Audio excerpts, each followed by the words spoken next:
Just give me something that prove you're not fooling. Just give me. Just give me. You gotta tell me you like come all over me.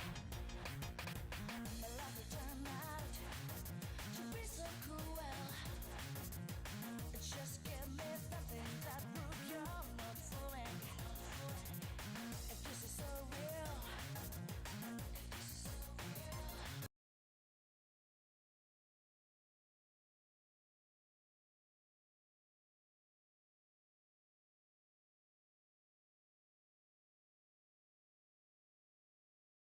Okay, Grandma, let's get you to bed.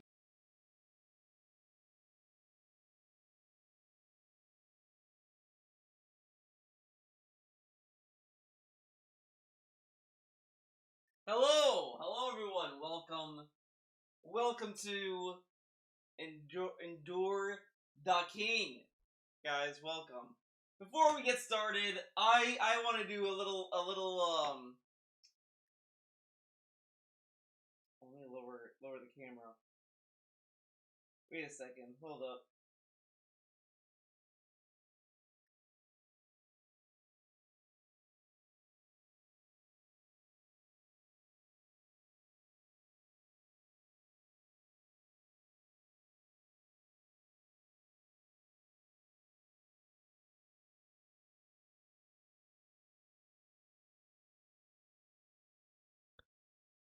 I also forgot.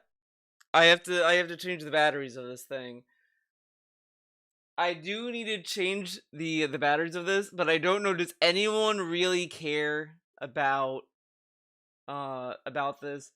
If I see two people say change the batteries, I'll go change the batteries. Because I totally forgot I was going to, and I left and forgot about it. I mean, it's not like it's an important thing. Change the batteries, all right. Fuck, I'm gonna do. I'll be right back yet again. So I'm sorry. This is totally my bad. I got something for you. Uh,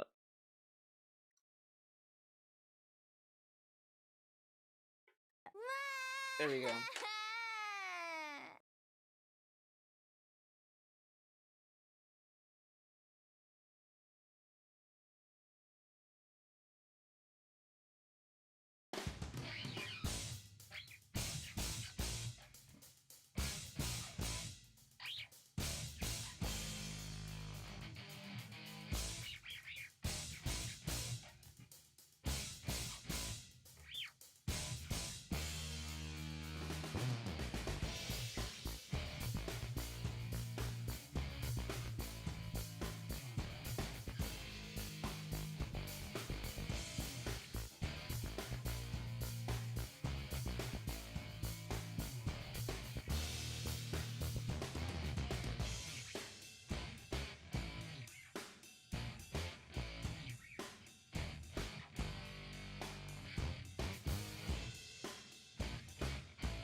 Guys, I got some bad news. I do not have any other AAA batteries, so I can't change the batteries. I would have to go and buy AAA's because this thing only takes AAA batteries. So I'll get this. I'll get batteries, but it won't be for today's stream. It will be for tomorrow's stream. I'm sorry. Don't worry. I'll make it up to you when I stream again tomorrow. I'll do a very extended automaton solo. Don't worry. It's coming. Don't worry. Don't worry. I thought I had. I don't. I have only one AAA left. One lone battery. I don't think there's anything else that uses them. So I have to go. I have to go get AAA's. But thanks for the $4.20 tip, Anlete. But that doesn't mean we can't have. There's nothing else we can do, guys. Because guess what? I went to a Japanese store and I was like, "Holy shit, guys! It's a Metal Gear Solid 3 reference," and I got it. So if you play MGS3, you know the deal with Calorie Mates. Are they good? What is up with Calorie Mates, man? Say 3 fuck fills and the piss off LTG and you're forgiven. Alright. But we're gonna try this out. We've never had a Calorie Mate before. Let's see how it's good. Let's see if my stamina meter will increase after eating one. So hopefully it's good. Alright. Okay, I know those. So them on Ashens. So, alright.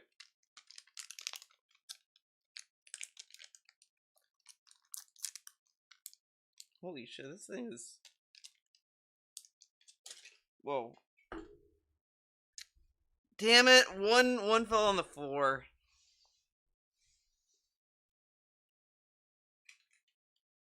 Well, this one's going in the trash. Sad day, one fell on the floor. Alright.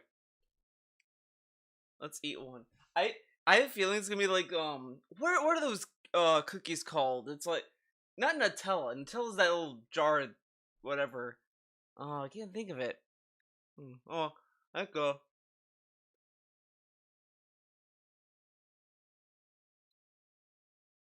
You know what?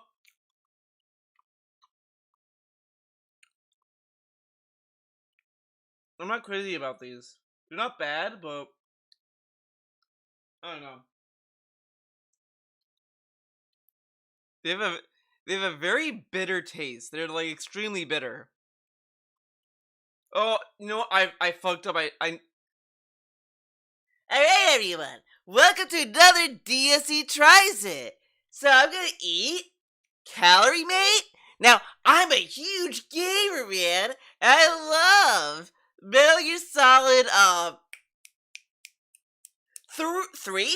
Metal Gear Solid 3?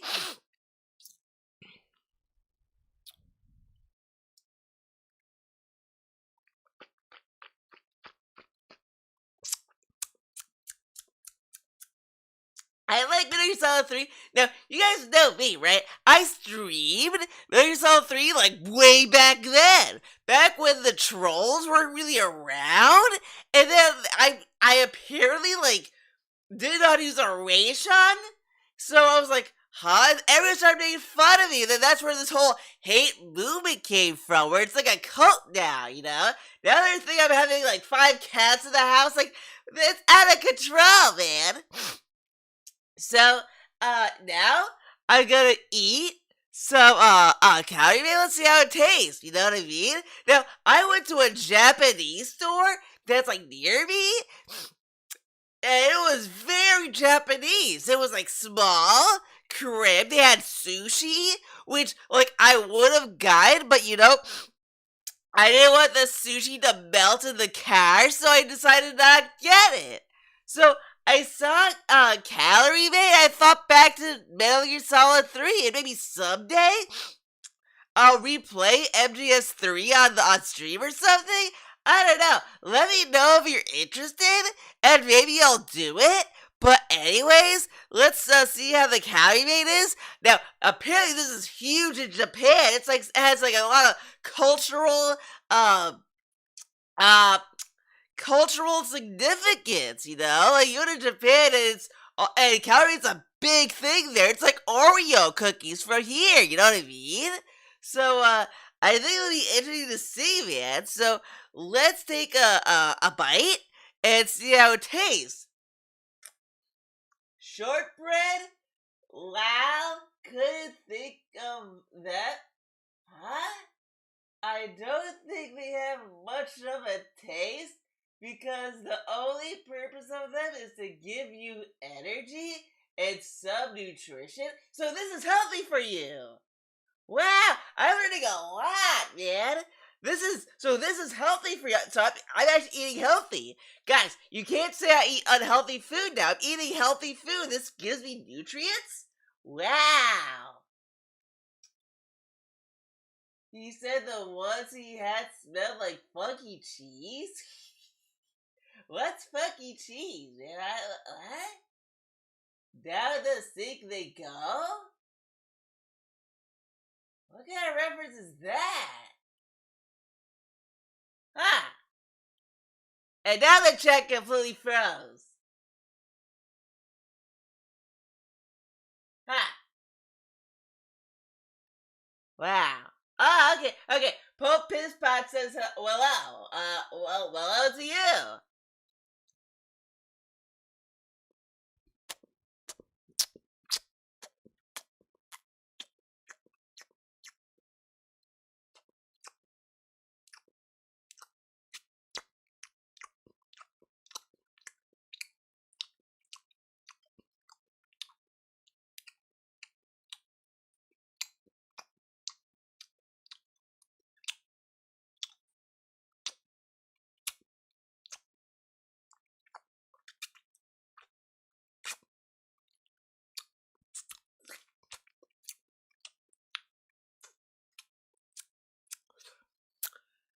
Huh?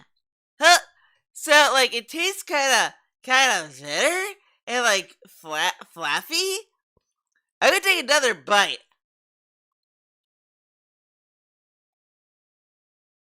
Mmm.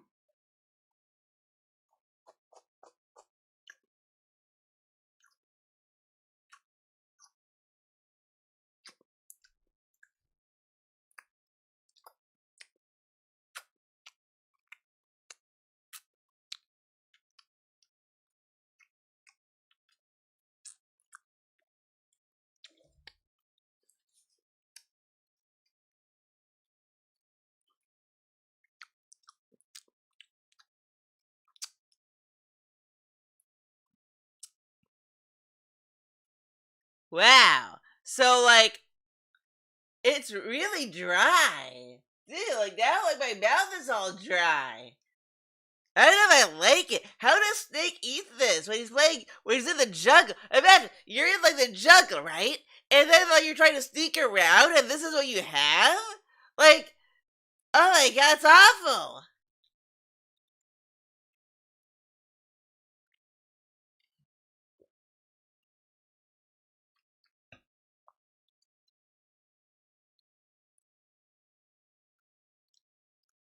And they eat this in Japan? This is, like, a big thing over there, huh? Wow, well, if I were to give this a review, I would probably give it, like, uh, uh, uh, a 2 out of 5. I'll be honest. Like the portability is good.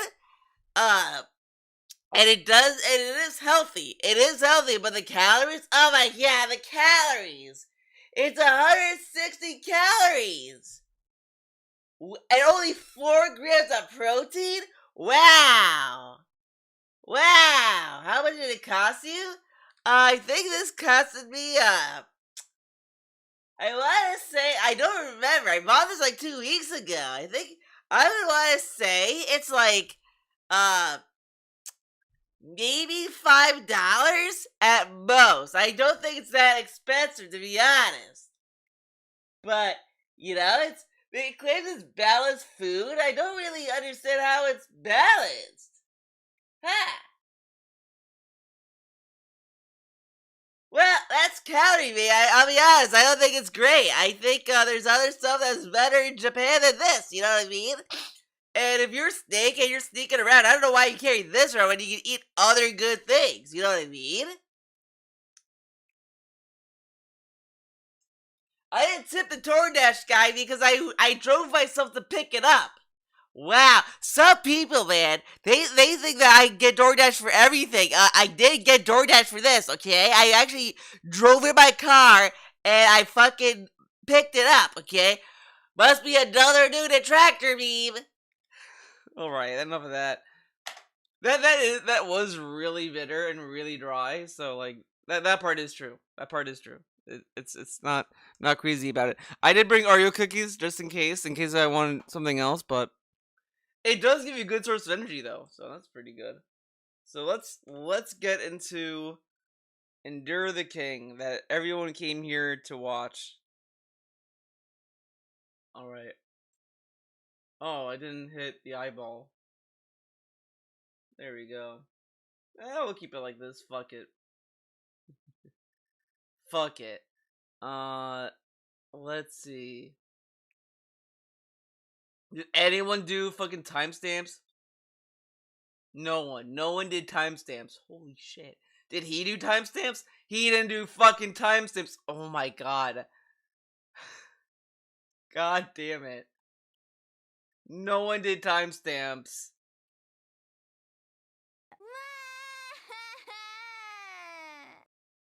Did I agree to the charismatic streamer, not the bullshit asshole DSP? Well, what do you think is Endure the King, dude? Come on. First time I'm doing the show in the entire year. All right? And a lot of things have changed since the last time I did Ask the King. This is episode 90. 90. 90. Whoa. 90 times over the course of over Okay, Grandma, let's get you to bed. Ask the King is the show where you guys ask me the burning questions and I answer them here live for you on stream and on demand on YouTube. Now, By the way, guys, I know the phone's ringing. Don't worry. Don't you worry. The last time Ask the King happened was Christmas week, 2021. Back then,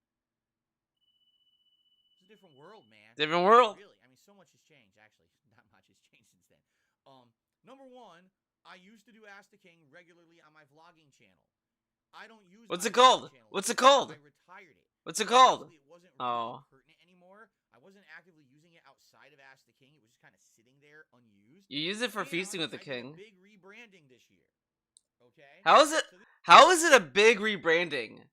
He just. Oh, volume is too low. Because I was playing music and that gets pretty loud sometimes. Okay. Thank you for reminding me, Ludwig. How about now? This big rebranding. Is that better? Included the retirement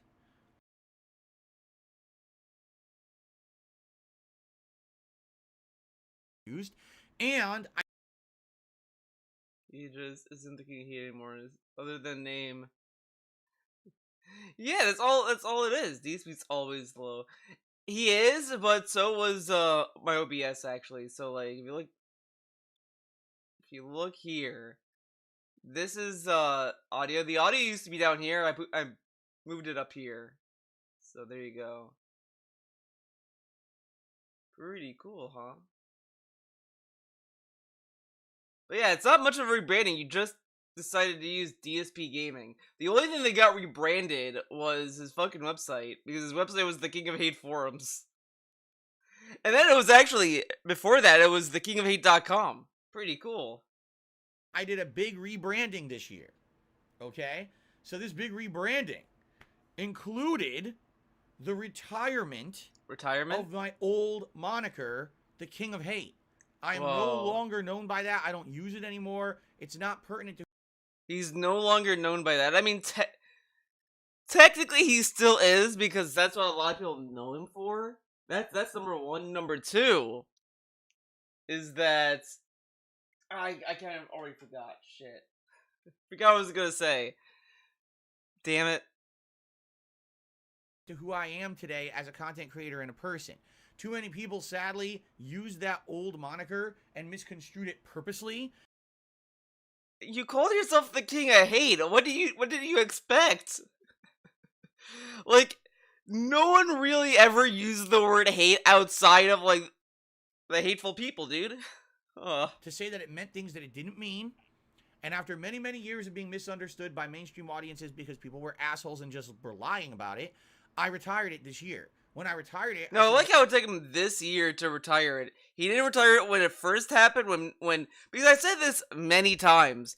If you have a name and you have to keep explaining why the name is the name, then it's probably a bad name. Like, the only reason why people ever ask me, Theo, why is this channel called Theo Does Vids and your other channel, Theo Does Videos?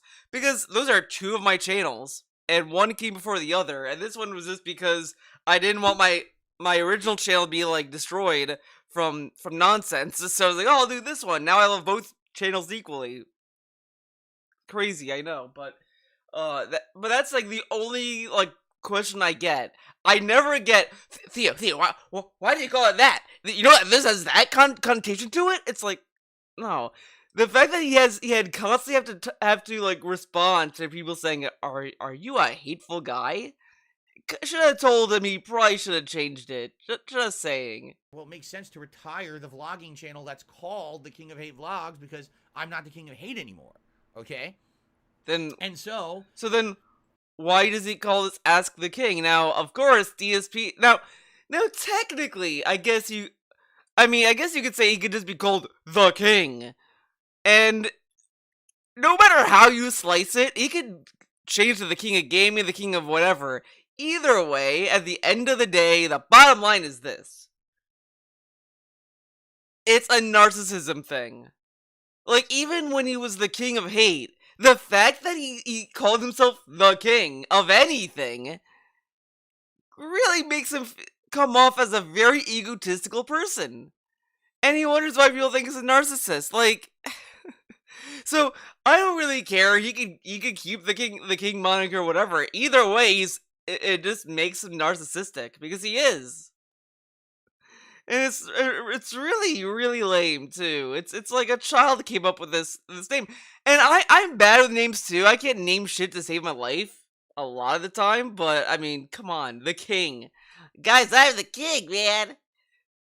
Everything was retired. Now, all my content can now be found. Why can't you revive KO Gaming? Right here on the DSP Gaming channel on YouTube. The King of Dens. This is the channel that's the longest running channel that I have on YouTube for active use. I still actively upload it to every single day. All right? Wow, guys. He uses DSP Gaming. Shocker. But obviously, with the changing of everything, okay, some things get kind of mixed up, misconstrued, shuffled. Is the audio good, Number guys? one, you might say, let me know if you want me do to an episode change of his it. Q&A show Ask the King since Christmas. Well, this was one of the busiest gaming years ever in the first few months. Within a few weeks' time in February, which would have been around the time when I would have done the episode of Ask the King, we had the release of the following games: Pokemon Legends Arceus, Sifu, Dying Light 2, Horizon Forbidden West, and Elden Ring. So many games came out in a month's time. Whoa. I had to skip tons of other games over the month of February and March that I haven't even gotten to yet because I'm still playing what games? some of these games. What games is he was he gonna play that he had to skip? So we're in a situation. Martha is Dead is the only one that comes to mind. No sense to be doing a Q&A show that would take away from my gaming schedule when I was already now the thing that's kind of silly about this is that he does a night stream, but he forces the night streams to only be chill playthroughs, which is really fucking lame. And I've said this all the time. This dude thinks he's a variety streamer, but the night streams are the same shit, and it's so fucking boring. And his streams have just become the same pattern.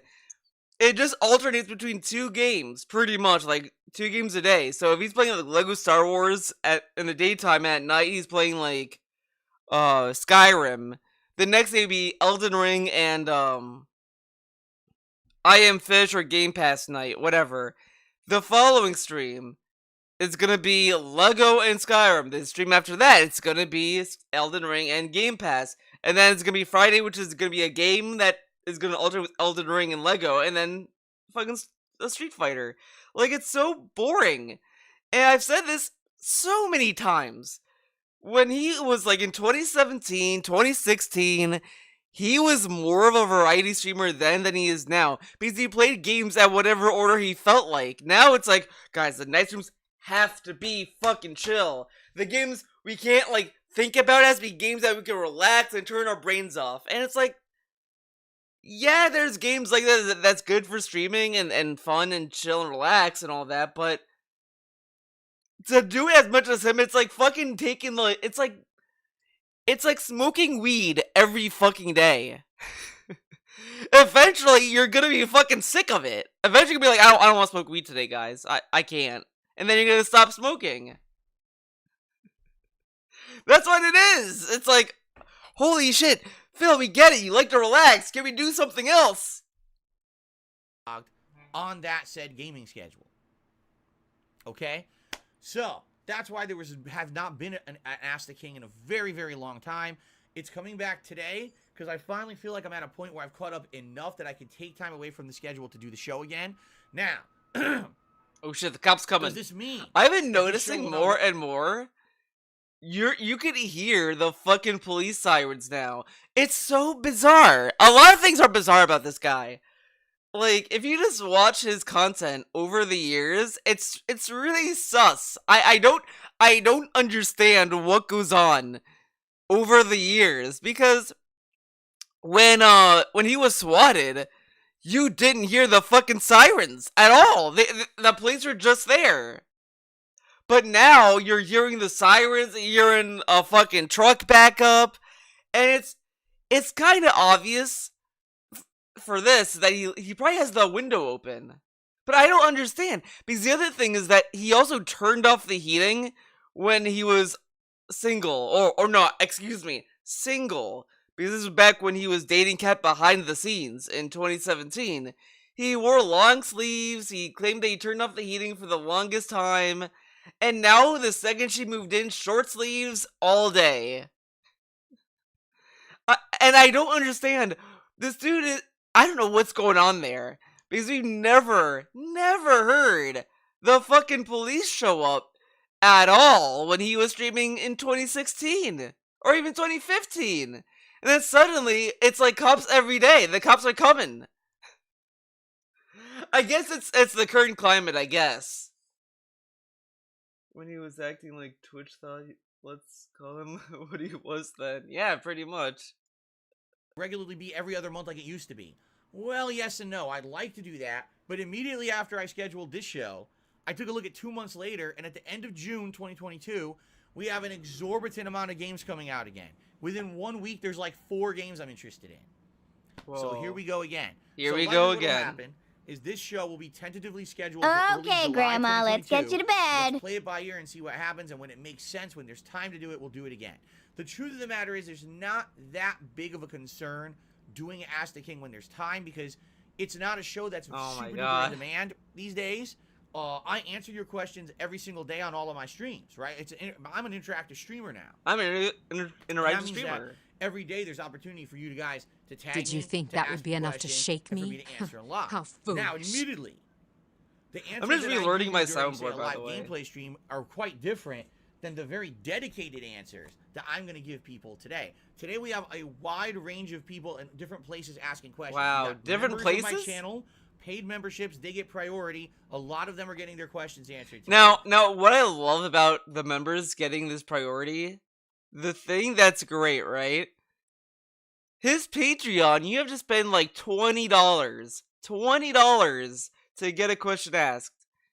Or you could become a member on YouTube, which is cheaper to ask a question. And I'm sitting there thinking, obviously the meme is that he should just turn off his Patreon. But the other thing is that why not just lower the amount? Like, lower the amount for the patrons. And they have to pay more.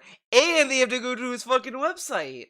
It's ridiculous, especially when fucking Patreon has fucking posts. You can post to your patrons, hey guys, today's Ask the King, and they can fucking comment under it. Like, I don't understand why this guy, like, even when he was using Patreon, when he was focusing on it, he didn't use it correctly. Like, let's go to Patreon. Let's go to his Patreon. Everyone. By the way, yes, I have a Patreon. I know, shocker. But, well, get a load of his fucking posts, dude.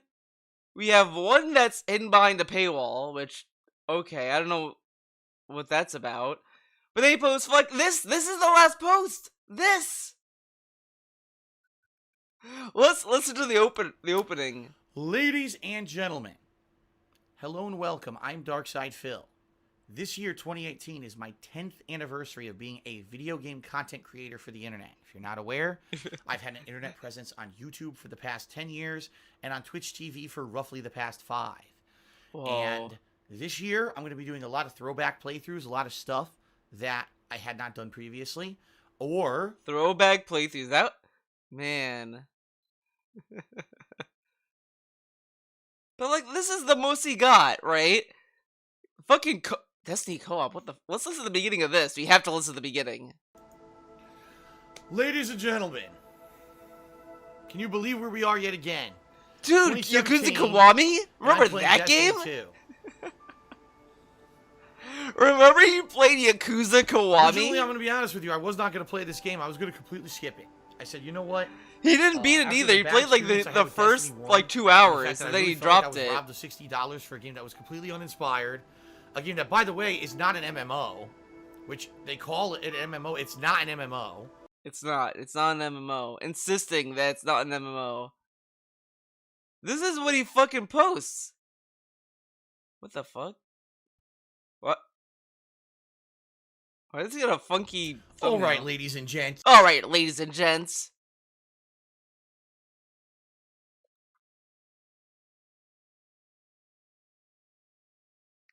He board quit Yakuza Kiwami. Didn't rage quit Trunks because he ended the stream, said, I'll get back to it when I do, and then he never went back to it. Pretty cool, huh?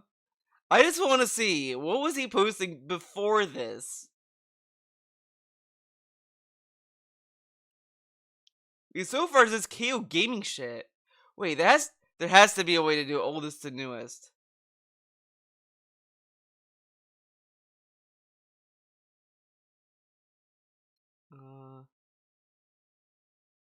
Oh yeah, we can do it this way. Alright, let's go to January. Become a patron! Wow, okay, there's that. Let's go to October 2016. What was that like? What the fuck? This is what he posted? Alright! Alright! What's going on, everyone? DSP here, and welcome to a brand new playthrough. Wait, is that Thumper? No, I can't. That's not Thumper. This is what he posted. Now, this thumb.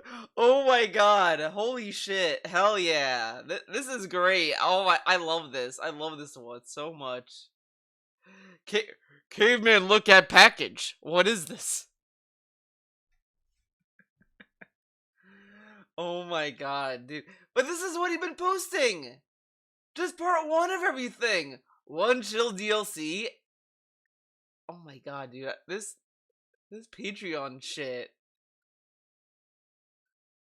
And what is this? Let's play 1 post. These filters have... What?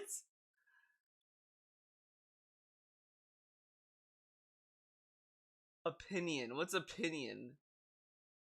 Dude, he deleted some posts. Dude, what the fuck? Clear filters. Oh, it was here too. Oh my god. Dude, this... Street Fighter 5! Resident Evil 5 Remastered, baby. Holy shit. What the fuck is up with LEGO video games? A rant! Oh my god. Wait, we gotta go to... Oh, fuck. I forgot they changed this shit. Because I think he... Ah, man, media type.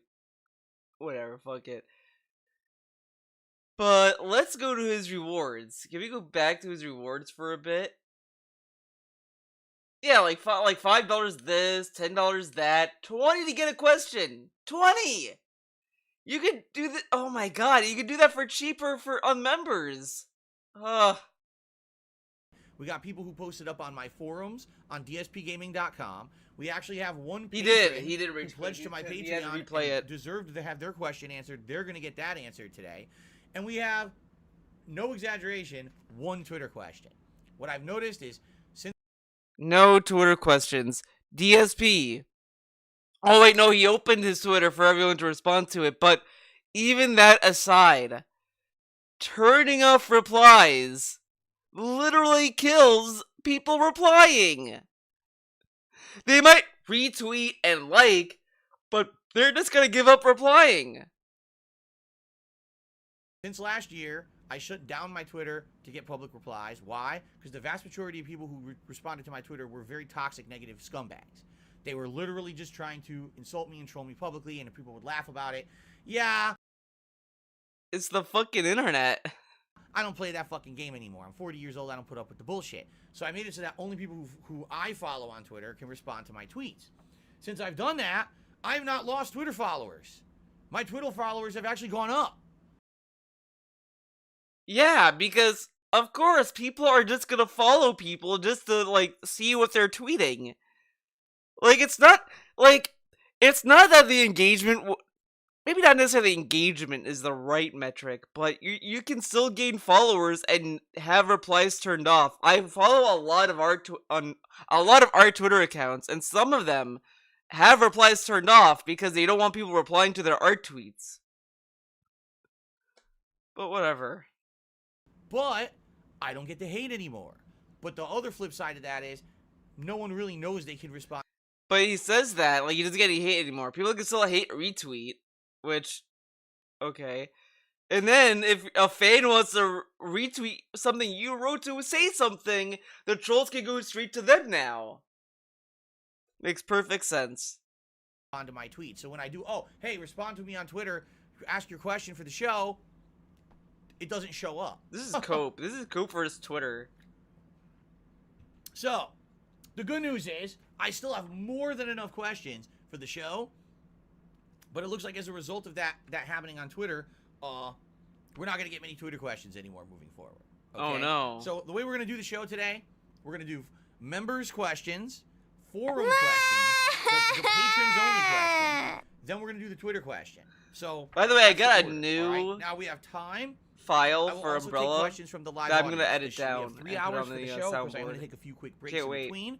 All right, and we'll see how Umbrella it goes. We may rules. have a Great lot of character time at for the end of the show Skullgirls. Huge for, fan. live questions here from my audience on stream. Now, a couple other things to address. Number one, as you know, when I usually stream, we have tiered rewards in place. If we raise $50 in tips, I put on a pair of Gunner glasses, and that will still happen today. But usually when I raise $100 in tips on a stream, I'll put on a hat. Oops. On Ask the King, I already wear a hat. This is my tradition that I wear my cowboy hat that I bought in Tennessee over a decade ago, right?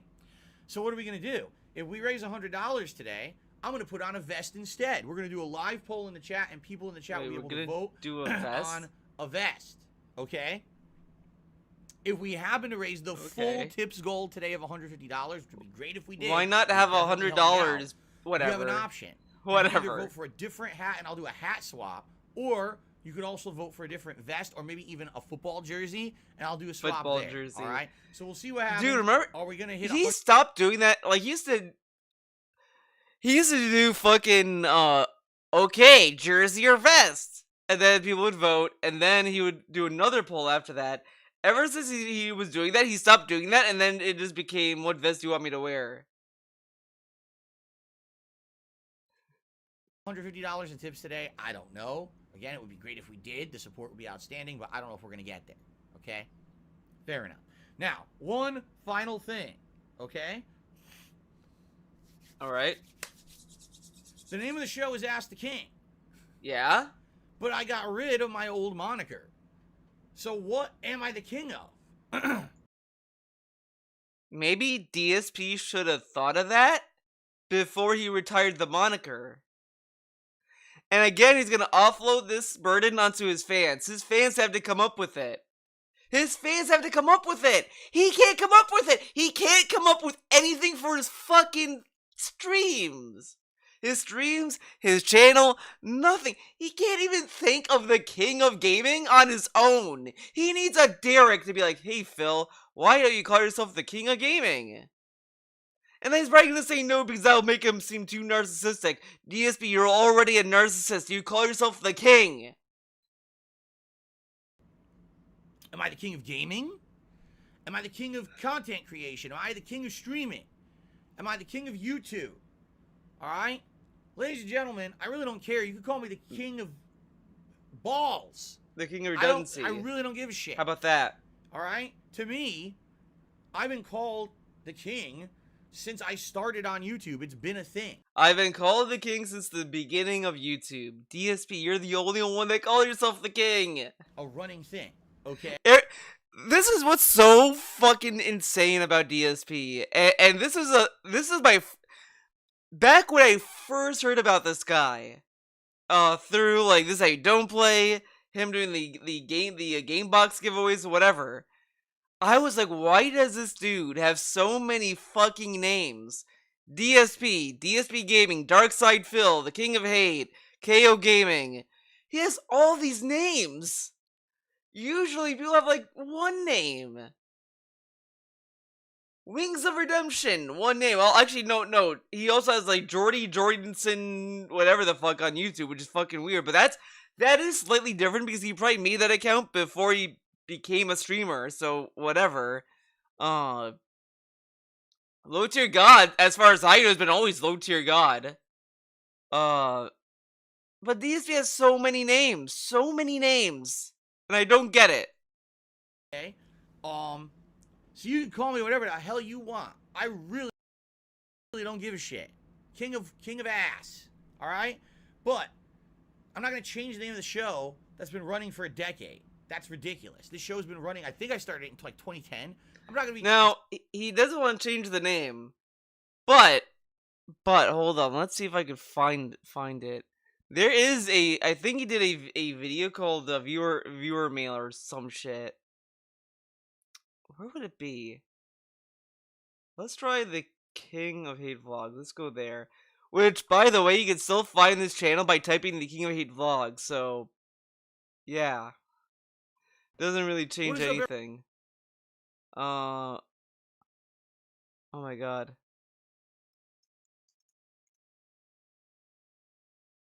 Channel update, time off. Great thumbnail. Great thumbnail. Amazing thumbnail. No, okay, not that. Maybe. Yeah, his banner says that too. Whatever. Dark Side Phil. We have to go to his original channel. For some reason, he hides his other channel. I don't know why. Like, he got rid of related channels from his page, which I don't understand the point.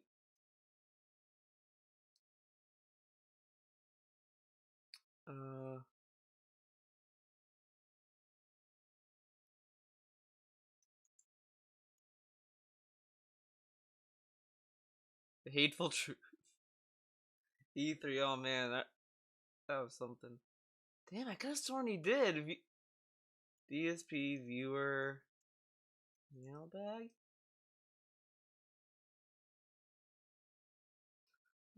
Rambo mailbag.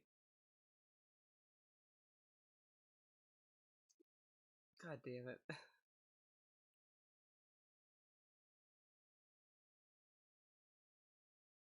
Damn it. But yeah, that's the king on DSP Gaming before. Wow. Holy shit.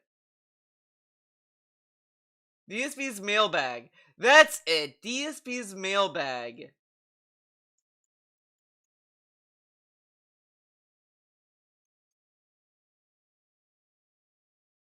DSP's PO box. Dude, there's no consistency.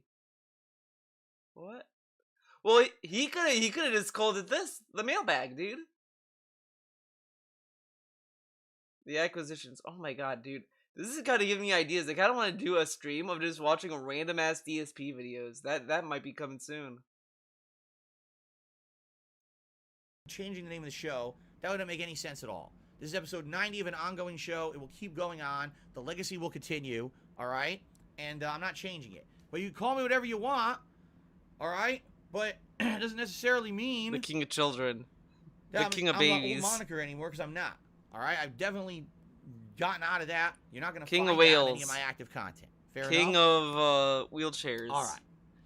All right, ladies and gentlemen. Let's get to it. Let's actually start answering questions, which is the whole point of this show. If you didn't know, I'm here to answer your questions. I'm not here just to dick around. Okay? I wonder who stalls worse, me or him? Probably him. Here we go. King of Thoughts.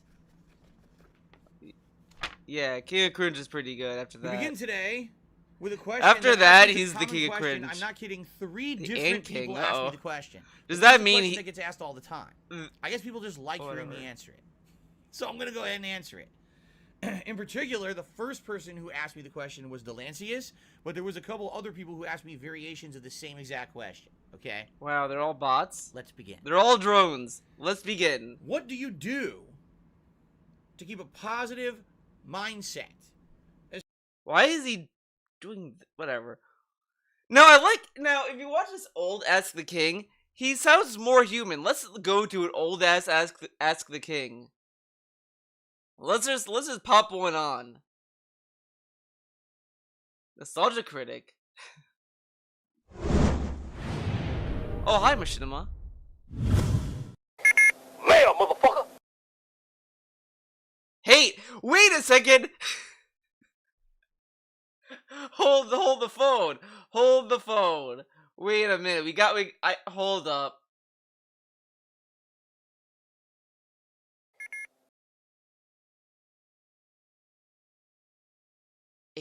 It still has the hate thing on the intro. He rebranded, but it still has hate. Ask the King. Hate. Wow. Wow.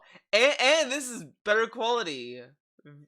What's up, everyone? Welcome to part 2 of Ask the King, episode 28. Starting my timer here. Sorry for the abrupt ending of the last video. Unfortunately, the camera shut off just as I was saying, okay, that's it for part 1, let's go to part 2. But in addition, I forgot to address in part 1 facial hair. the change of scenery. That's right. Earlier this week, I did a channel terrible. update sitting here in this chair. This is Oh actually my the God, other side of my condo that you've rarely seen in His facial hair's videos. so bad. And people liked Why it. They did said, you oh, we like shave this it like change of that? scenery. And to be completely honest, setting up to do Ask the King in my bedroom is a little bit of a chore. So I said, you know Why? what? Why not do a little change of scenery? Why not do it out here, and we'll see how it goes. so And if it works out, which it is working out so distracting. far, I may do Ask the King out here. And I guess it's because this is very So we'll see itchy. what happens. But So anyway, he shaved I've got it, a so- ton of but then, questions like, to keep why going have into here. this? So let's continue. All right, next question. Hey Phil, it said that G4 is now going to shut down and focus more on celebrities, movies, TV, etc. Didn't they already do this? Now, look, he read the question like this and all that like a normal person. But now, all of a sudden, when he's claiming to make videos for adults, well, what is the most positive thing to be positive? Whatever the fuck. Why? Okay. So, I gotta hear the question again. Question, okay? Let's begin. What do you do to keep a positive mindset? By the way, I like that the contrast between his young video and this video is hilarious. The other one had like thick beard that looks really stupid. Here, it's like thinning beard that looks really stupid. But whatever. What do you do to remain positive? I do stuff that makes me happy, I guess. Like I like draw, I play video games, I listen to music. Mostly listen to music, to be honest. Like that really like puts me in a zen. I love listening to music. I also do some like workouts at home too, like pull-ups, push-ups, whatever the fuck. That kind of stuff keeps me occupied. It's pretty fun. Especially with the negativity and trolling that has been thrown your way. I meditate to let the negativity slide off of me, but I cannot imagine how I would cope if I got the same amount of shit as you have. Alright, so I got some variations of that question. I actually had someone who asked specifically about, I guess there was a Korean streamer who was got so much hatred on the internet. I'll be honest, like, you guys can like that song all you want, but for me, I got tired of that song. I hear it, you know what, no. What killed the song for me is that the second people started saying it in DSP's chat, just killed the joke for me. It's like a band you listen to that you really like, and then the second your mom starts to hear it and starts loving it and listening to it and all that, once parents start picking up on that, it's like, okay, that's lame. Let's move on. That's what goes on with that song. That's pretty much it. Her family for being a content creator that she committed suicide. All right. Wait, what? Korean streamer you have. All right. So I got some variations of that question. I actually had someone who asked specifically about, I guess there was a Korean streamer who was... I guess there's a Korean streamer. Got so much hatred on the internet and also from her family for being a content creator that she committed suicide. All right? Which is obviously an incredibly extreme case and a very unfortunate one.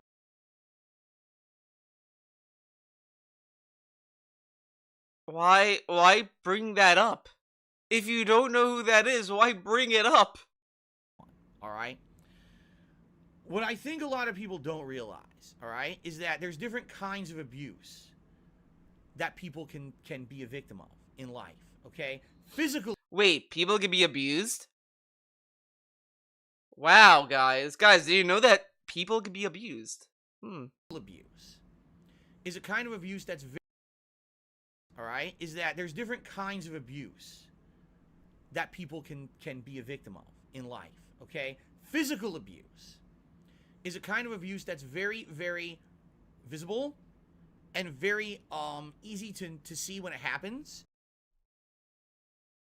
How is it easy viewable? If the person who's abusing someone physically and they know and like they're a constant abuser or whatever, they probably have better ways to hide the abuse. Like, there's all these stories. Oh my god, like, there's all these stories about these kids who get abused by their parents.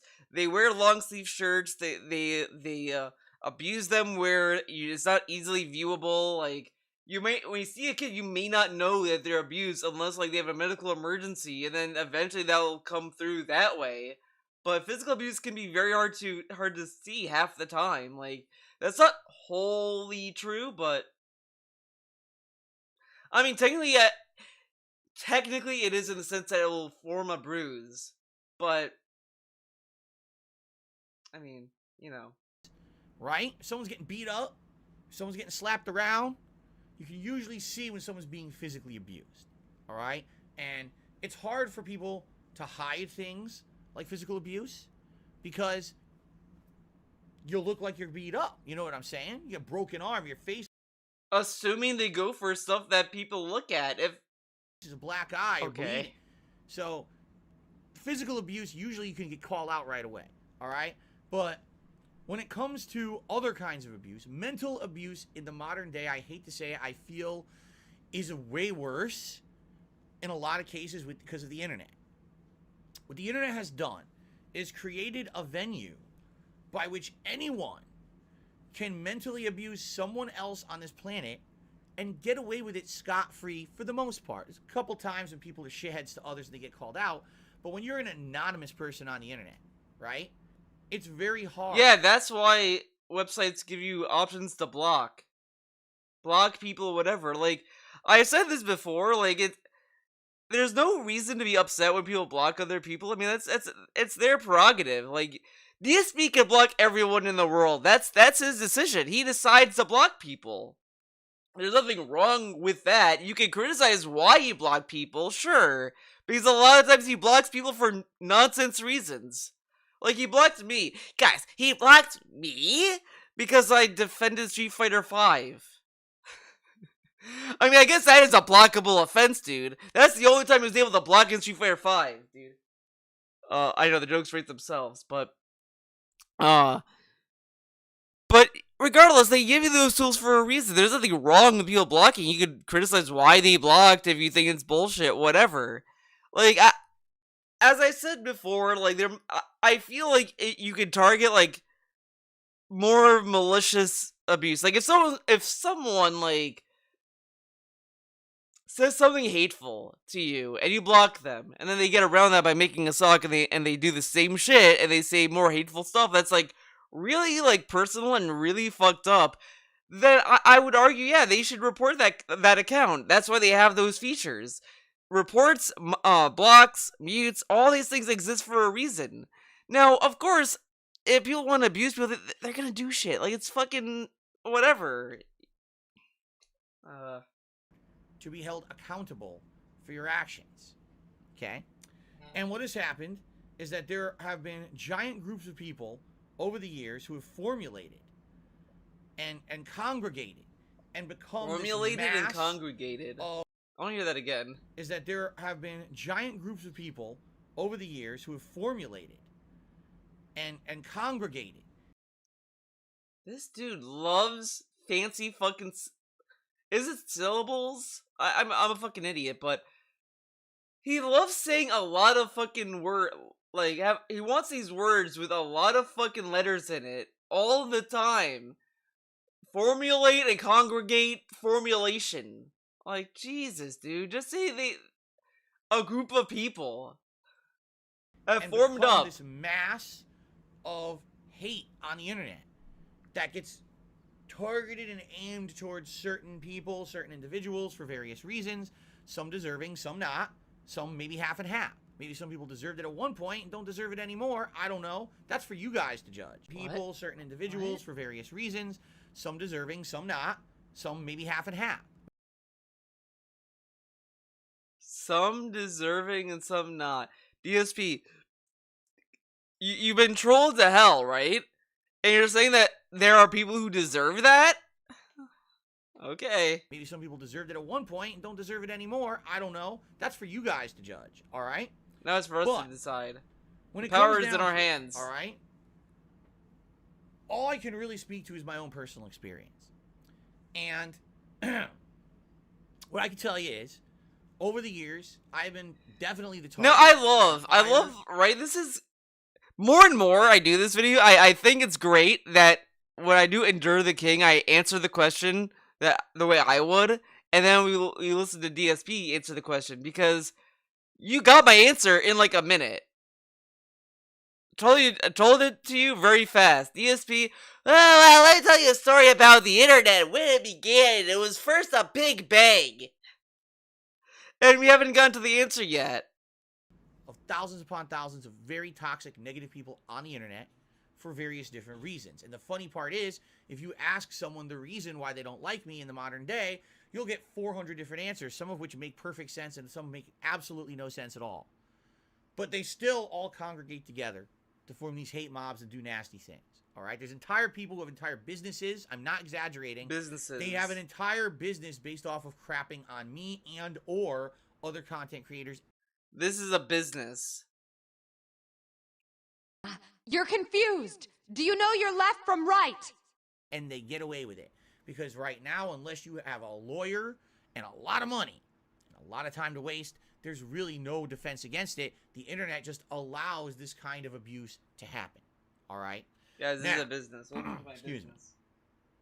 In regards to this, okay? Does it hurt me? Yeah. Yeah. It absolutely does. First of all, I have a business to operate. This right here, what I'm doing, is my job. Okay?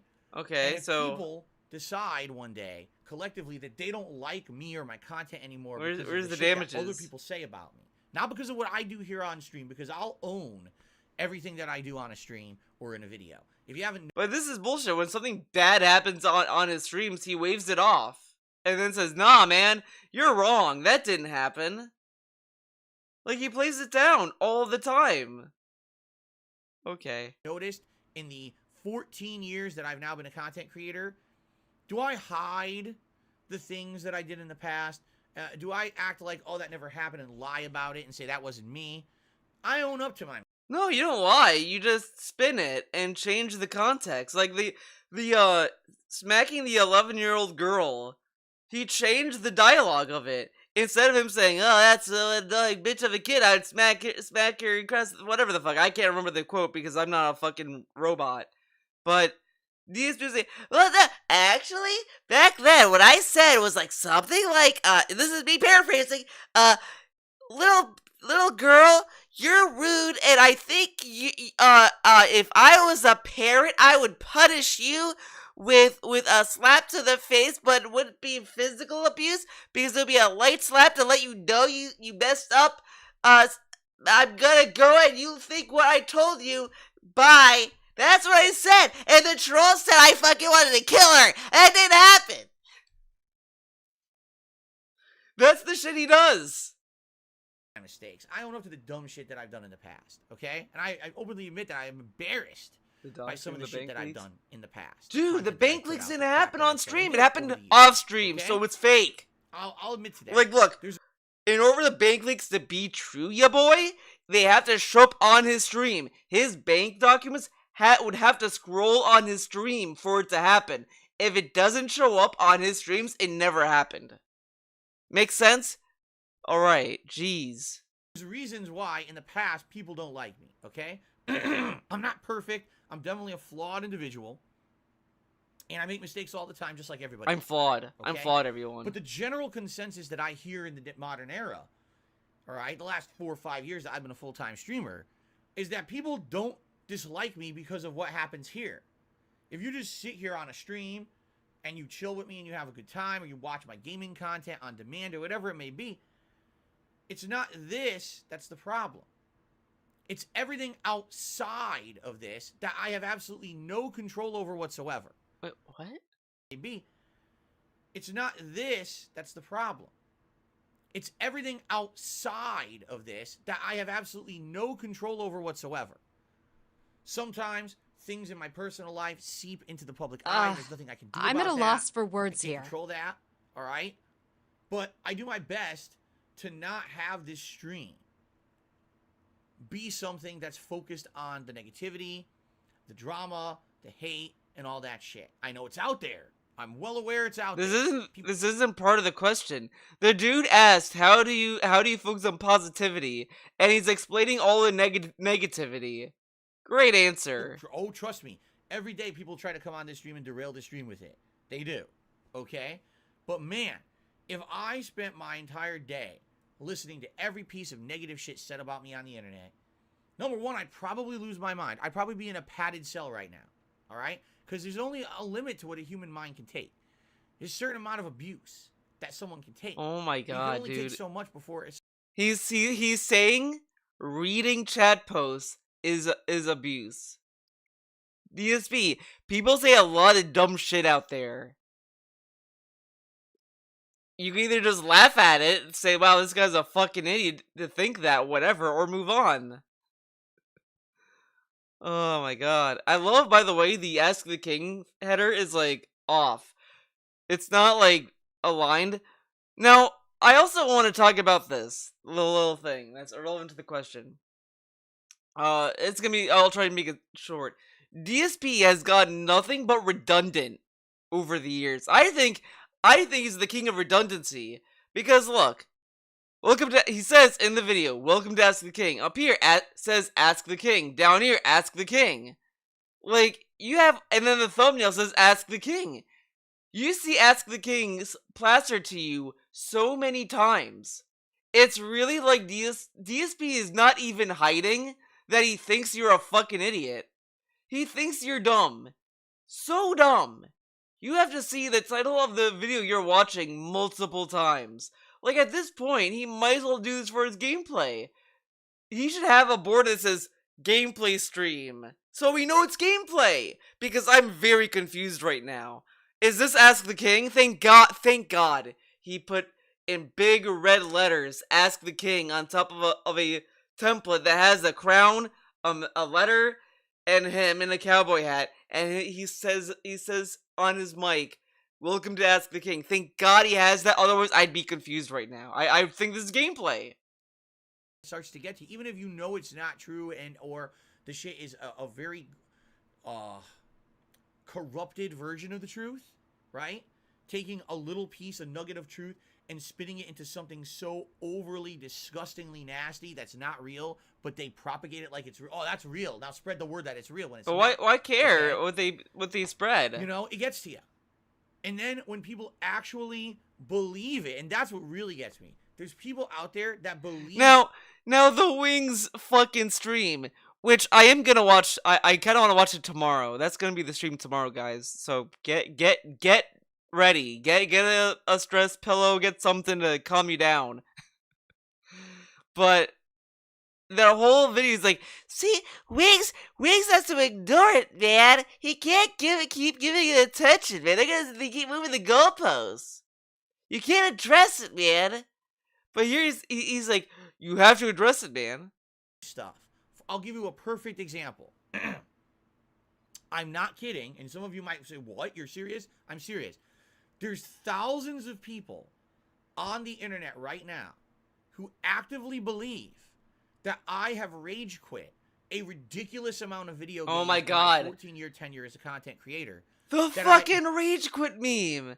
And this is because some random person on Twitter posted, I just saw someone rage quit Kirby.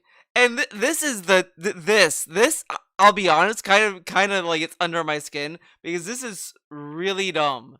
And I think it was Ann Lee that that showed this. I think he even titled the video for Kirby that he said it was a rage quit. In the impromptu Q&A, he fucking calls it a rage quit. Twitter calls it a rage quit and laughs at him. They think I rage quit Kirby. I did it. Well, I would not say Divinity 2 is a rage quit, Pope. That was a wage quit. Not a wage quit because he made money off it. That was a bore quit. The first ever boredom quit. Morrowind was a wage quit because he couldn't make fucking money off that stream. And Kirby was a rage quit. But, oh boy. They'll actually say things such as, well, he just rage quit yet another one. Add that to the pile of hundreds of rage quit games. This guy is a joke as a content creator. All right? The actual this reality dude is so insecure about fucking rage quitting. This dude Matt jerks off on stream and he's like, I jerked off on stream, man. Yeah, I did the thing I was supposed to. I did silly faces. And all that. He was willing to talk about that. But my God, if you say he's a rage quitter, holy shit, dude, you pissed him off. He's so insecure about the dumbest shit. Wow, you rage quit video games. That must be very embarrassing. Like, sure, for Kirby, it's very embarrassing because it's fucking Kirby. But at the same time, who cares? Like, is there like the people who are laughing at him probably don't care as much as these people thinks they do. They're probably just like, wow, he rage quit Kirby, and then they moved on. Is that it's the opposite. In the 14 years I've been a content creator, I've done more full playthroughs of games than likely anyone else on the fucking internet. I almost never quit a game. I was the guy who dedicated himself to completing games, right? And especially in the modern day. In the modern day, right? What? Most games that I play, I do play to completion. Modern day, that's not really much to flex about because a lot of games have become more accessible and easier. Like, okay, dude. Okay? It's ridiculous when you get a one-off situation. When I decide... Like, I'll be honest, if he somehow gets memed into playing Persona 3 The Answer, I kind of feel he's gonna rage quit that game. I would want to say in the beginning of that, because the beginning of Persona 3 The Answer, it's really fucking grueling. In case of you who don't know why Persona 3 The Answer is like mega hard, it's because the game only is on the hard difficulty. That's the only way you play that game. that you can't play it on normal, you can't play it on easy. You're stuck on hard by default. The beginning of that little game, you have no access to items. You can't go to a store, you can't buy items, you can't do shit. Whatever you find in the dungeon, that's what you find. And the bosses have the perfect like, they could be weak to fire, but they have fire. They can pretty much dodge it easily. So you're just gonna be fucking. It's rough. It's a rough fucking mode. Which I said this. I'd have a video about Persona 3: The Answer. I kind of like it a lot for that. I do love how hard it is. It's so bizarre. So it's a very, very interesting mode that they put into Persona 3, and I kind of like it. I kind of love it. I kind of want to replay it again, which is really, really fucking weird. But I really did enjoy Persona 3: The Answer for whatever reason. So so whatever. If DSP were to play that, he'd rage quit it, because that game can be very fucking mean, very mean. If you don't like have the patience. Don't want to finish it for whatever reason, and I make that active decision to stop playing it, and oh, it's another rage quit. Yeah, another. Okay, in the last year, how many games did I rage quit? You could argue that maybe Kirby is a game that I rage quit, even though I did all the content in the game. I was at the final secret boss that's not part of the story. It's just an added challenge, and I said, this is stupid and difficult, and it's annoying. It's not fun anymore. It's pissing me off. Now, I like how he doesn't consider that a rage quit because he beat the main game. But DSP, you can rage quit regardless. He acts as if there's like a specification for rage quit, like qualifications for it. The only qualifier is you're mad and you say fuck this and you drop the game. It doesn't matter where you are. You can still rage quit a game. Like, he rage quit the challenge boss of fucking Kirby. But okay. Alright. I don't want to play it anymore. But guys, this isn't moving the goalposts. Okay? Got angry, I turned the game off. You could argue that's a rage quit. Alright, You could argue the definition of a rage quit is a rage quit. Okay. Give you that much. Fine. Okay. Divinity Original Sin 2. There's no rage quit. We all collectively... No one said it was, though. No one says... Divinity was a rage quit. They said it's a bore quit. He was bored. Because he didn't, like, understand the game. Because he didn't care. He did not give a shit about that game. He played it in a very specific way. It was very obvious from when he... Like, when you watch part 1... And I'm not gonna put it on because like you have to watch the whole video pretty much. He did not give a fuck about what was going on. He agreed after 60 hours of gameplay the game was boring for my And the other thing is that like Ainley mentioned that people paid for it. Yeah, DSP is passive aggressive with games he's forced to play. If he does like a viewer's choice and they pick a game, he becomes a passive-aggressive bitch about it. Unless he really likes the game. Like, he has to really love it for him to like it. If he doesn't like it, and it's not whatever the fuck, like, it doesn't live to some god-tier fucking thing, he's gonna hate it. It happens every time. Content and no one wanted to see anymore, including me. So why am I gonna torture my audience and myself? I said, all right, guys, after 6 His audience was giving him a lot of money to play it, though. This but is whatever. Working, only playing it 4 hours a week. It's not enough. Let's move on. Oh, no, never mind. It was we 4 hours a collectively week. agreed it was the best thing to do. Where is the rage quit? But the thing is, people are so dumb. Now, you ask yourself, why doesn't he... Now, okay. I'm debating of doing a video about this. I'm not sure yet. But I'll explain it here in the case I don't. This dude, when he was playing LEGO Star Wars, and people were asking him, why not make this a late night stream? Why not make this a nighttime stream? He's like, then I'll never finish the game! Whatever, right? But then when he made Horizon Horizon Forbidden West a night stream, he said it's a chill stream, and all of a sudden he dragged that playthrough out as fuck. But Lego, it has to stay on the day stream so we can fucking beat it. How come he can't put games on the day stream like fucking Divinity? Why couldn't that be a daytime stream? He could play it like once a week or just whatever the fuck, maybe twice a week on the day stream. Well, no, that's for the primary games. That's for the games that the normies want to watch. Ugh. That they convince themselves that these things are true. They'll even bend the definition. And the thing is that the Twitter account that he's talking about wasn't even a troll account. It was just some random that found him. Definition of what they're saying. Like, what is a rage quit? And just listen to the word rage quit. You get angry, you quit playing. That's a rage quit.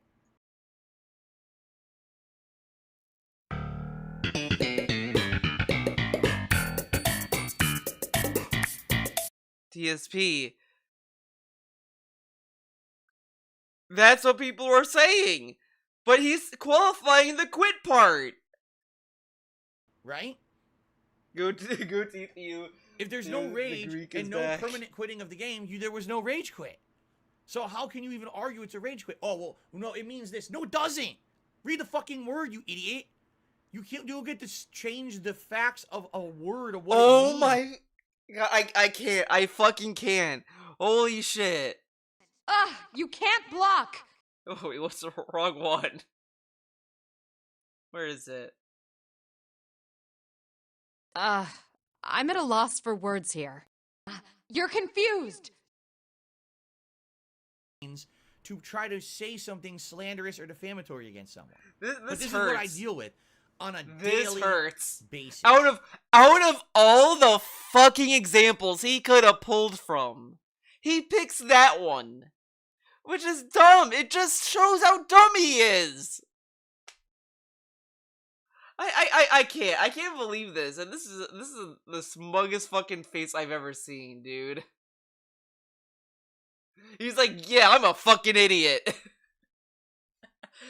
Dude, you know my favorite meme? My favorite meme I've seen on Persona 5 is they took a piece of art from Persona 5. I think it's like the steel case artwork where it has the main cast walking towards the camera and it says, "Don't fuck with us Persona 5 fans. We haven't played the game yet." And that's you can put the words here, "Don't fuck with us DSP fans. We haven't watched DSP videos," or whatever the fuck. Okay? On a daily basis. Whatever people want to say about me negatively, okay? They will say it, and they don't have to actually justify it factually. They just say, haha, it's the next running meme. Fills this, fills that, fills this, fills that. And they think it's funny. It's the mindset of an immature... DSP literally said that he'd much rather have people make fun of his gameplay and all that shit than anything personal. But look how he responds when someone says, "Oh wow, Phil, you're a rage quitter." They're abusing me. They're saying that I got a rage quitter. Then DS, what do you want? I wish they released Persona 5 for the PC. Yeah, maybe someday. Child on a schoolyard teasing and pointing at someone. Ha ha, Billy's this, ha ha ha ha ha. And the fact is, these people are so dumb, they don't look at themselves to realize how dumb they are, right? Because there's so many of them. There's so many of these brainless fucking idiots on the internet that they all congregate together and become these giant circle-jerking groups of toxic idiots who justify what they say with absolutely nothing. Just there's so much of us that say it. It must be true. Okay, Grandma, let's get you to bed. Now, this has happened so many times to me over the years that it just doesn't matter to me anymore. You know what I'm saying? Like, there was a time in history when I was like, you know what? I absolutely had to try to feel like I had to defend myself, right? I felt like, we will defend ourselves. If I don't defend myself from these mobs of idiots, right? That now it seems like I'm just agreeing with them, that what they say is true, because I have no defense against it. Wait, what? Defend myself from these mobs of idiots, right? That now it seems like I'm just agreeing with them. This meme is... I've said this before, it's so stupid that he thinks this about this certain thing. If I don't say anything, that means it's true. They think I agree with it. DSP. I don't think anyone, like, is thinking that if you don't respond to it. They're just thinking, wow, he's just not responding to it. Like, he might get memed with that here and there, but at the end of the day, those people are probably gonna like get bored and walk away. That's why people say to him, he should ignore it, because they're gonna say whatever. Ugh. Come on. What they say is true, because I have no defense against it. That's why I won't stick up for myself. But over the dude, he acts as if like everything's in like a courtroom. You don't need to say anything. Someone can tell me in chat my art sucks ass. I don't have to respond to it. I could say, wow, you're wrong. Or, wow, dude. Or I could just ignore it. Okay, my art sucks. Yippity doo. years, every time that I tried to stick up for myself, what would happen is you're just garbage. Damn, man. Okay? So they say one dumb thing. Oh, you rage quit. Thank you, Leo. Leo. Let me factually prove how I didn't. Okay? So I factually prove. Oh, well, actually, no. I meant this. What? So now we go. Oh, wait. Forget rage quit. You did this instead. Wait, what? And this is rage quit that. Well, let me factually prove how I didn't. Okay? So I factually prove. Oh, well, actually, no. How did he factually prove he didn't rage quit Kirby? His tweet that he talked about it was like, all he said was, I beat the main game. But that's not what people are saying. He's ignoring why people are saying he rage quit Kirby. People are saying he rage quit Kirby because he didn't fucking beat the challenge boss. He rage quit the challenge boss. And he's like, well, I beat the game. That's irrelevant to what people are saying. He's the one that's like, it's not moving the goalposts as far as what he's doing. It's more of like, it might be a whataboutism. But it's just, he's introducing things that are completely irrelevant. It's the fucking meme where it's like, wow, man, on Twitter, it's like you're saying you like pancakes and someone says, oh, wow, you hate pancakes? Oh, you eat waffles? What the fuck? Dude, that's all other thought. Like, it's not, this is irrelevant to what people are saying. I meant this. What? So now we go, oh, wait, forget rage quit. You did this instead. Wait, what? And this is what happens. When you get shown. And then he talks about how people are like moving the goals by offering other stuff, but if you go off with his own fucking example, they're acknowledging what you said, and then they're saying, okay, that's alright, good point. But what about this other thing? So if you're having a conversation with someone, you can only have one topic? You can't have multiple topics going on? Like, whatever. The serious situation of oh, here's the actual factual basis and how you're wrong. What are you talking about? Why are you spreading this misinformation? On to the next, on to the next. And these people, what you come to realize, ultimately, is that when you have a hate mob like this, okay, this is not actually based on logic, and it's not based on fact, it's based on emotion. These people get an emotion, a positive emotion. It's based on emotion?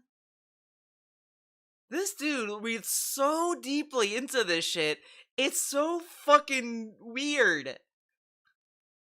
Soon he's gonna tell us how the trolls secretly love me. That's the next thing he's gonna tell us. He's gonna tell us, well, why the trolls are like saying all this stuff is because they love me. It's like this weird like form of love. You know? Like, you know, they this obsessed, man. They like think about me, and they probably are like in love with me, dude.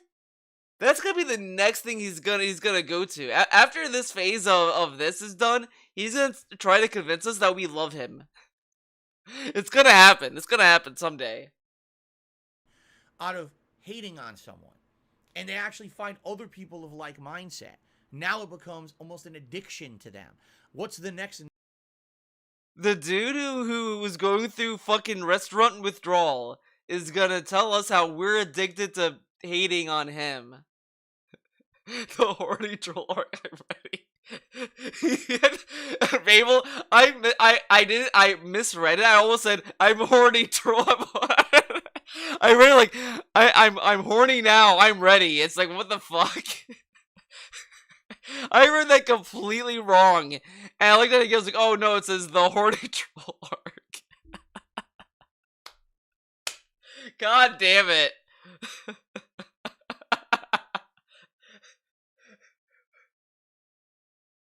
Oh my god, where is it? I haven't had sex in ages. Obviously. Damn it, that's not it. I don't think I have it yet. I don't think I've added it yet. Like, it's been tough. Damn it. I think I downloaded the clip of Kat saying, I'm horny as hell, whatever the fuck it is. I have to find it. A negative meme. What's the next fucked up thing that we can say or do? Even if it's not factually right, we'll convince ourselves in our heads it is, so that we can have that. But it's not emotion. It's just they're saying stuff and they're like, wow, this is really dumb. And that's all it is. Like, you don't get an emotional response when you see a fucking train wreck. You're not like, oh my god, guys, a train wreck's over there. You're just like, oh, what the fuck? Holy shit. Like, that's all it is. And you're thinking, dude, Rage Quit Kirby, that's pretty fucking goofy. That feeling again. What is that? What's the name of that chemical that happens that releases in your head? What's that chemical? Oh, you're part of something positive again, right? And that's what it is. They just continue on with this over and over and over. All right? It's endless. Is it dopamine? At this point. So, what's the point? The of me dopamine caring about drops? it and or addressing any of it when every time that I do, it's just something else next anyway, right? So what I've done is I've basically done my best. The question was literally asking, what does he do to focus on positivity? That's the question. I again answered it in like a minute. And he is still going on and hasn't answered the question. And a lot of people were asking, why does he do Ask the King if he does Q&A? What's the difference? And this is the difference. Impromptu Q&A gets, alright, let's do impromptu Q&A, everyone.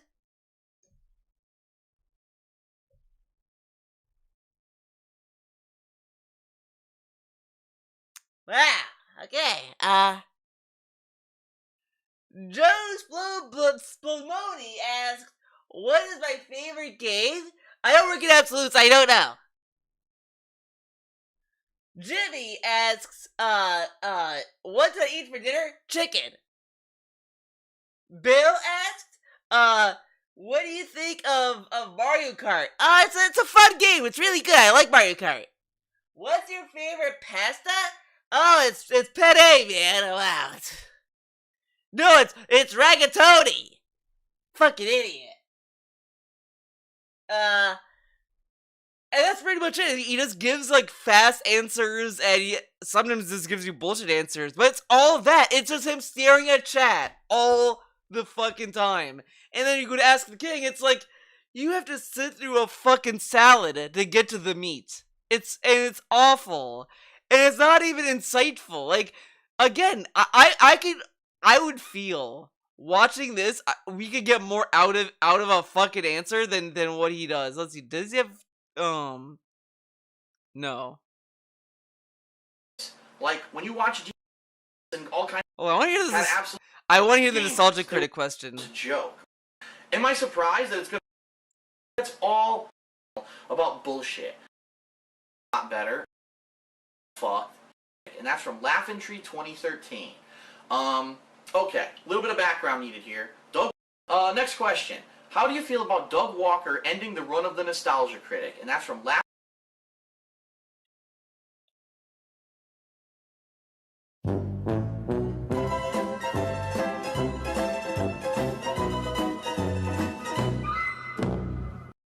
Tree 2013. Okay, a little bit of background needed here. Doug Walker is the main guy in charge of ThatGuyWithTheGlasses.com. It's a website that covers a lot of topics, including The Nostalgia Critic, which was his most popular series, an ongoing series where he basically reviewed and or criticized a lot of things from the 80s and 90s as he grew up, which is basically the same age range that I was, so I kind of understood or empathized. He gets a question about Nostalgia Critic. Well, he grew up in the 1980s and 90s, like I did, so I understand the movies he's reviewing.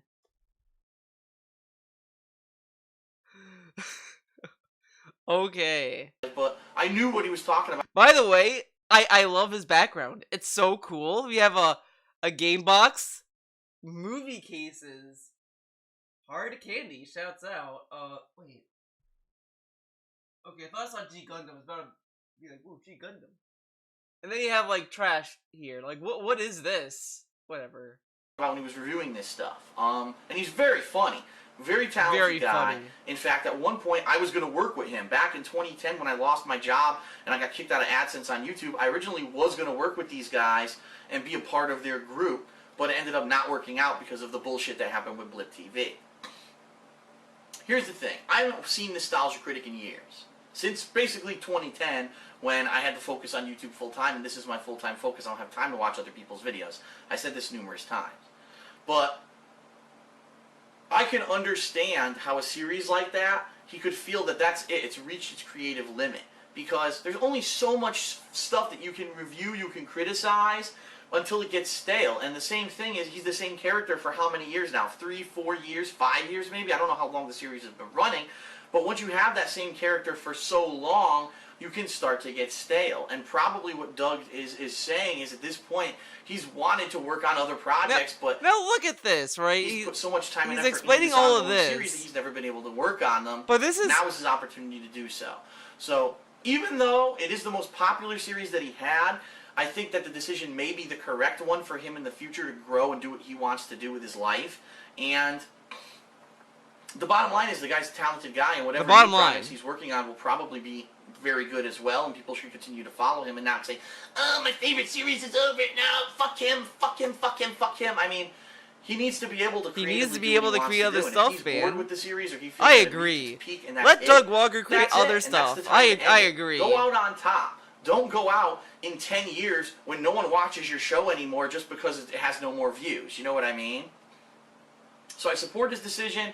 I wish him well in the future. I hope that his new projects do well.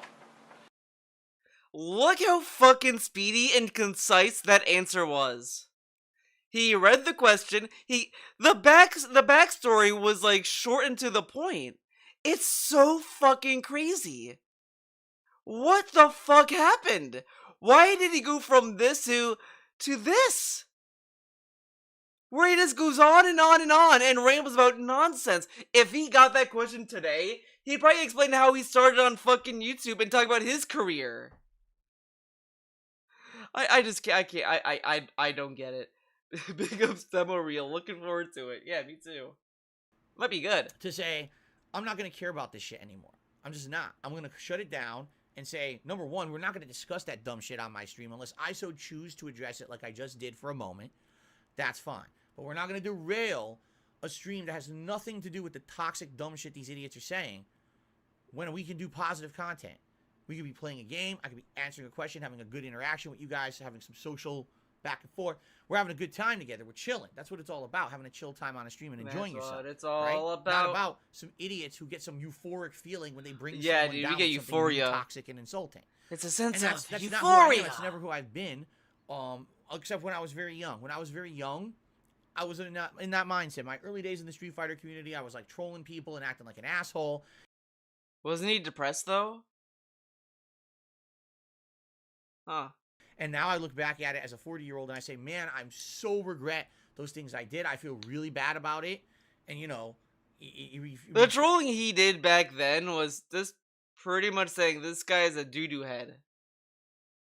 It's just him saying, like, calling people names. And saying shit in videos that would piss people off. That's really all it is. Whatever. Fucked up. Like, it's not even that big of a deal. Like, okay, you troll someone. Whatever. But it's just... It's insane he's conflating trolling, that's like just what everyone does on a fucking forum or whatever, to like people who are doing like stuff like that would affect people's IRL shit, like going out there and doing stuff that's like fucked up or whatever, you know. We don't have to get into the details of that, but he's comparing the two, which is insane because like let's say you know, whatever. Like, let's go to Christian, guys. Everyone's favorite person, right? Let's say, you know, this should happen. Didn't happen. Let's say that. Let's put that. Let's just pretend what happened last year didn't happen. Chris is just chilling in wherever Chris lives. Whatever. Relaxing, whatever. The drama didn't happen. Okay, let's pretend that didn't happen.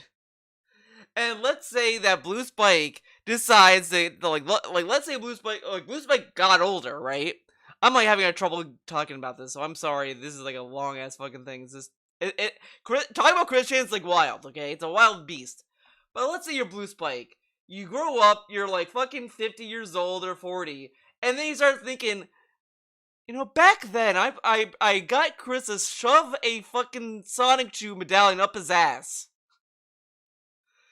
Like, you're probably gonna, like, you might, I mean, I don't know what Blue Spike feels about it, but whatever. You're either gonna look at it one or two ways. Either, like, you're gonna think it's funny because whatever, or you're gonna be like, wow, that's kind of fucked up that I did all that to this person. Whatever, right? Like, you can do fucked up shit and look back and regret about it. But if you do stuff that's like, you're an idiot, dude. Wow, tophaters.com, whatever. Like, is that really, like, that big of a deal where, like, I regret what I did? It's, like, not comparable. I hope that makes sense to someone out there. I feel like I go on these fucking rants and I sound more dumb than I am, but I probably am an idiot, so, you know. To think about how maybe I actually mentally... my actions cause mental abuse to others. And I didn't realize that at the time because I was so young and immature. And now I fully regret it. And I wish that I could go back and change it, but you can't. What's the past is the past, right? All you can do is own up to the things you've done in the past and say, I'm not going to do them in the future. I'm going to be a better person. And I try to do that, okay? Now, in regards to how do I keep a positive mindset with all that shit going on around now me? we get to the answer. answer. No. I'll sit here and meditate. Yes, I go... Now, I like how again, like, past Phil, he would just answer like a normal person. But current Phil, he has to do this. He has been talking to his audience like they're fucking babies. And it's so fucking... It's torture. It is so torture sitting through this and hearing... Like, whatever the fuck. Whatever this shit is. And then he's also mocking meditation. This dude never meditated. He doesn't even know if it would work for him. And he's mocking it. I mean, it's not a big deal he's mocking meditation. It's just, it's silly to mock it when you haven't even tried it. No, I don't do that. I'm not making fun of it. I'm just saying. I'm not making fun of it. I just took a moment and did a mock fucking meditation thing. Okay. The good news about it is that I have what's now called a work-life balance. And I didn't used to have that. Dude, okay? dude, this is gonna be a little foreshadowing here, but when we're gonna watch the Wings of Redemption video, get ready to hear a lot about work-life balance. It is insane. This dude, like, gets fucking gratification talking about it. It is so annoying to hear about it. Like, everyone has this, and he's acting as if, like, he just discovered it. He just discovered work-life balance, guys. He just discovered it. Seriously. I didn't used to have a work-life balance. My entire life was content creation. And so, when toxicity ended up getting thrown my way, it was hard to separate myself from that shit. Because that was my whole life. Now, I actually have a work-life balance. Meaning, what's here is here. And when I'm done with what's in this room, and the stream is off, and the videos are uploaded, I walk out of this room and I have a life. Okay? With a family, with other things going on. That has nothing to fucking do with this. And that's... Well, this has a lot to do with you having a house, DSP. Really good, okay? When you have that separation and you can walk out of the drama and you can walk out of the stress, that is the best fucking feeling. It is. It is, right? man. Yes, I still have to approve some comments on my videos during the day, and for the most part, I enjoy doing that. I like reading your comments during the day and seeing feedback that I get on video. Now, I love that. Now, this is another thing DSP does sneakily, and I've been guilty of this too. To be honest, I'll be fair and say I'm guilty of it too. I'm not gonna pretend I'm anything better. But this dude, every time he does a phone example, he's like, "All right, guys, you know, they say I play mobile games. They say I'm playing mobile games, man. Can you fucking believe that? Mobile games. They're saying I'm doing that? I know, man. It's fucking crazy. Any of this does phone stuff for the rest of the question. And all kinds of fun stuff in that regard. It's awesome, actually. Okay? Yes, I read Twitter from time to time, mostly for game news and things like that. But because I have the separation, all right, I have a whole life outside of this shit. So if there's a day when everything's drama on the internet, I don't have to deal with that shit. I say, fuck that. I put out my content for the day. We had a good time on my stream. Turn that shit off and walk away.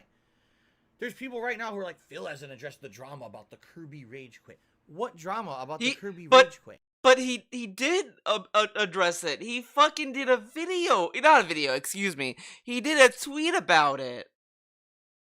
Hold on. I do want to drink a coffee. I was meant to get it earlier. I'll be right back. It'll be very quick. I know it's very fucking odd I'm doing this, but I'll be back very quickly. Okay, next question. Hey Phil, why do you no longer show gameplay footage when you do your Hateful Truth reviews like you did with your old ones?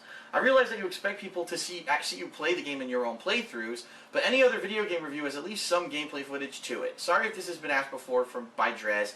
I have been asked before, but let's readdress it. And I want to make it short and sweet. The bottom line is this. I don't want to be a video editor, okay? I don't want to be a person sitting in Final Cut Pro on a Mac, or even here on a PC, Sony Vegas, learning crazy visual effects and all that. That's not who I am. I want to make entertaining videos through content. Like, okay, the content of the video was great. There weren't giant explosions. There wasn't crazy interlaced video footage and shit in it, but the content of the video was entertaining and useful. That's the purpose of the Hateful Truth. When I started with the Hateful Truth, I wanted to kind of do an entertaining skit-based thing. That didn't work out because it took so much time to do. Keep in mind, I'm a one-man crew. I don't have other people working with me on this stuff. I come back, and he's talking about how he's a one-man show. Some things never change. Some things never change. He comes.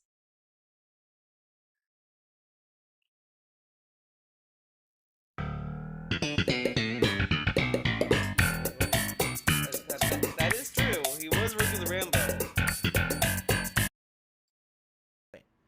It's fucking Kirby. Who gives a fuck? Seriously. Who gives a shit about Kirby in the Forgotten Land? Who gives a shit about Kirby as I talk about Kirby and complain about how people say I rage quit Kirby, but who cares? Who cares about DSP, guys? I don't care about DSP, I'm just doing a stream about him. It's a silly game, it's meant for kids, it has extra challenge, that's post-game challenge. It's very challenging, it made me rage, yes, you could argue it's a rage quit. Kirby's meant for kids. This dude, when he was playing Kirby, was yelling at his chat, "It's not just for kids, it's for everyone! It's for everyone!" Now that he's done playing it, it's for kids. And I've said this before, the reason why he got really mad at Kirby, and he rage quit, is because he expects every Nintendo game to be easy because it's for kids. That's why when you watch him play Mario Odyssey, and he's having trouble with the other side of the moon, shit, he was losing his mind, because in his mind, those games are meant to be easy. Who cares? Move on to the next thing. That's, you know what I mean? Like, there's nothing there. But these idiots actually focus so hard on it. Because, again, this is what they do. They got their euphoric feeling. Saying something negative about me for a few days, it didn't affect me in the least. I don't pay attention to it. I was back the next day. By the way, this coffee, the Paca, didn't put up with the shit on my streams. We move on. Vanilla coffee, it's really good. And that's the mentality that I have now. It's pretty good. Pretty good, dude. None of it matters. Another coffee from the Japanese store. Does not matter anymore. What sucks is when you have newcomers who are maybe interested in my content and they skip it or don't give it a chance because of that shit. That white noise nonsense outside of me that I can't control. It sucks when I lose opportunities. I lose them all the time. At one point, people wanted to have me as a sponsorship opportunity. today, guys, he could have gotten sponsors. People wanted him, but the trolls. Tomorrow, I would never do sponsorships. Never ever in my life. I would never do that. And things. At one point, people wanted to do collabs with me and things like that, and now it doesn't happen anymore because of those idiots. No, do you see? This is what I mean. This is why, like, I don't believe half the shit he tells me sometimes, because especially with this shit, it's today it's this, tomorrow it's something else. He always goes between these two stories, and they both can't be true. Ugh. And they never go away. And there's nothing I can do to get rid of that because I'm not making it. I'm not controlling. Then how was he able to get the Hori Joy-Cons? How was he able to get Mario and Sonic at the Olympic Games if he doesn't get these opportunities? And then he tells us that he gets these opportunities all the time. He turns them down because he would never become a sellout. DSP, which story do you want to go with? The one where you're a Chad and you don't want sponsorships, or you're a victim and you can't get sponsorships? Which one do you want to do? Like, if you're gonna lie, pick one. Pick one, please. You know what I mean? Literally, if I fart on a stream, that becomes drama for them for 2 days. Anyone else can fart and it's fine. But if Darkside Phil farts, it's like, oh man, did you hear Darkside Phil polluted the planet when he farted? Did you hear that the gas... He says this, but this is so... Like, this is how low maintenance this is. If you just say... Like, you could say, oh wow, DSP put his shirt on backwards. Wow. He would think you're making drama up about that. And it's like, you're just stating something that happened. Methane gas ratio of the environment went up. So now we got to talk about the environmental impact of Darkside Phil farting on a stream, man. It's bad. And it becomes an expose for 2 days on the internet. Something stupid that everyone else is... Who cares if anyone is playing Kirby and rage quits it? I don't care. Again, he's talking about it. This dude, I don't care about Kirby, but they say I quit Kirby. I didn't quit Kirby. It's stupid. Wow, but I didn't quit Kirby. I didn't. But if you want to say it's a rage quit, I guess you can, but I didn't quit Kirby. Oh my god, Kirby. That I did at night, it filled a need, and I move on to tons of other content. The fact that it changed from being a chill playthrough to something frustrating couldn't undermine the point I was playing it for, and that's why I said, fuck this, I'm not going to bother with it anymore. You know what? His office has to smell. Because there has to be a reason why Jasper Kitty doesn't come in. Now, guys, we're going to get into another Theo theory. We haven't had a Theo theory in like a year or whatever the fuck. We're due for one. I think we haven't seen Jasper Kitty in the office because they got another cat. I think they got a second cat. Because they also said they went to see the cats a few weeks ago. So obviously, they got a second cat, and they obviously, when you get a second cat, you can't have them just be waltzing around willy-nilly. You have to like slowly introduce them so that they can get used to each other, and then they can do whatever. And then he has to come up with a way to introduce the second cat. He can't just have the second cat waltz right in. He has to figure it out. So that's what's gonna happen. We're gonna have to wait until the DSP decides he's gonna show us his second cat, because he got two. He either got a second cat or he has a child. Obviously, because he didn't show us, and we don't know what happens outside the office, guys. The absence of evidence is not the evidence of absence. It's no big deal. These idiots outside who say it's a big deal, they don't matter. He should, Excalibur. There'll always be no ones. I don't care about what they say. I'm just going to have fun on my streams like I always do. You understand? You understand? So how do I keep the positive mindset? It's this simple. I'm still here after 14 years. I still have fans who love what I do, right? And support who I am as a person and a content creator. And as long as that keeps going, why the hell do I care about everything else? I don't. The positive mindset I have is when every day I come here and someone says to me, Phil, what you did today put a smile on my face. What you did today had meaning to me. I really love the conversation we had. I love the gameplay you did today. Who the fuck has been saying they love the conversation they had with him today? I don't think anyone has said that except for when he did that dumbass wing That's what stream. that's what I love. That's all I care about. I don't give two fucks about what they're saying. Why would I ever care about what they have to say? They're no ones to me. They're dead to me. They're just fucking no-life idiots who feel like they get euphoric when they hate on someone. That's the worst mindset to have in life, and I'm never going to care about that ever again. Really. You know, and it sucks because it can be harmful. I run a business. It can be harmful to the business when they do shit like that. But I realize that fighting... But DSP, you said you don't want to get sponsorships. You brag about it every day. Now, oh, the trolls. Against it is completely worthless. It doesn't do anyone any good. I think there's only one time someone actually addressed that to him and said, DSP, you say this, but why do you say that? And he literally just said, well, no, I'm complaining because, like, I don't... If I got the sponsors I want are the good ones, and they scare the good ones away. The goalpost gets moved. Some shit like that. All it does is stops me from making more positive content. So I'm not gonna deal with it. Say fuck them. Just keep going, man. Fuck them. Okay. Fuck the trolls. So that's how I stay positive. I just don't let the other shit derail me. I just stay the course, and I have a good time with the stuff that I do here on the stream. And I appreciate every one of you who comes and... Dude, 29 minutes, and we just are wrapping up the first question. 6 minutes! He answered 1, 2, 3? 3 or so questions in 6 minutes. Dude. Look how pathetic this is.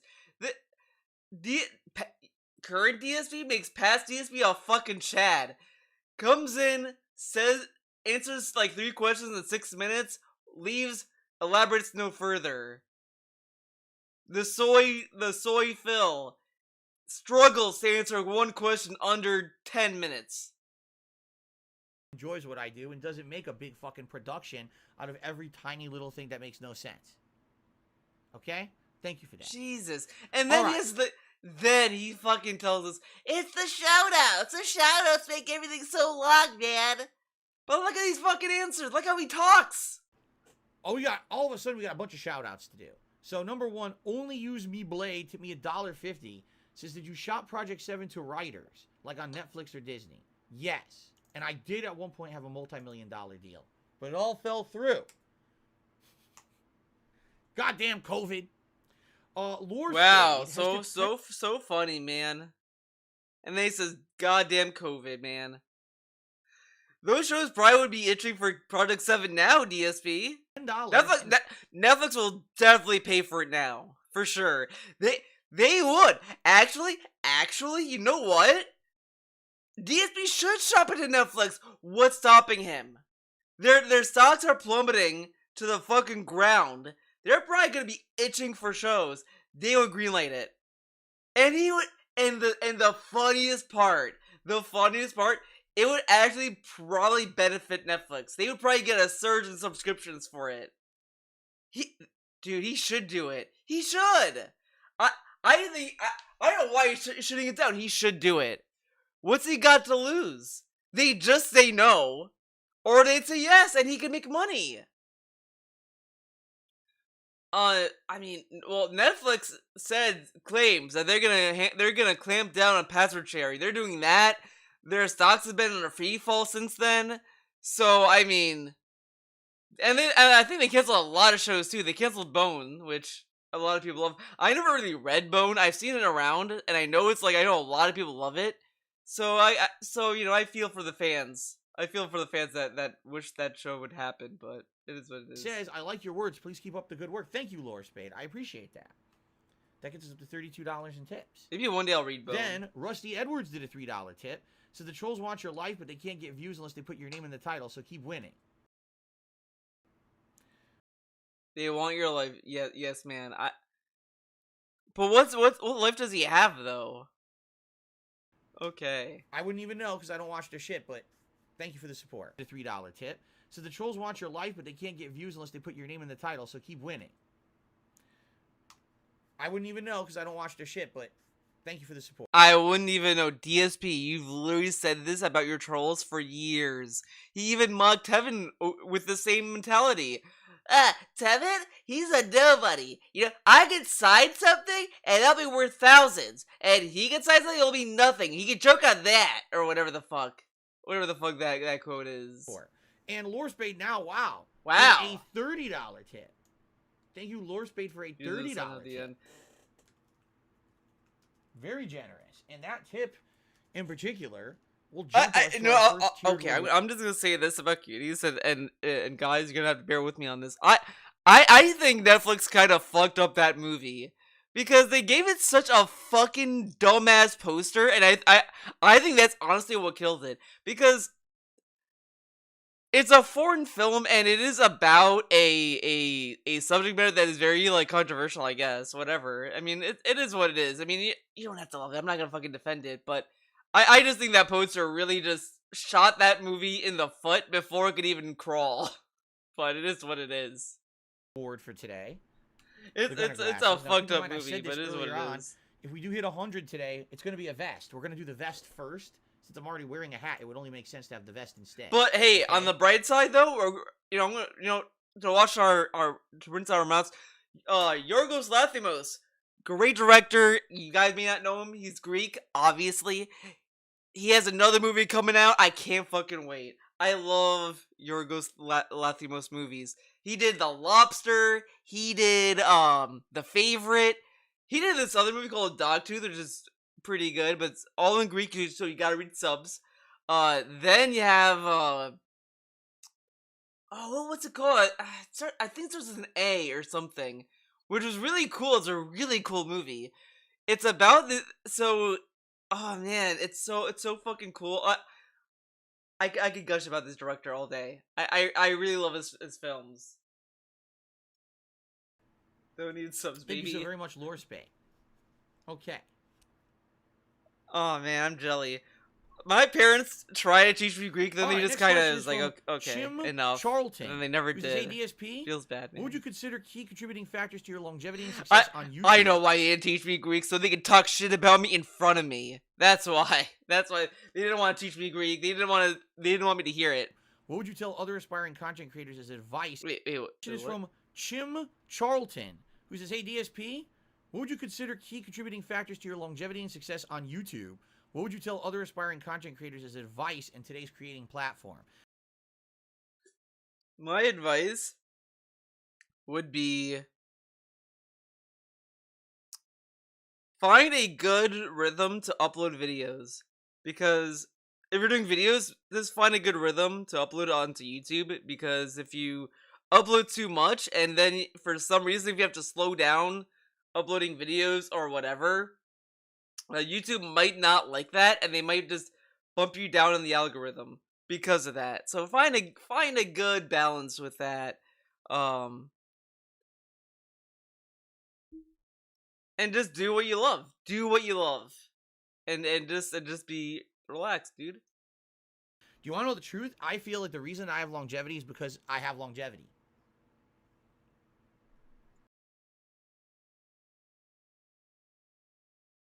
I'm at a loss for words here. I have longevity because I have longevity. What? This is the next level of popular, that these people are popular for being popular. It's the same nonsense. Is he gonna explain it? I've been around so long, and I was one of the people who started with the, how do I put it? The improv style commentary, reacting directly to what happens in a game, not pre-produced content, not highly edited content, but instead full-on gameplay, reacting to said gameplay in an honest manner, right?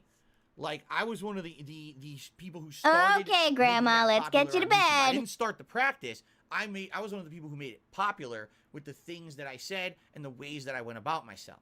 People found me funny. People found me silly. People thought that I was an over-the-top character, and I got popular doing it. So, what he means is that he has longevity because he started like 10 years ago or whatever the fuck. That means nothing because he doesn't really have longevity because he's been kind of whatever. You know, he's just been like lasting because of crowdfunding and whales coming in to carry him through life. That's pretty much where he is now. And that's what's making him go longer. Like, if he, let's say that all the whales, every whale on the planet decides, fuck Phil, I'm done giving him money, and they stop giving him money. He would have to find a job. He would have to, because he wouldn't have anyone to carry him. But since he has a constant revolving door of people like with a big wallet, big open wallet, he can be carried, and that's what makes him like have longevity. Okay, now because I've been around for so long, people know who I am. People like my content for various different reasons. Some people just want to laugh. Some people actually trust my judgments when it comes to games and know that I do things a lot differently than other content creators. I don't accept paid sponsorships. I don't expect... Oh wait, now he doesn't accept paid sponsorships. In the same stream, he changed the narrative again. Whoops. Paid kissing butt of a game, you know what I'm saying? You watch me play a game, I'm going to be honest about it. And a lot of people really like that and appreciate that. Some people are here for the drama. They like to make drama every day. And so, yes, there's an element to that as well. If there wasn't these drama queens on the internet constantly trying to slander me, likely there would be less people who know about me as well. So it all goes hand in hand. But the truth of the matter is, I am a unique case. I am... How is he unique? So many people started the same time he started and are going on now, or they changed their content to do something different and better, or whatever. Or they just changed, whatever. How is he unique? And there's always people who start from small beginnings and become big on their own. And there's some people that don't. Like, if you look at the art world, and you look at the contemporary artists, a lot of artists today, you may never even know. You may never even know they exist. You may not see their piece. They might even die before they can even get noticed for their art. Because that's what happens sometimes. Like, a lot of people either get noticed or they don't. The exception to the rule, okay? There are not a lot of me left. There's not a lot of people... Oh, man. There's not a lot of me left, man. Oh, my God. Who've been doing this for 14 years, who are sticking with it, who are making a living doing it, who are keeping up with everything. This would be like me bragging about how, like, okay guys, when I started doing DSP videos, we had the SOK, King of Divas, King of Crybabies, Almighty Tevin, all these things, and now it's like there's these new guys like Hate Army Watch, Aqua Teal, Piece of Peace, and all these other people, but I am one of the originals. I was there when Tevin was making videos every week about DSP, man. I'm one of the OG trolls, man. I'm the last ones. Like, that'd be so fucking lame for me to brag about. Because it's like, you're making videos and you're putting stuff up, whatever, you know what I mean? You know, a lot of people, most of the people, honestly, who were doing it back then don't do it anymore or have completely changed who they are, right? Take a look at, and I'm going to give you this, I'm going to actually say this in a positive way. Review Tech USA. Here's a fuck Review Tech. He's a baby. guy who also for a very long time has been a YouTuber. When he started as a YouTuber, he reviewed technology. That's what he was there for. It's his name, Review Tech. Now, he literally sits there talking about news, current events, drama shit. That's how he makes a living. He still reviews tech, though. Just because he Now, you know how dumb this whole segment is? And it's very obvious. A lot of you probably already know where I'm going with this. Review Tech changed his content to be more diverse and variety, and he does more stuff than just fucking reviews, right? Of technology or whatever. And he's just like, well, he did this, man. Wow. But DSP has changed his content so much. He doesn't upload to his vlogging channel anymore. He doesn't do vlogs at all anymore. He doesn't do reviews. He doesn't do a lot of other stuff anymore. He only streams the face cam now. He only does interactive streams. He does chill streams. All of these things he never did back then, and now he's doing them now. But those other guys, they had to change while he stayed the same. Okay, dude. Living on YouTube. I'm one of the very few people who stayed true to who he was and what he wanted to do. How did he stay true? He's not putting out the same content.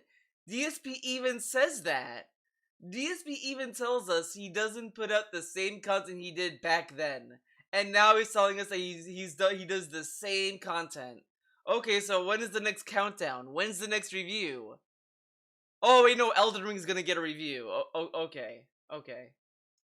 All I wanted to do since day one was sit down, turn on a camera, and chill with a video game and share that experience with all of you.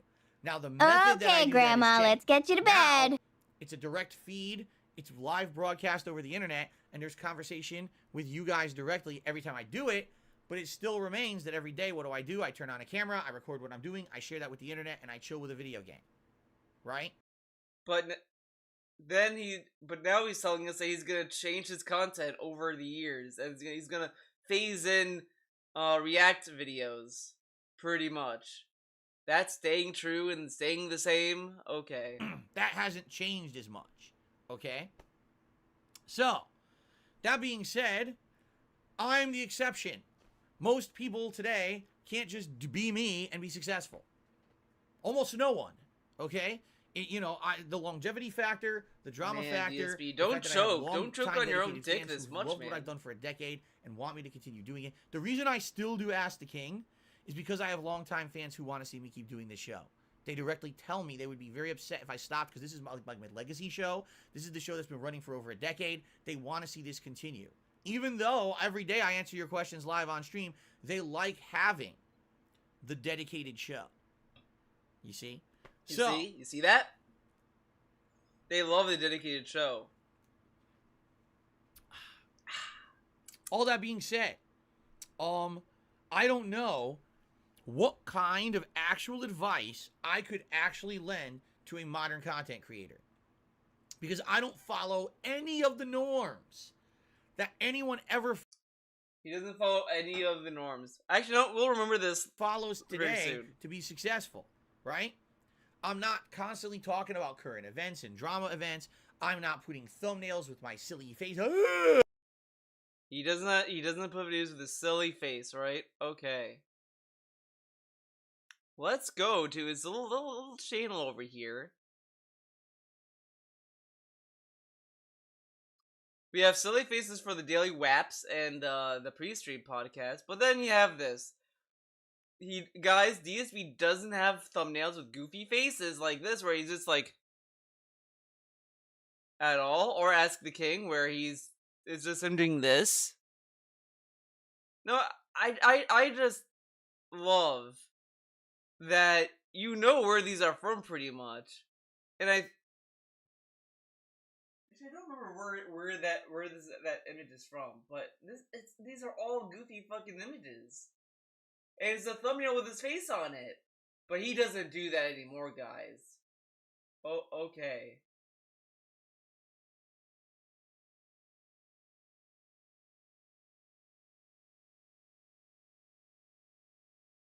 All over every single thing that I do on YouTube. Oh, not every single thing. That's I'm the not difference. doing clickbait. I'm not doing all the trends, Just this weekend on Saturday, I'm trying something different. I'm reacting to a video that people have wanted me to react to, a person who they talk about on my streams constantly, right? It's the first time I'm actually even trying something like this. It may work, it may not. You see?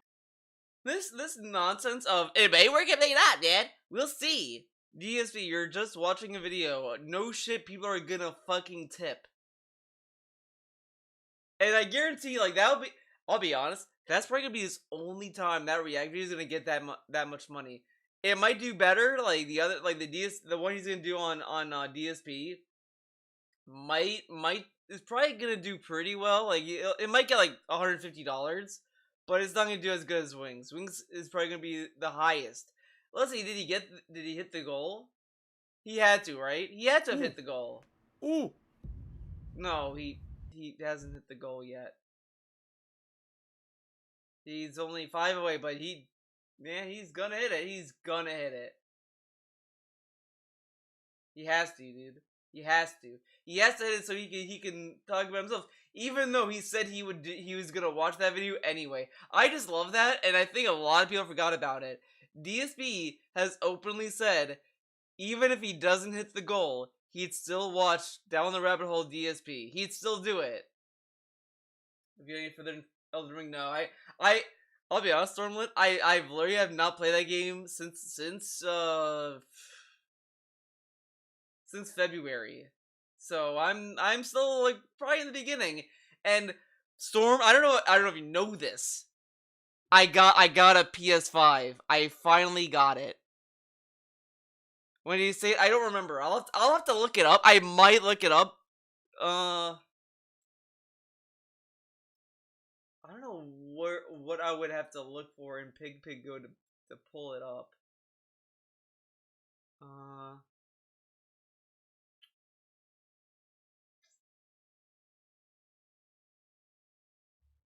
Watch Rabbit Hole DSP. Anyways.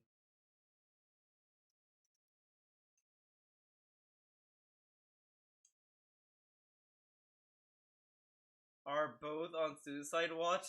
Wait, what? What is this? EA and Ubisoft are both on Suicide Watch anyway. Oh. I don't know. I'll have to look it up. But I'm pretty sure he said he was gonna watch it anyway. I'll have to find it. I think it's on a pre-stream though, so it might not be that hard to find for me. But yeah, I got a PS5 Stormlit. So I got the PS5 version of Elden Ring on my PS5. I just haven't loaded it up to see where the save file is. I hope the save file carries over, because if it doesn't, I don't know if I'll ever go back to it at that point. I mean, maybe I will, because it's not that bad, but no. Actually, no, fuck no, I would not go back to it. But I'm the exception. Most people. I played Death Stranding, Director's Cut Stormlit. Possibly get love that game any even more kind now. Of attention on YouTube, because YouTube's algorithm pushes The only that bummer, the only thing I will criticize the PS5 for is that it's kind of bullshit in the sense that I can't get HDR and 4K to run at the same time. So I'm stuck with having the PS5 run at 1080p. The frame rate's good, so at least I get smooth frame rate for all the games I play, which is fine. But playing the Series X, it's like that console. I'm able to do HDR, 4K, and 60 frames like instantly. So I love Devil May Cry 5 Special Edition playing on that. It's so fucking good. And then I loaded the PS5 and it's like, alright, you can't do 4K and HDR. You have to do one or the other, and it's like, like, I need a TV that is 120 hertz. Mine only does 60, which is, I think that's gonna be the new scam. The hertz scam. And Retro said I should go get a new TV. No, the one I have is working just fine. The only way I'm ever gonna change it, get a new TV, is if this one stops working. Which happened to my Samsung. The Samsung became a lemon in like a year. That was a terrible TV. I hated it. After that pissed me off. And then we got a good TV after that, which is kind of funny because that Samsung was a 1080p TV. So it was already behind. It dies, and then I got a 4K TV. So I was like, that's great, but 60 hertz. But I will say I love the controller. The PS5 controller is my favorite controller. I love the vibration. Gamey kind of content to the forefront. Oh my god, we had a gamer moment, guys. Okay.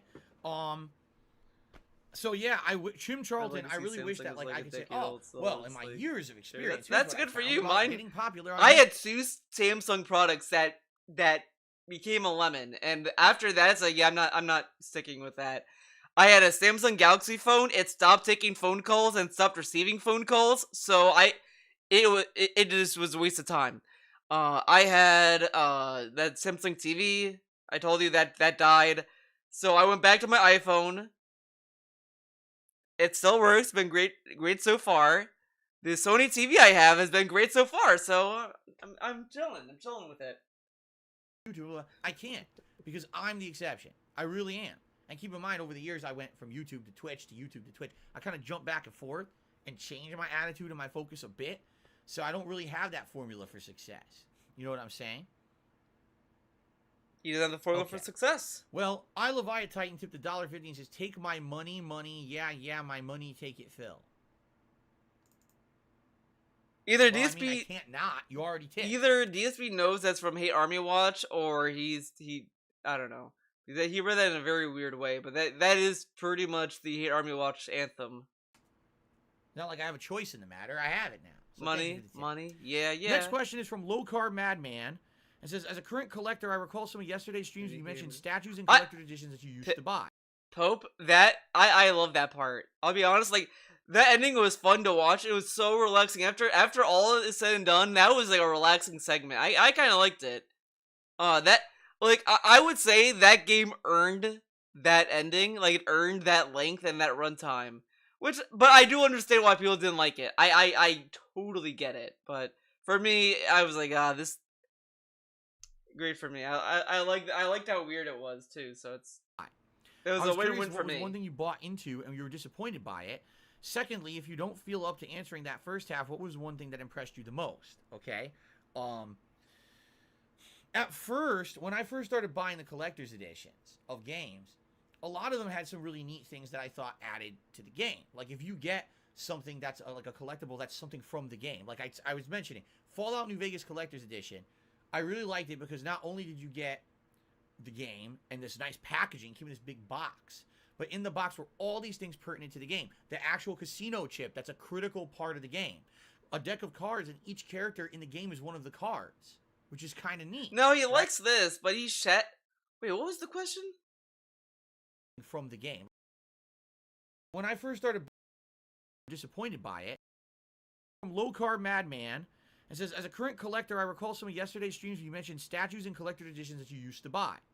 I was curious what was one thing you bought into and you were disappointed by it. Secondly, if you don't feel up to answering that." What was I disappointed? Game-wise, it was The Order 1888. I got the collector's edition of that game, and that game just I felt like I was scammed. Like that was a genuine scam. The collector's edition was whatever, but that game was a fucking rip. Like that was it.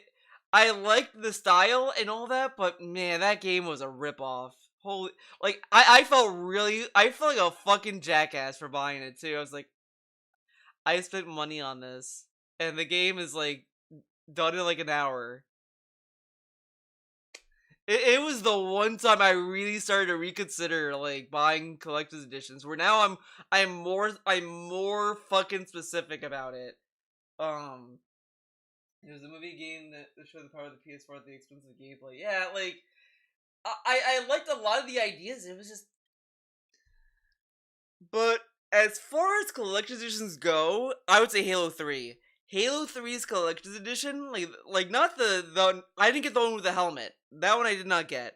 I got one of the lower tier ones because it came with an art book and a tin. I don't remember if it came with a soundtrack or not, but I got that. I mean, that's all I wanted. I was like, oh, an art book? Hell yeah. I opened the art book and it's literally just game renders of like not even like, oh, this is the 3D render of the model. Look at that. It was just, they took a screenshot of the game and just put it into the book. And I was like, this is an art book? After that, like, that book got destroyed. This is like, a lot of it was by accident. Like, a soda spilled on it, dust collected on it. I did not give a fuck about it because it was a waste of fucking paper. I was like, I can't fucking believe they had the gall to call that an art book. I have seen better art books in, like, other editions. And that was, like, a fucking joke. So that one was also pretty disappointing. I hated the Halo 3. And the game was also disappointing, so it was like a fucking salt to the injury. Salt to the wound. That first half, what was one thing that impressed you the most? Okay. Curious, what was one thing you bought into and you were disappointed by it? Secondly, if you don't feel up to answering that first half, what was one thing that impressed you the most? Okay. The one collector's edition that I was impressed with. Oh my god, there was one, I can't think of it now. Because wouldn't that a very good Metroid Dread? Metroid Dread had, I will say, like, the price point is whatever. I think it's a little too much money. I think Nintendo kind of overcharged for it. But that art book that came with Metroid Dread is one of the best I've ever seen. It's hardcover and it's decently thick. That's a good book. They did pretty good with that. I just think it was a little too much money. I think it was too expensive for what you're actually getting. But that art book was, oh my god, it was so good. It was such a good book. At first, when I first thanks started for buying the collector's editions of games, YouTube subs, a lot of them had super some awesome really neat things reviews. that I thought added to the game. Like if you get Wait a second, something oh that's shit, a I don't have collectible the that's something from the game. Like I was mentioning, YouTube Fallout New Vegas collector's edition. alerts up. I really liked it because not only I did think you it's get broken though. the game and this nice packaging, came in this big box. But in the box were all these things pertinent to the game. The actual casino chip, that's a critical part of the game. A deck of cards, and each character in the game is one of the cards, which is kind of neat, right? Like Steal the those life things that insurance add to money? the lore or whatever. Oh man. Alright? Keep talking.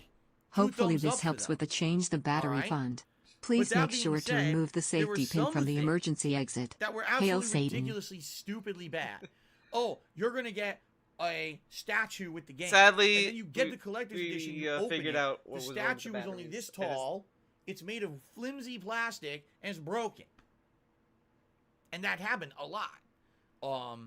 What happened was they found out that these collector's editions were actually quite profitable because they could It's sell as thick you as Samus's like a thighs. figurine that takes $5 to make, and they could sell you the collector's edition for like $80 more than the cost of the game, and you just got ripped off. Okay, and that would happen a lot actually. It was No, he happening- says this, and he acts as if that like when people design action figures or statues or whatever the fuck, there's no artist involved. Like all that takes time for someone to design and draw and all this stuff and to make, and then they have to take that, they have to mass produce it for a certain amount of copies. Of course, it's gonna be like they might cheap out on the parts, but it's not.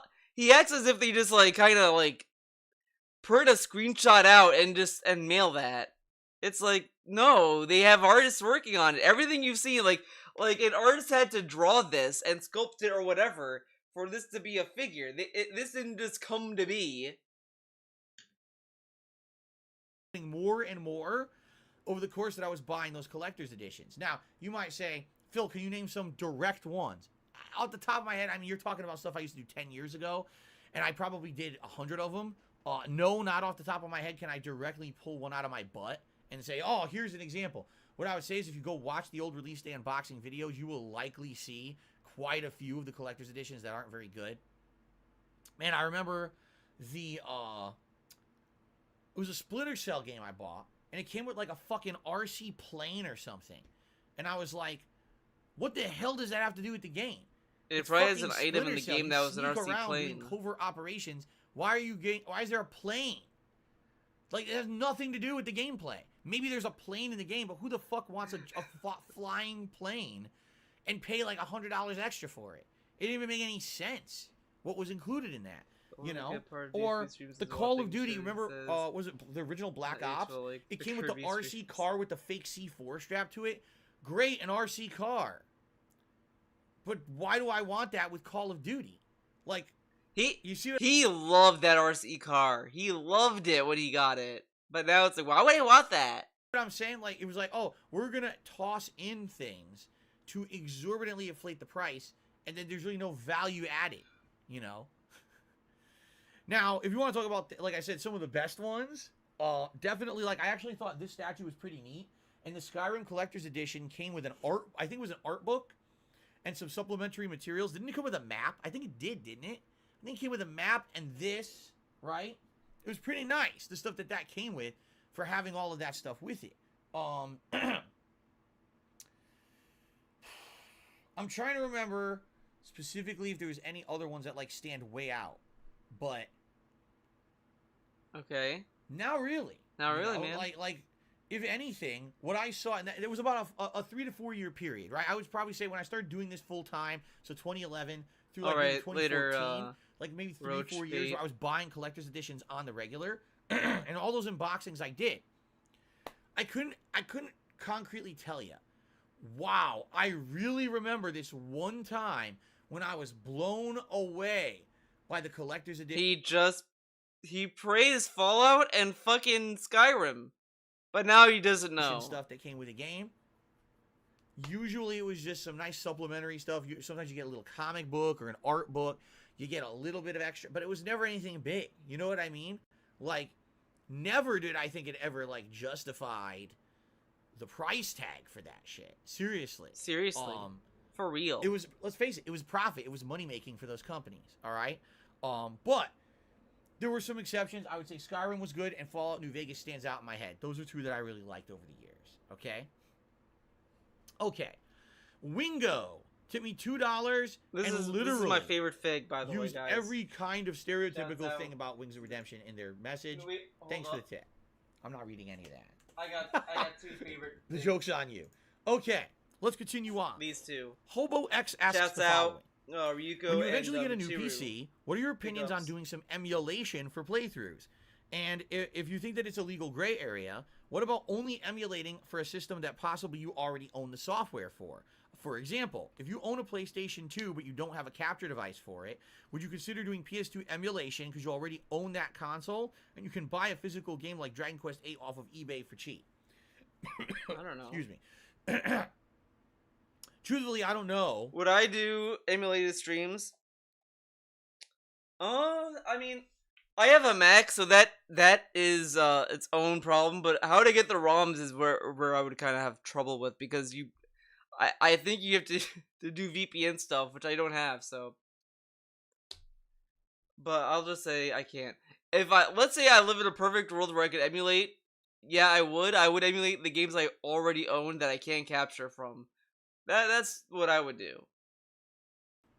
Much about this emulation you're talking about. The emulation I'm used to is like emulating a freaking SNES game on MAME or something, you know.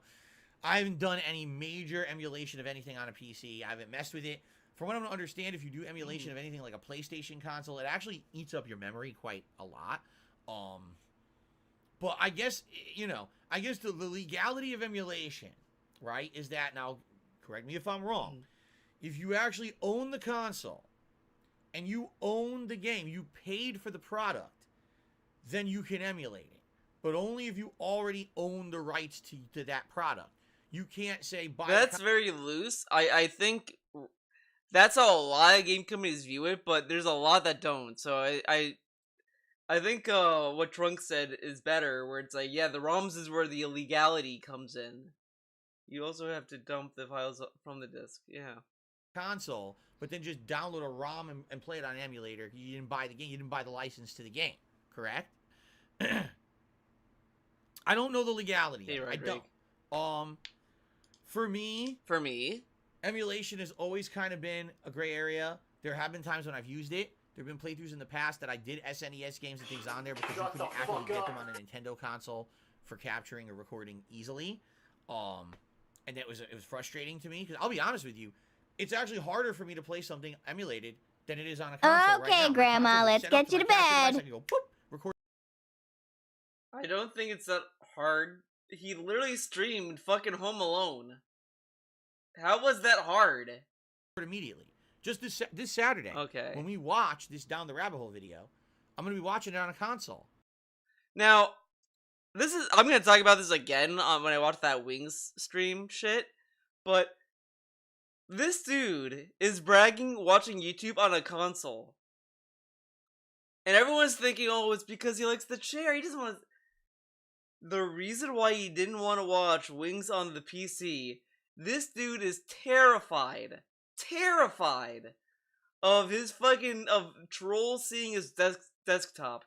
Because this dude just can't fucking put stuff in fucking folders.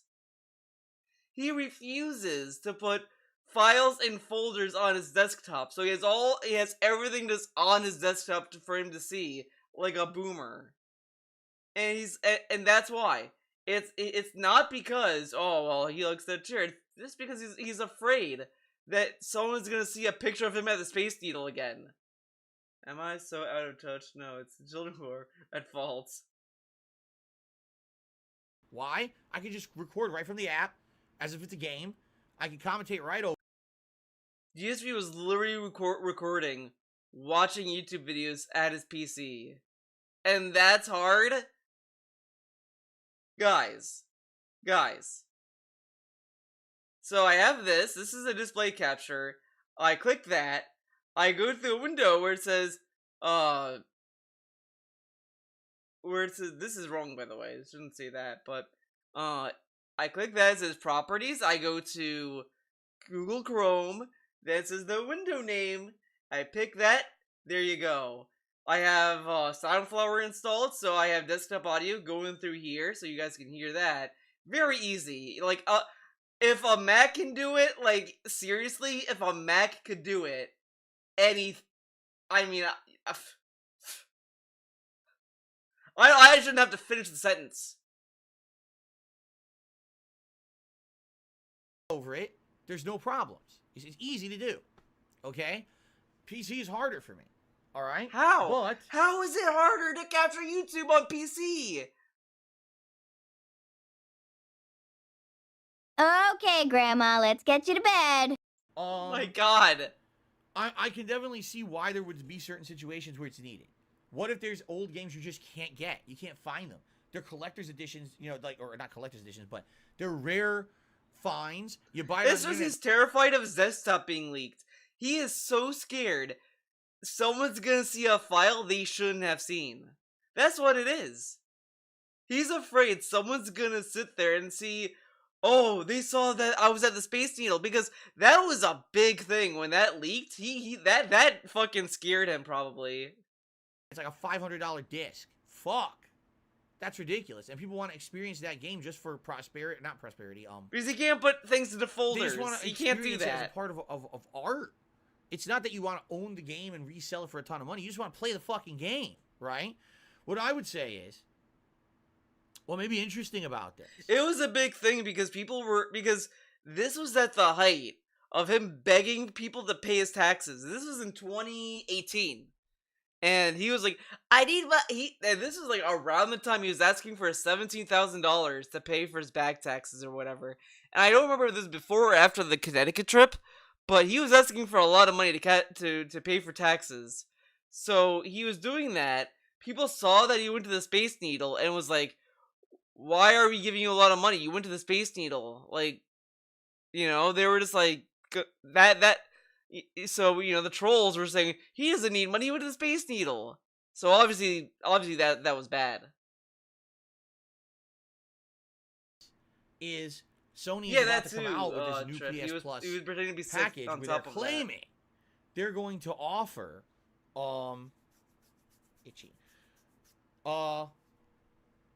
they're going to offer retro games digitally on their modern consoles, right? So now you don't need to go out and get the physical versions. You'll be able to have a legal way to pay for this subscription each month and get the old games. Maybe that's the avenue to go then. The problem is, let me put it this way, HoboX, I can't say yes or no. Because I don't know. I don't know what really is out there for emulation. It hasn't really been a consideration for me because I haven't really been able to do it regardless. You're right. If I have a new PC and it's top of the line and it can handle that kind of shit, kind of opens up new avenues. At the same time, is that an avenue I want to go down, or is it a legal issue? Now I gotta worry about people reporting me for emulation and shit, right? The trolls are gonna report him, dude. Trolls are gonna get him. I'm honestly not sure. They're gonna tell Nintendo that DSP is emulating Mario. Play an old game, likely I'm either gonna boot up my Xbox Series S, or I'm gonna my Xbox Series X, or my my PlayStation 5, and maybe pay for the month subscription and play the retro game on there. Okay. Okay. An anonymous tipper to me $1.50 says, if the Wings thing pans out, react to the Gamer from Mars 4-part Chris Chan documentary. Gamer from Mars. I think that it's a meme. Whatever.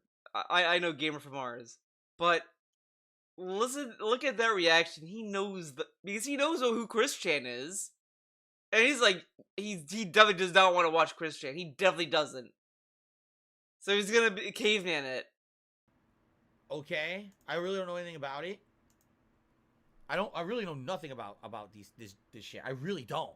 Like, I'm gonna be the person who watches this stuff for the first time, and I'm like shocked because I don't know any of it. You guys know the memes. You guys know the stories. I don't know shit about shit. You don't know, but when people were asking him for the Sonic hat, he was like, he knew that he was being compared to Chris Chan. And then when people brought up Chris Chan shit, he was slamming it down. Like, he's so terrified because the thing with Chris Chan is that since Chris Chan is like is very fucking like out there. If you just look at it on any level, because Chris Chan also claims that he's also transgender, which is like, I've talked about this with Charles on my game club of all places, and it's like, if Christian wants to be a she or whatever, that's fine. I mean, hey, whatever. But it's just everything that surrounds her decision to be, who she is or he is, whatever you want to look at it. It's like, you never really know how genuine Christian really is, and I think it's even more scary now that he thinks that he's God and shit, and like, it's kind of a fucked up situation where Christian is, and like, you know, regarding to everything. So yeah, DSP does not want to touch that at all because it's gonna be a wild ride because he's gonna have to stumble his way through like trans shit. He's gonna stumble his way through the stuff with his mom. It's gonna be wild, and his chat is not gonna be the kindest chat. Not saying that they have to be nice. I'm saying, like, when I say that, I'm saying he's gonna be watching Christian shit, and let's say Barber shows up on the video, that chat's gonna go wild about it. So it's not gonna be great. It's not gonna be great. Okay, let's continue. Stealthy Koopa asked the following: how do you go about choosing a character to play in a new fighting game? Do you look for a character with good tools like anti-airs or reversals, good combo ability, good setups, a specific playstyle, or something else entirely? When I pick a character in a fighting game, I go by design, personality, and how they're played. Like, when I play Street Fighter 4, I just picked Ken because I want to learn the game. Yeah, guys, Ken was my first character. My first character I played in Street Fighter. Yeah, that's right, Ken. The fucking grappler. So I play as Ken, and I was like, alright, I still think Ken is boring. I don't think he's that interesting of a character. And I kind of got bored of him really quickly. And then I saw Cody. I was like, this guy? He's a cool fucking character. He is like bored. He's in prison. He's just like, all right, yeah. Oh man, you're making me sleepy. It's like, this guy is fucking cool. And he's like fucking badass. I really like jived with Cody. And I loved his moveset. I loved everything about him. Then I played Skullgirls, and I almost wanted to make the whole cast. Mostly, isn't the guy like criminal too? The guy? Are you talking about Guy or something else? Guy isn't a criminal. Guy is a ninja, and he's like super righteous and shit. And he always tries to steer Cody to be like a hero again, and Cody's like, nah, man, I just want to beat up. Oh, Cody, yeah, Cody is a. Well, I think in the lore, Cody got like framed, and then after that he was just like, fuck it. They think I'm a criminal. Fuck it. I think it's like it's either that or he just was in a mood to beat people up, and that's why he's in prison. Some shit like that. But Cody is cool, and then in Street Fighter 5 he became a mayor. And he was even cooler. And Skullgirls, I mean, I picked everyone. I mostly gravitated to Eliza for the longest of fucking time. And Eliza was so cool. And I'm gonna say this. I used to simp hard for Eliza in my early years of doing YouTube videos for DSP videos, and I was like, "Oh, why is it so cool?" I mean, she's like a dominant force, whatever. I got a comment, and every day on Twitter I think about this comment. Some dude was trying to shit talk me, be like, "Oh, well, guys, Theo likes to be fucking bodied by a woman," all this stuff, whatever, right? Go on Twitter right now. You're going anywhere on the internet now. Everyone is saying, "Oh man, I wish this girl would beat the shit out of me." So, you know, I feel validated every day. I feel vindicated. It's like, yeah, this guy thought he got me, but look who's laughing now. Crazy. I don't spoil myself on fighting games or any games. Oh, I got into too many fights. Okay. Done research. Excalibur. So when I'm booting up a fighting game for the first time, it's literally the first time. I'm not. I did research. I mean, like, I'm not like super into it, but I do like the attitude of it. I like the attitude of Doms, like Eliza, Raga Kiryuin from Kill la Kill. Like, I like the personality. I like when a woman knows that she has power and she's just having fun with it. I just like that personality because it's such a cool, fun little thing. I don't know how to describe it. I don't know how to put it into words. I know it's not king shaming, but I'm just saying, like, I just like the personality of it. Like, it's so like, oh man.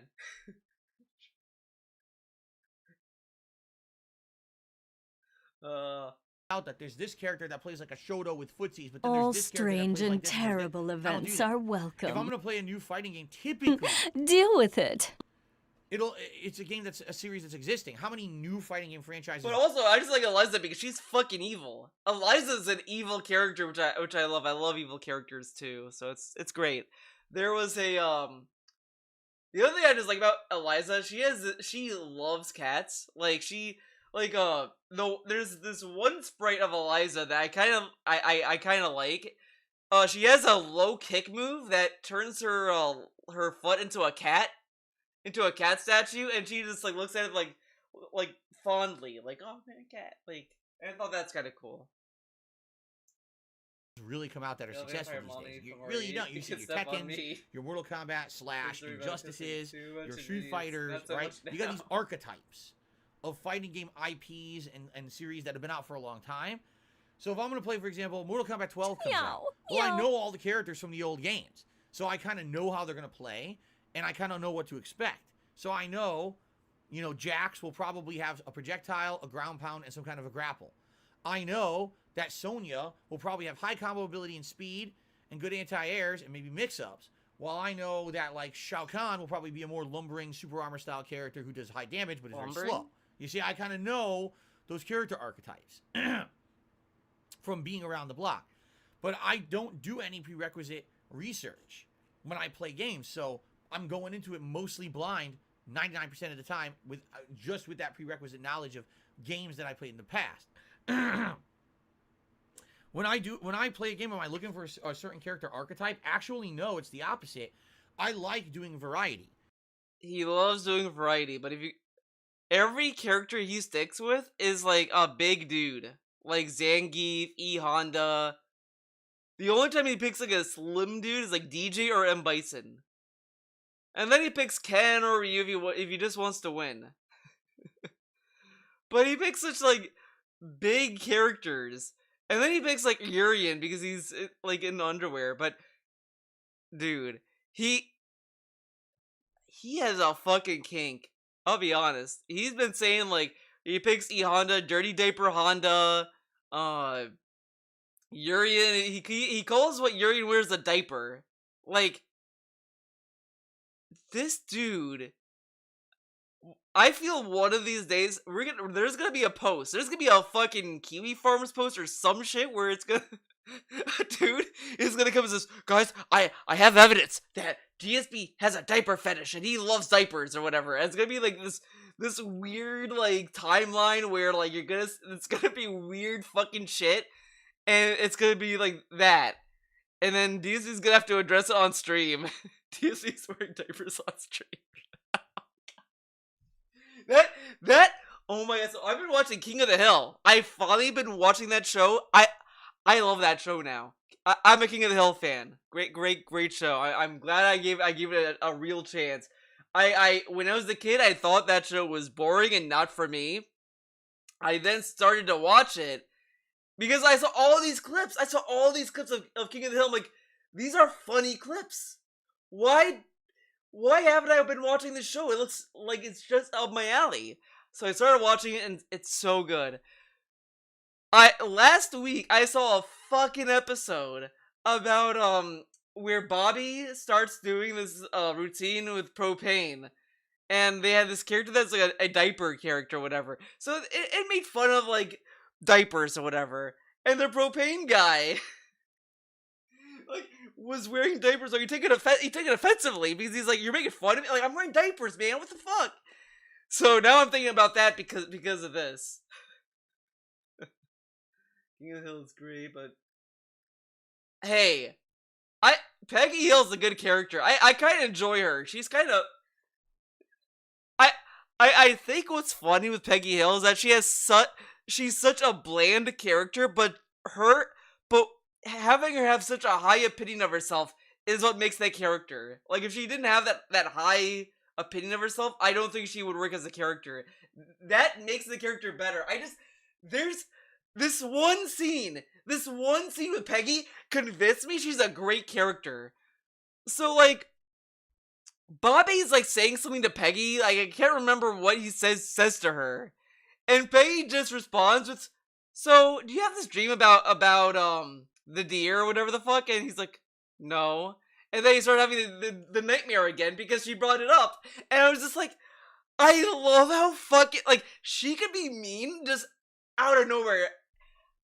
She's a great character. I don't understand the hate for Peggy Hill. I'll be honest. I don't get it. She's great. I love everything about her.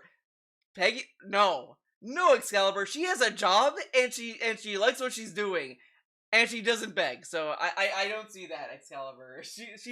She's just great. I don't understand the hate for Peggy Hill. I don't get it. I don't get the hate. The boy's not a ghoul. Will always be my favorite clip for Cuba. Oh my god, that's also good. There's so many good scenes. She's bad at her job. Yeah, but I mean, it's a fucking elementary school. But again, what makes is that she has a high opinion of herself. That's what makes it great. Oh my god, we're having a King of the Hill moment. Right? I want to play a grappler, but I also oh want my to god, I'm glad I'm watching this show, and everyone loves what's it. Available. What is in the game? What's available to me? What are the tools that you can use in the game? I like variety of gameplay. I don't like picking one character and literally saying, I don't remember why we. Oh, because of the diapers. I like seeing the variety the game has to offer. Oh my god, dude, I derailed myself so bad. So there you go. So bad. Holy shit! I actually missed a shout out here. First of all, thank you guys. We hit 100 likes on the stream. I really appreciate that. That helps tons for visibility on YouTube and engagement purposes. The one thing I will also say about fighting games, and this is gonna be a Skullgirls moment, guys.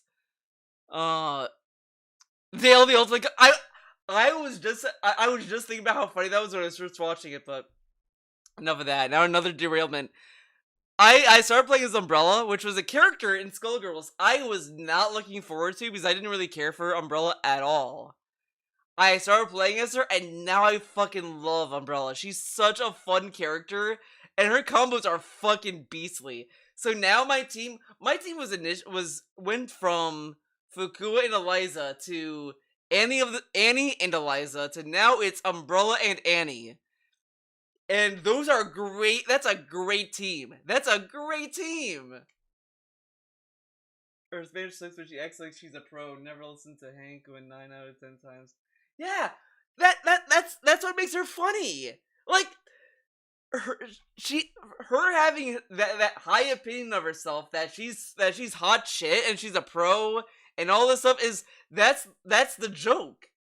Like, that's why when you have there's that scene where she's like talking to a Spanish person and she's like struggling to understand it. That's funny, because like I feel when you grow up and when you're like in high school and you're in college, you start to have that realization that you think you're a pro at something, and then you start really practicing it, and you're just like, holy shit, I suck. And you start to, and it's just, I just, that's like the bit. That's the joke about it. And I love it. I love that character has such a high confidence in herself, because it just works for the character. Yes, Bobby, I believe you. You'll find I have no testicles. Who would win in a fight, Peggy or Cat? Peggy. I think, because Peggy has such a high confidence in herself, she could probably push herself to fucking beat the shit out of Cat. And she has a personality. Cat doesn't have a personality. Then again, we're not allowed to know who she is. The likes today. Lore Spade. Oh my god, dude, this is wild. Actually did a super chat and said, I hate flimsy plastic toys that were made in China. I want some good quality collectibles that are made with good, durable materials. Yeah, and you know, to some extent, as dumb as I feel that I was for spending the money that I did back in the day on collectibles, okay, you know what? Buy a bunch of I could get very that, high Smith. quality I could get statues, and that was not junk. That stuff was very high quality stuff. I guess it could get old and it could get annoying. So and that's, you know what I mean? can Like see that. if you're heavily into games and you want collectible, don't buy. Like that was something I thought I was gonna feel with Luann. Luann was a character I thought I was not gonna like, because I thought she was kind of annoying, because it was just like, oh, she says dumb things. Okay, like that got annoying to me with Luann, but they started having these little bits with her that I just really started to really come around on Luann. I went from like Luann sucks to like, hey, she's pretty good. I think the best character is Hank. If not Hank, it's Bobby. But I think those two play off each other very well. But I came around to Luann the second you start seeing these little streaks of like of nonsense. Like the episode when like Bobby and Luann are at each other's throats, that is my favorite shit. Like I just love like some of the stuff that she does. It's great. Oh man, the major babies. Dude, that run. I just watched the episode yesterday where she was where she was like, she was a communist, and I just love. Oh my God. I love that she's trying to convert Hank to be a communist, and then Hank just tells her, "Bring out the penguin. I'm not done talking to him yet." Oh my God. Oh.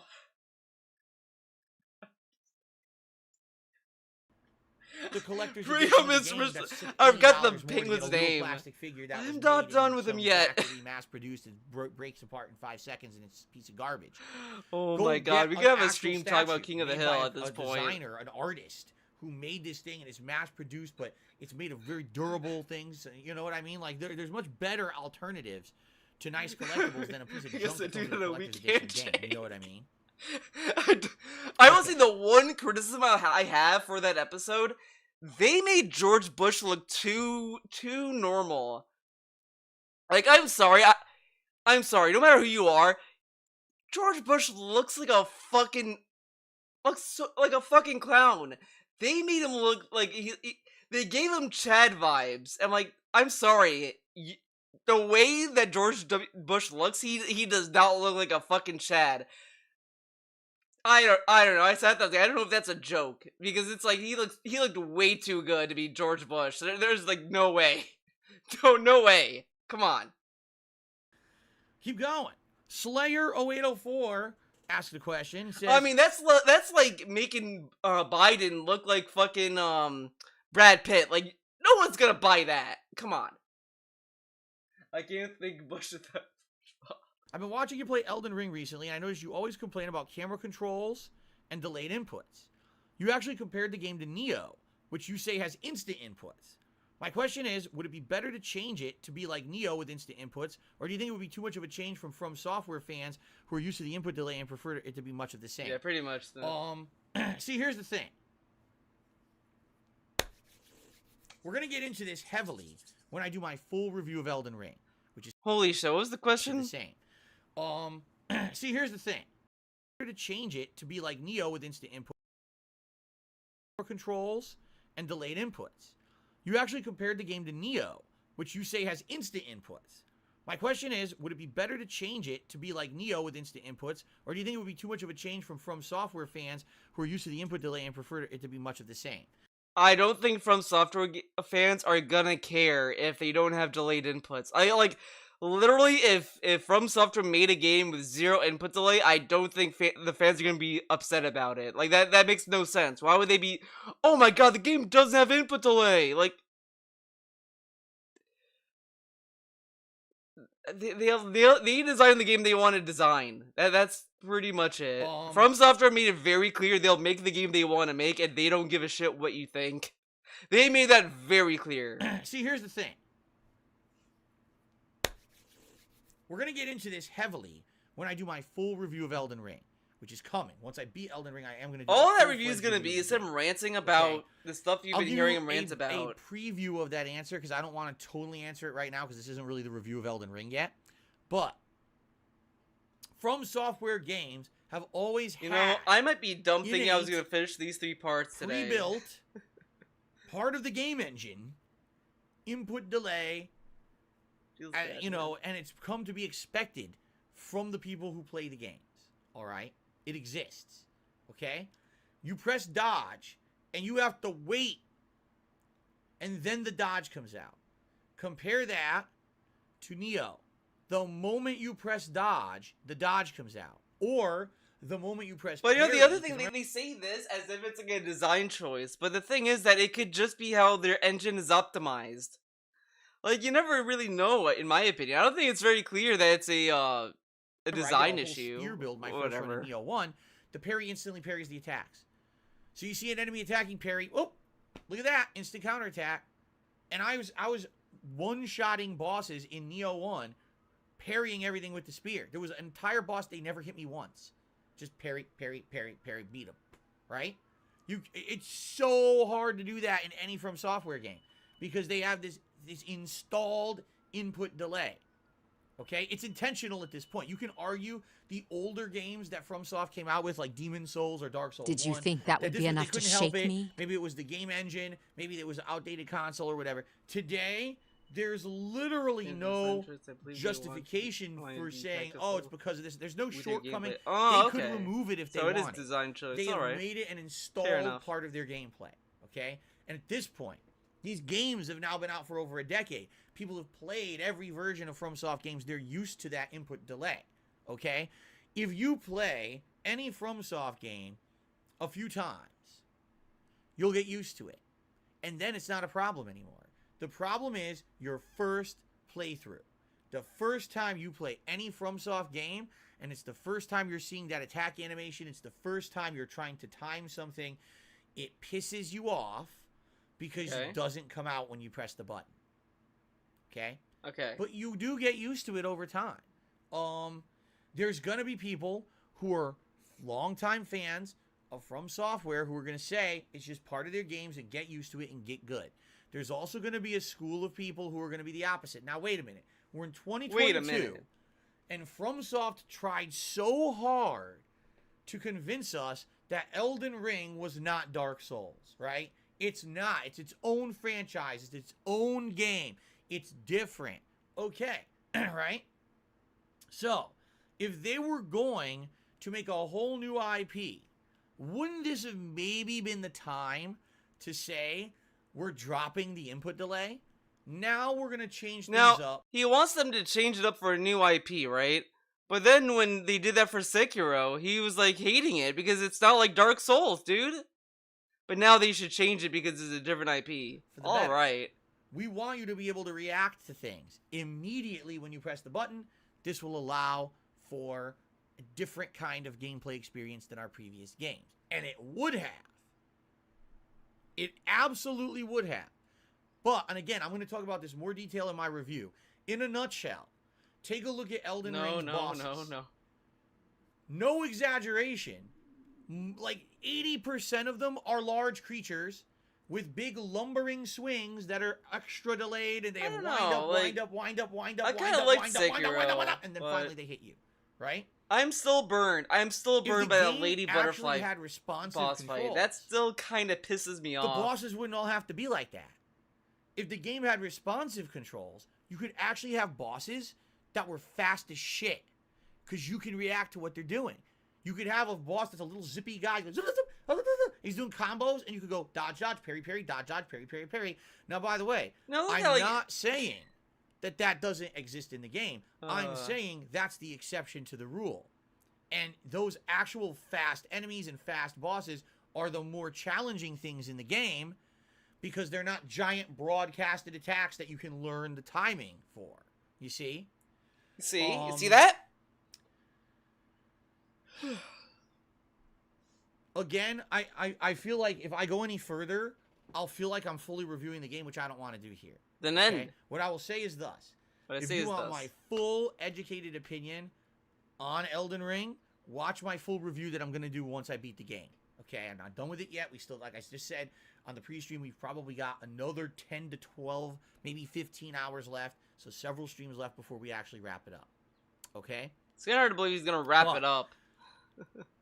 There's arguments either way. I see the argument either way. If something's always existed in a franchise and it's become a main part of the franchise, keep it in. That's what the fans want. But Elden Ring isn't Dark Souls. That's what they told us. Okay? We'll talk about that more when I review. But what if it's like a design philosophy for the company, though? Asks Phil, I hope you're able to watch you until I'm in my 80s. But the truth of the matter is that we're all going to get old at some point. If you ever get too old or find streaming too difficult, would you ever consider... I don't like the word he used. He said grooming a successor. I think the word grooming has way too many... This is the weirdest fucking question, and I just don't understand the fucking... Like, are you gonna give your channel to someone else? Like, just think about that. Yes, I'm gonna give my channel to someone else. I'll give them the passwords and everything. Like... okay. Negative association, so I'm not going to agree with that word. Basically, he's saying, would you ever have a successor that you would, like, train or prepare to take over the mantle, or at least assist you in your stream capacities? Thank you, and keep on rocking. Jasper Kitty. He should train Jasper Kitty to stream. Well, I don't really have anyone to train under me. Like... What the... Was this dude, like, stoned when he came up with this question? Like, this is, like, something that, like, a dude just sitting down there bored, like... Oh, man, will he get someone to, like, fucking stream for him? Like... I don't even know how to... I have no answer. This is a very weird fucking question. Jesus. Okay.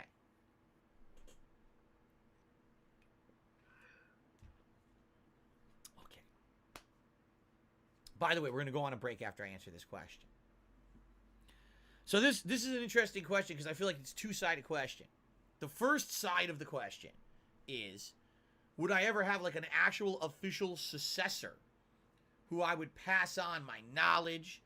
Like, I don't need a successor. There's always going to be people making YouTube channels, and I'm sure someone's going to do a DSP channel and be like, oh, like, I guess technically, Ang Leet would be my successor because, like, he said on his stream one time that when I showed up that, like, I inspired him, you know what I mean? So I guess he would be, like, you know what I mean? And he is also gonna be like a VTuber, so like it's like the next evolution. But I mean that's pretty much it. Like, I mean, I'm sure, like, sure, because like Devin inspired me to do videos. And then, like, I'm inspiring Ang Lee to do videos, and then I'm sure Ang Lee's inspiring someone else, etc., etc. But, like, that, people are gonna do videos. Like, I already kind of had an inclination to make videos, to be honest, even before I watched a Tevin video or DSP video or whatever, because I was making videos before. That's why when you go to my channel, my vintage channel,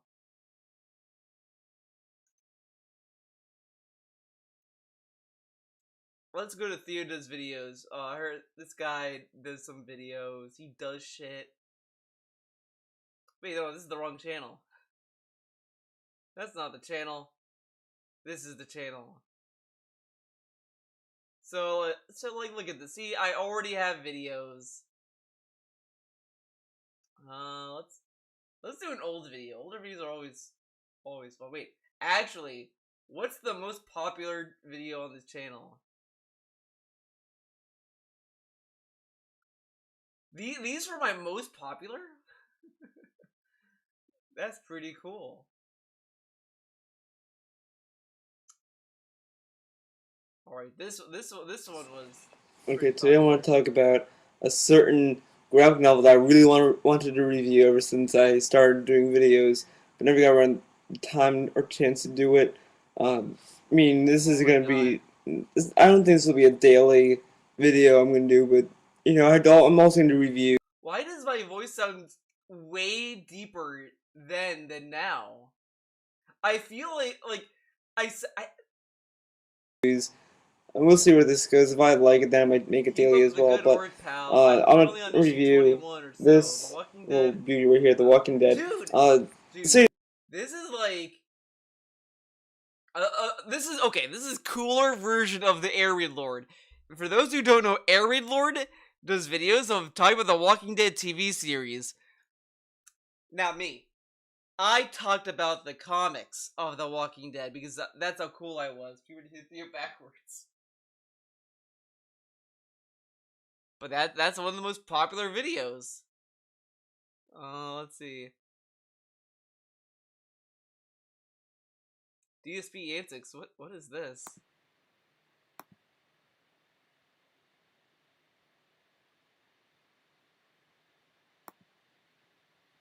Okay, we're gonna jump ahead.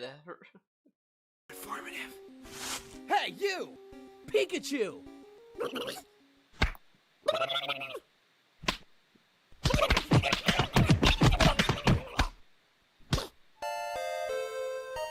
What was I doing?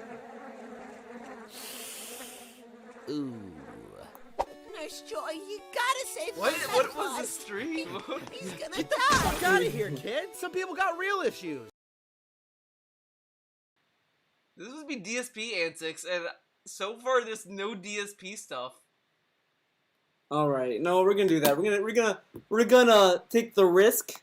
We're gonna risk ourselves here, guys. So, hopefully fucking YouTube can handle me. What is... I don't Hold on a understand sec. what this stream was. There. Okay, Go. now I'm playing a PS4 Some of the game might get cut off. What is this? Dog 5,000. I don't know if I could mimic him. This is such a weird stream. I legit don't remember what this is. I don't remember doing this. I don't remember anything. And this is 195 views. I don't remember this stream at all. I don't know what I did. Let's see, where's our boy? We'll call him. I don't think I did. I did fight him in Street Fighter 5, but I don't Golden think it's emote, I stream. forgot. Unless he wants to, I don't know, get arrested. Wait, I was talking to someone? Come on! Oh, Ken player, yeah. So legit. Well, They're such great players. This is Dukins and Oh my god, I can't. I don't know what this is. I don't know what the fuck that whole thing was about. You were a small detractor back then. Easy pussy. Very nice. Maybe even let's face it, my YouTube channels. That right? was the Where I second pass version that of on to Freedom someone Chat. at some point. Too. The To first continue the version work of it and the doesn't legacy exist anymore. The that second I have version no one 14 goes to years anymore. So and like, counting, right? Would I Yes, ever that is- actually I don't consider remember passing the at mental all what audit was going something on in some there. capacity? That's number one. I feel like the other half of that question is, would I just have someone to assist me with my streaming in the future, right? As I get older, all right? So, let's actually tackle the assist first. Right now, luckily, I don't even know why I went. Whatever. I'll be honest with you guys, when I upgrade my equipment, hopefully later this year, that's when some problems might arise. because I haven't built a PC in a million years, and if I end up getting parts rather than a pre-built PC, that's going to be a rough one to get it to work because I don't really know the ins and outs of doing that anymore. I don't know how much things have changed in the last 15 Now imagine a future. One day I get a PC, right? Let's say the future is now I get a PC. Imagine if I build my PC easier than he does, because I'm sure there's like instructions you can find, and he's acting as if it's like rocket science. I don't know, whatever. Years of PC building and shit like that, especially with the software aspect of it. Okay, the software. The software would be the hardest. I think the hardware would be way harder. The software, you're just putting in fucking Windows. Like, does he have a point? I would assume the hardware would be the hardest part because you have to make sure the parts all work together or whatever the fuck. The software, I don't think would be the hardest. You're just booting up a fucking PC and you're putting a OS disk or whatever. Another thing that I'm actually afraid of, I'll be honest, if I get a new PC, which I mean I have to at some point, this thing's not going to last forever. I have to set up a new version of OBS, right? I can't use the legacy one I've been using for years, and I got to learn everything again. I got to learn. OBS is not even that hard. I don't even think it changed at all since he last used it. They might have added some new features, but the new features are stuff that he's not going to use anyway. Learn how to do the setup of all the scenes. I gotta learn how to position everything. I gotta learn everything from scratch. I'm not kidding you when I tell you the setup I'm using is so old, and these templates have been in place for so long. I don't even know how easily I could set this up again, and I seriously doubt that they're gonna let me import my shit from this old ass version of OBS into a new one. Does he not know how OBS works? Even the Mac version is easy to understand. Like, when you make sources and shit, it makes a folder that it goes to. Like, that's why, like, if I uninstall OBS and re-download it, it has everything I've had. Okay. Years removed. So I doubt they're going to let me say, oh, take those templates, just load it into the new one. I really doubt that's going to happen, okay? And then on top of that, you know, trying to learn things such as, you know, a green screen setup or a higher quality camera and how I'm going to do that. I have a Stream Deck that people bought for me years ago, and I can't use it because I'm using old Windows, but having new Windows, I can use a Stream Deck. I got to use that. So essentially, it's going to be a huge bout of learning for me. I'm okay with it. Now I'm 40, I can do it. But what happens another 10 years down the road, another 10 years down the road, if I keep doing this, just salty. When I get older, it's going to get to the point where, like, you know, you like what you do, you're settled into your ways, and it's hard to learn new things, especially if technology changes a lot. It's time to get wild! In the future. You know what I'm saying? So I'm kind of like, I know it's going to be a learning curve. It's going to be challenging. I know that. Will I need to eventually have someone help me with this shit? It's a possibility. I might have to have someone. He needs someone to help him. Assist me with this stuff. Now, hopefully, I will be in a position where I can help to pay for that. You know, I'm not someone going to do it for free. He would have to pay someone to help him stream? Did I hear that right? See, just like Peggy, he refuses to learn anything that'll help his business. You got a new laptop just to chat better in streams. Let that sink in. Yeah, dude, he could have gotten, like, an old-ass iPad for that. Like, whatever. I'd have to hire a professional to come and say... Right now, you may be shocked to hear this, ladies and gentlemen, because they don't talk about it.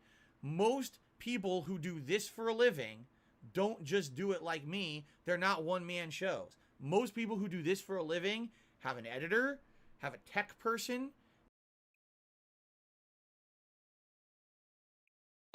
No. Like, the ones that have an editor and a tech person and all this, they probably do more than just fucking stream. They probably do more than stream fucking games every day. If they have that many people, they're not doing just that. They have people who behind the scenes do that shit for them, and they're just the talent who comes and sits down in front of the camera and plays the game and makes the entertainment, and they have other people they pay to handle that shit. I don't. I do everything. You know, I can't. I can't actually I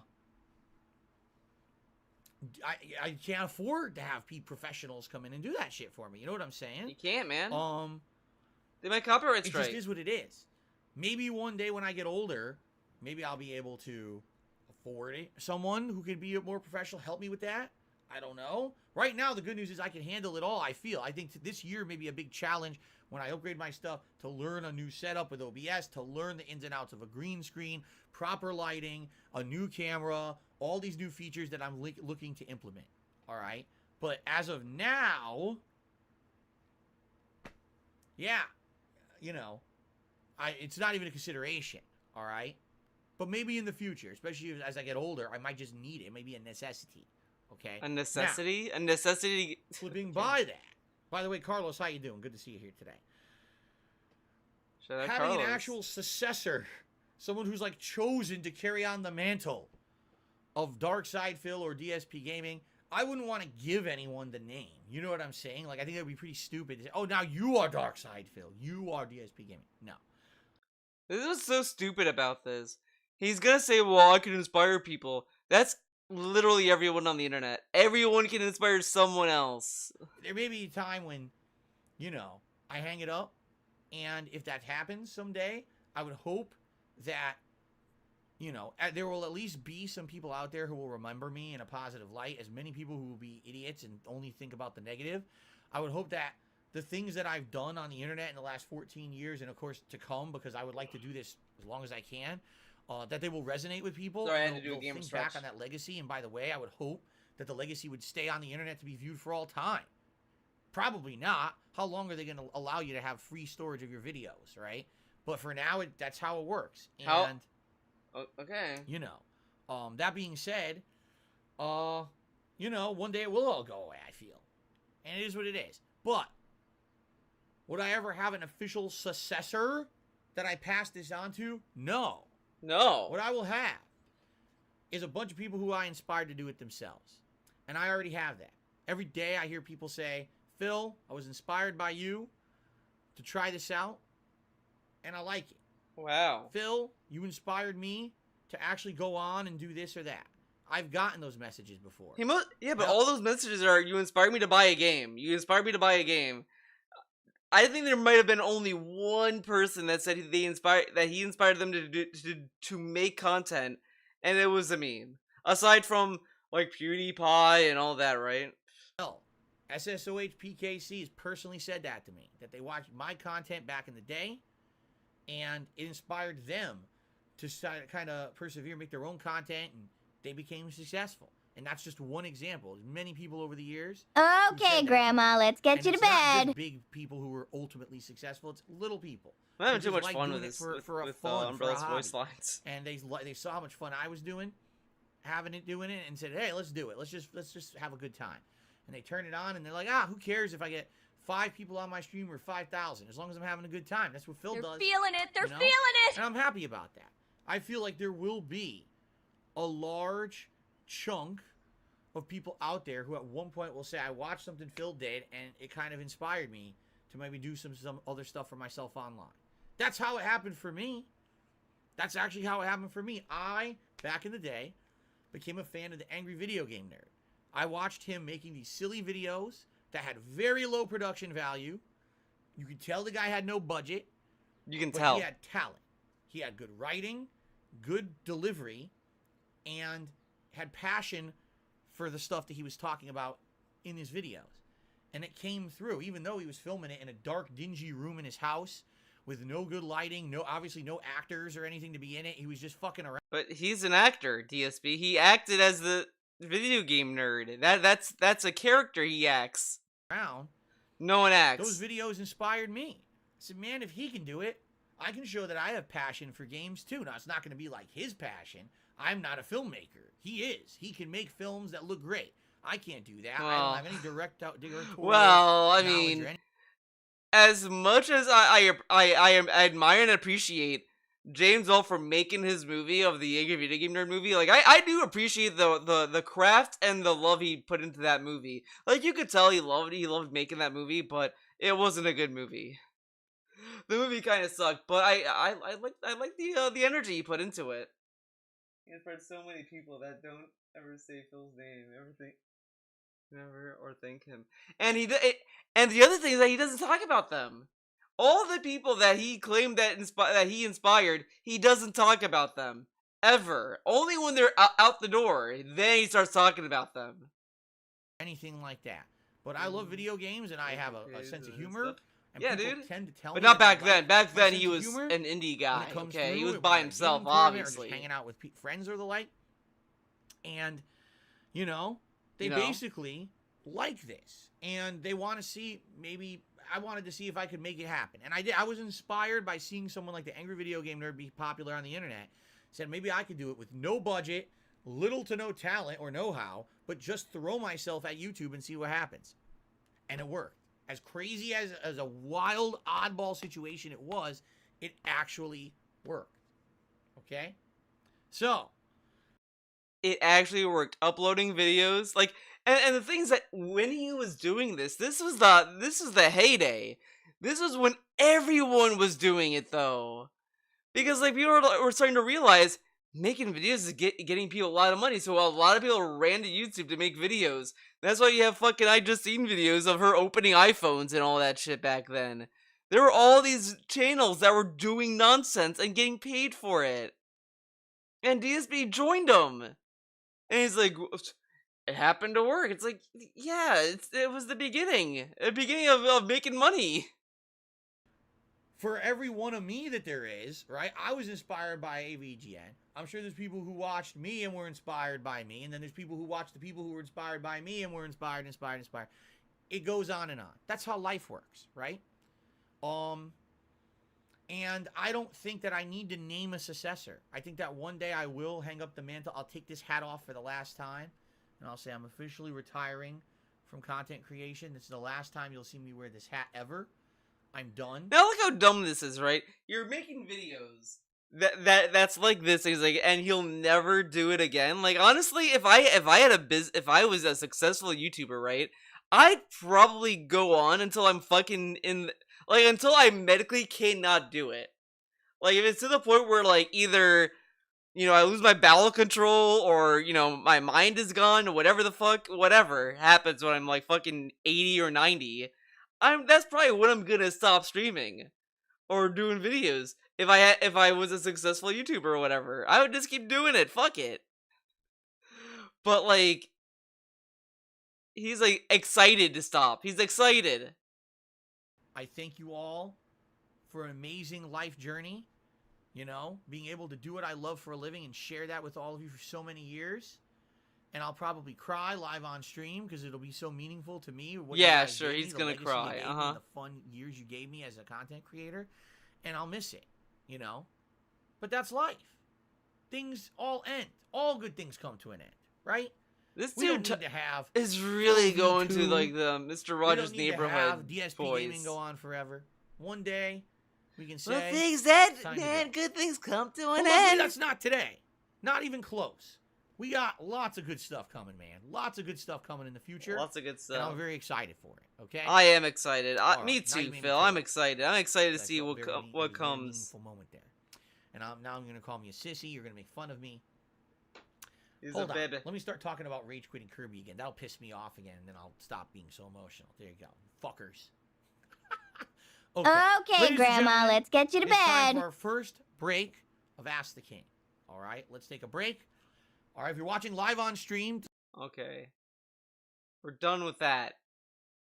Now we're on to part 2. Did anyone do timestamps for this? No one. Damn it. Variety stuff. But I really like it. I want to do it as long as I can, and I hope that I can. All right? So thank you for that. Also, during the break, I received a $40 tip from 1 Minute Man. Wow, 1 Minute Man doubled his tip for Thank Ask you the so much King. to 1 Minute Man for $40 Wow, tip. why does he do $40 tips every day?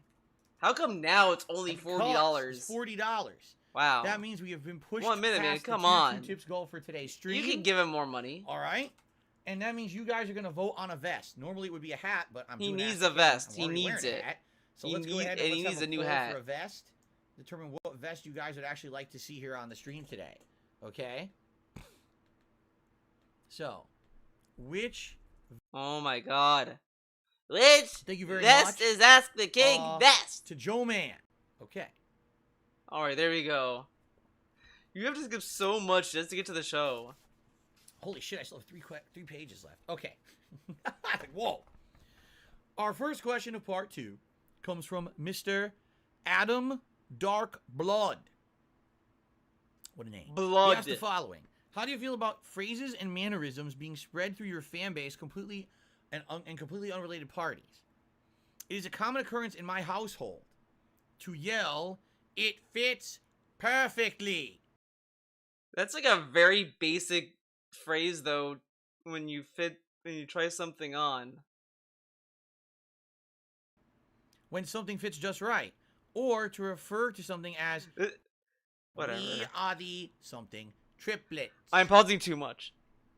My family Well, and it's too friends much, have man. rarely even heard your name, yet through my actions You know as a what? fan, Maybe have picked up a and meme used I could do is your count how many sayings times as I everyday paused mannerisms after the fact and for count how many years. times he paused in Okay. his Wings video, and we'll see who's the true So, meme. Probably me though. ladies and gentlemen. I'll be honest.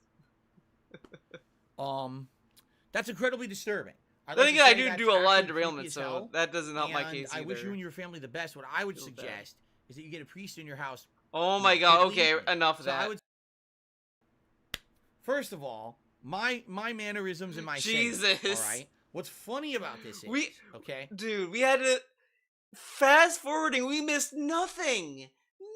Nothing of value was lost. even though there that's have cool. been things that I've said Very over the years cool. in patterns, and even though there have been things that become kind of, you know, a turn of phrase, I guess they would call it, things that are common that I would say on my streams and in my videos, those things are actually way more common to you than they are to me. And allow me to explain what I mean by that. Okay?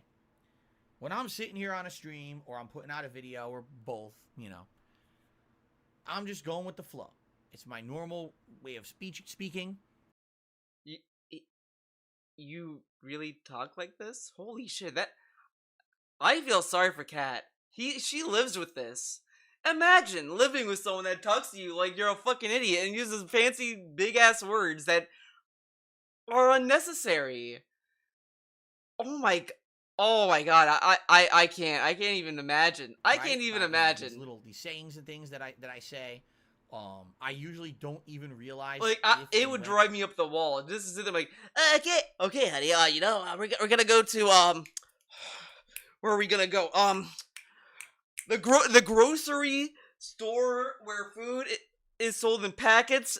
We could get like produce. Produce is vegetables, okay, Kat? They're vegetables, okay? That's what produce is. And then we're gonna maybe go to a restaurant where there's like food and we could order some food and maybe take that home with us and oh my god, it would just be so exhausting.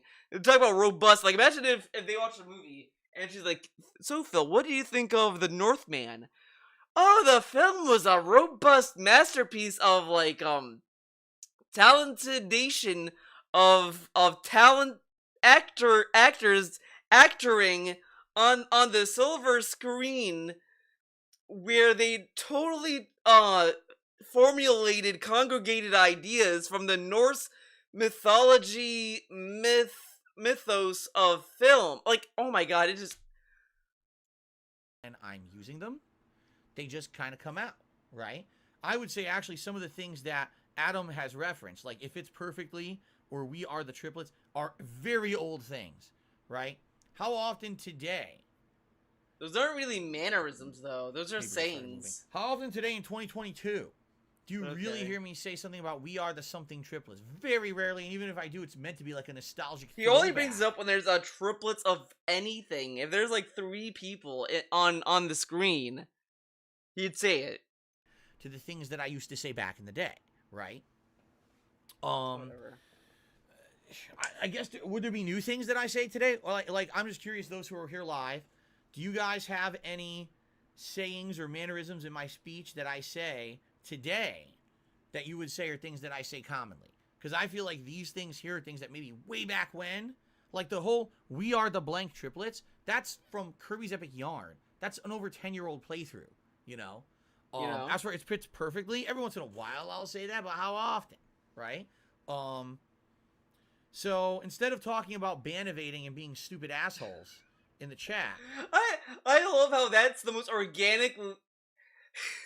That felt so organic. It's crazy. I want to hear that again. Every once in a while I'll say that, but how often, right? So instead of talking about ban evading and being stupid assholes, that's such an organic transition to. Could you guys maybe like yell at respond chat. to what I'm saying? Because people are dumb and they're talking about ban evasion and dumb shit has nothing to do with the show. So, okay, stop talking about ban evading. Stream manner before I just fucking start kicking people out of the chat. That'd be nice. So anyway, John Smith says, "Wow, dude" is still common. I still say that a lot. Wow, dude. I probably do. Yeah. I don't really care enough to. You say no, really? Okay, you're right. That's something that I picked up recently. Oh my god, this is the dumbest set. Oh my god. No, really? I think you yeah. say words, Phil. Can you believe, guys? Fair enough or thus. That's Phil says fair enough. I don't even know where I picked that one up. Crazy. Fair enough. I think that might have just been years and years and years ago that I picked that one up. It's a saying. It's a common saying. Oh my god, we're really gonna pat ourselves on the back for saying common sayings now? Oh my god. Guys. I say, I would argue, and thus. He says thus way too much, and it's sounds good. Nonsense. Fair enough. I would argue, and thus. So, you know, those are things that are part. Oh, and bottom line. Oh, yeah. I say bottom line a lot, don't I, Battle Duck? Now you said that. Oh my god, Battle Duck, where have you been for a fucking decade? He hasn't said a bottom line since 2018 or 2019. Those are things. You say you bottom line a lot, man. Flown into common conversation. No, now it's all about the thus. But it's not. And extrapolate. Extrapolate's becoming a thing now, and catch on in a household. It's only gonna extrapolate from that. How many people would say, you know, bottom line constantly because I say it in a video? I don't think you would. Or fair. How many people would say fair enough a lot because I say fair enough a lot? Those are more like those are things you just implement in your own normal speech as opposed to an actual saying. Like, we are the something triplet. Like, he doesn't talk like this when you go to his older videos. Kind of things it's insane. Stood out more? Like, possibly. I don't understand probably a few this reasons progression why. of a Number one, person. because back in the day, you know, when video comments were on in public until I turned them off for 5 years. He went from being concise and to the point to this public, roundabout whenever something nonsense like that would happen in a video, people would immediately guy start that posting makes it in the fucking comments word and go, salads. Here it comes. Everyone wants to say it and everyone wants to repeat it, right? But I feel like those sayings are old now. I really do. I feel like those sayings are very outdated. But the thing is, to me, those sayings aren't even things that I feel like I said that much. Now, maybe you feel that way, but I think I know why you feel that way. Because I'm the creator and you are the viewer. And in when reality, you watch a video of mine and you hear me say, it fits perfectly, and you like that, oh, it's funny, you probably go back and watch the video again. You probably have videos of mine that are your favorites, and you go back and watch certain moments in a playthrough or certain countdowns or certain things over and over. How is that funny? Oh, the character put on clothes and he said it fits perfectly. It's just seal clapping at this point. Years where those sayings stood out. And you know what? I think I said that, I think he gets into it a little bit later, but I'll say it here. This dude has mocked trolls for parroting memes. Oh, the trolls, man. They just parrot memes like fucking idiots. Like a fucking parrot, man. But his fans parroting his fucking memes is not dumb and brainless. You just can't win. You just can't win with the guy. You've heard it said over and over and over, right? And when you hear it said that much, excuse me, now it becomes resonant in your mind as something that is associated with me as a content creator. Even though, in reality, I probably didn't say it that much, okay? But it was a notable time when I said it, and it's a time that stands no, out, so not people that, remember not it and they those think, oh, that's a saying examples. Phil says all the time. But maybe I didn't, right? Jeez. So, jeez, man. I'm not sure. So how do I feel about this? Is Adam's question. He said, how would I feel knowing that across the globe there's likely families of people saying my sayings over and over in their households? In doubt truth, that. Adam, you and your family have probably used those phrases way more than I ever did. I don't think I say it fits perfectly or we are the something triplets that God, often. of course you're not going to use it, the then, fucking every triplets once in a while, line but every not day. all the Like, time. how But do you? you've adopted it I as a want to know. Actually, you know, Adam, if you're watching this, I want to know what kind of context do you use the triplets? What is the like the fits perfectly thing? Okay, I can understand that. You fucking put on clothes and you say it fits perfectly. Okay, but what does? Okay, people in my chat, type in your theories as to what you could use the triplets line for in everyday situations, because I can't wrap my mind around it. In your house, then yeah, your family's probably saying a hell of a lot. Because that more makes than him me. sound like his family is very special. And that's funny to me that there are actually people who are maybe like when they get like 3 orders of food, they're like, oh, we're the become like a thing, you know, a meme for them. So it is like a family meme. But isn't that It's bad? funny. Huh. They're parroting memes, Phil. They're parroting. Isn't that bad? It's bad for the trolls if the trolls do it. Oh, but I guess that's harmful memes. Like Plum Girl says you need to make a T-shirt with your fan favorite ESP quotes on it. Battlelook says we only see that you stream and record. We don't see you when you're taking a dump. Shocking. I know of all the invaluable conversations that we're missing out on. I wonder. Wanted a couple of tips here. I remember he was talking about like reopening his merch store. When is that gonna happen? The bottom platform. I repeat, all employees recede to the bottom platform. Again, how often do I say that? That was one playthrough, but it became just like a big meme, and then it became a song I play, and now people mention it. You see? Then Atlas Telemon did another $1.50 tip. He says, actually, you literally say 100% of the time you land a spinning pile driver with Zangief, you say, yes! Really? Really? I got to pay attention to that tomorrow night. I'm going to pay attention to that. Tomorrow night, tell me about that. Say, if you grab an SPD, you're going to say yes. He is going to... Well, now he's going to do it. I probably do. He's probably right. It's an exaltation of accomplishment when I land the SPD. TX Shooter 50 did a super chat. He said, what was the saying you always say since you played Watch Dogs? The saying that I always say since I played Watch Dogs. What? There's a saying? Huh. I don't know what he's talking about either. What saying did I start saying during Watch Dogs? The ESP and I are both confused. Darkness is always say, Sledgehammer. I do always do the Peter Gabriel, Sledgehammer. You're confused. I love that song, that's why. It looks like Platinum Vest is going to overwhelmingly win this poll, so I'm just going to prematurely end it. I'm going to get the Platinum Vest on. And then we're going to go to our next question. I know. Sledgehammer is a good song. I believe that it can be overcome.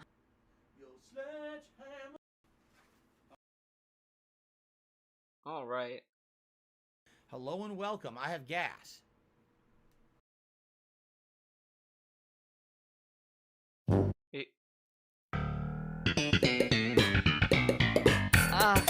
I'm at a loss for words here. Band. It's just a good way to start a video. Okay. Kevin Bernstein asked the following. Who inspired you to become a streamer? Now Kevin is like Derek's brother. Because both Derek and Kevin get very unique shoutouts. Like, it really feels like Kevin Bernstein is just another Derek. Like, him and Derek are like brothers. Dude. Entertainer, and how did you first get into the business? Do you recommend and Kevin's lame. He's such a lame 9-to-5 person. Job? So first of all, I already mentioned this. It was actually watching The Angry Video Game Nerd that inspired me to try to make content. For me, it was Tevin and make the kind of content that I wanted to make. I don't was making really have to... produced, scripted, reviews and Go stuff crazy like about that. And not to say that I didn't feel like I wanted to eventually try my hand at that, but I just wanted to play video games and react to them and see what would happen. just wanna play video Than games. the kind of content that he puts out, where he has Oh man, I need to get that scripts song. I and need to actual find it. agenda, you know, something to follow, to talk about in the game. I'm playing the games live. You see, very different. But did I ever think that I was actually going to make a living as a streamer or entertainer? Shit. Never. I have to go to the bathroom. I'll be right back.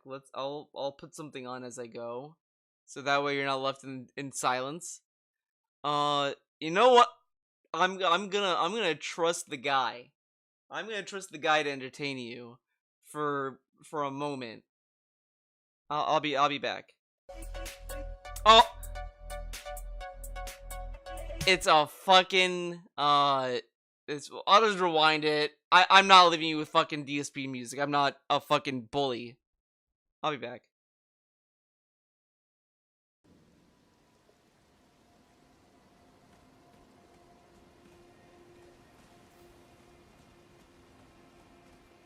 Wonder where she is. Down here, baby?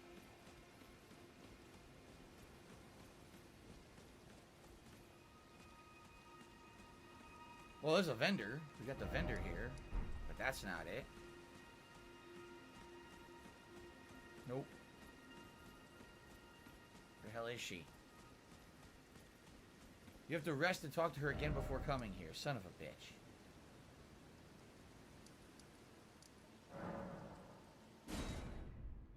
She's still there. She's on the map.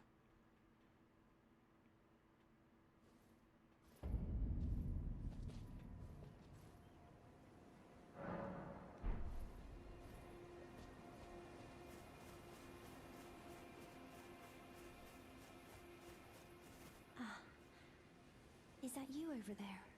I've gleaned something very important indeed, thanks to you. The reason why it was eyes I had to eat.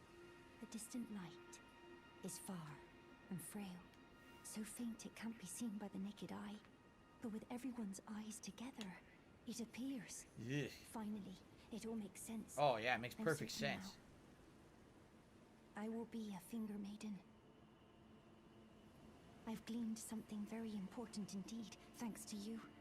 I'm certain now. I will be a finger maiden. That's it? I've gleaned, I'm certain Yes. now. Okay. Now we go back over here. Probably this is where you give her the final item, right? Yup. Wow, she's sitting right there. Thumbstick's malfunctioning. That's great. Oh, hello. Is that you over there? Have you ever heard of fingerprint grapes? They're special grapes which only grow on those who've been clasped by the burnt fingers. Aha, like me. I would truly love to try one. The distant light seems far closer than before, but I can't sense a thing from the usual grapes anymore.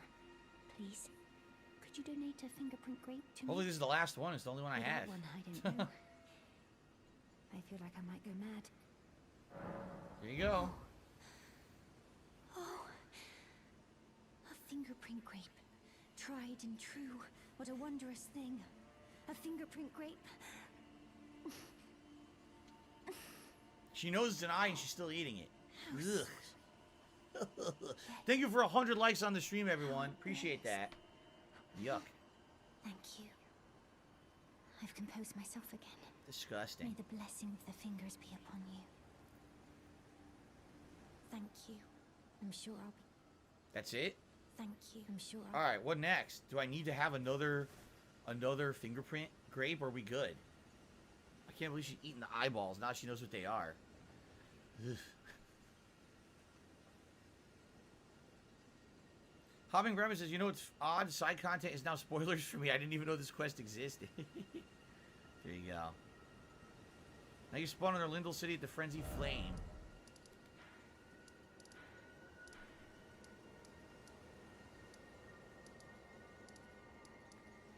Where was that? Forsaken Depths? I think that's it. Forsaken Depths.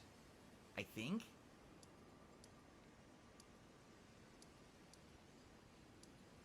I think that's it.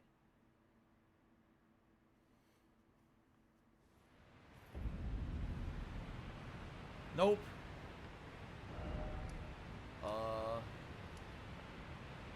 Cathedral of the Forsaken?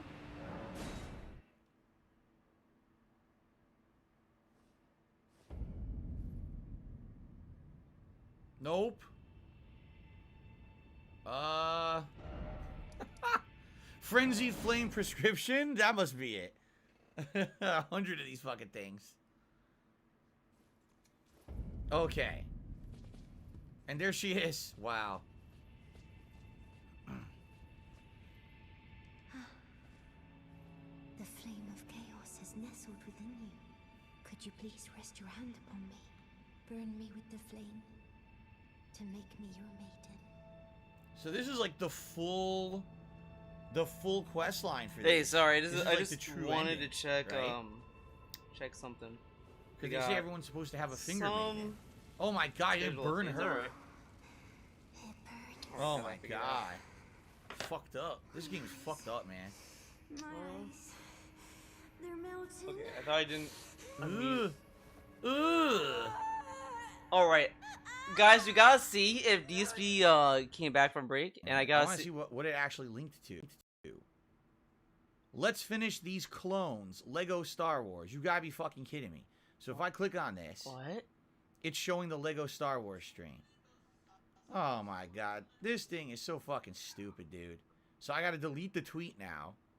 For almost a year, I used that DSP Gaming oh my god. live link. And then all of a sudden, like a month ago, it just stopped working for no fucking reason and no explanation.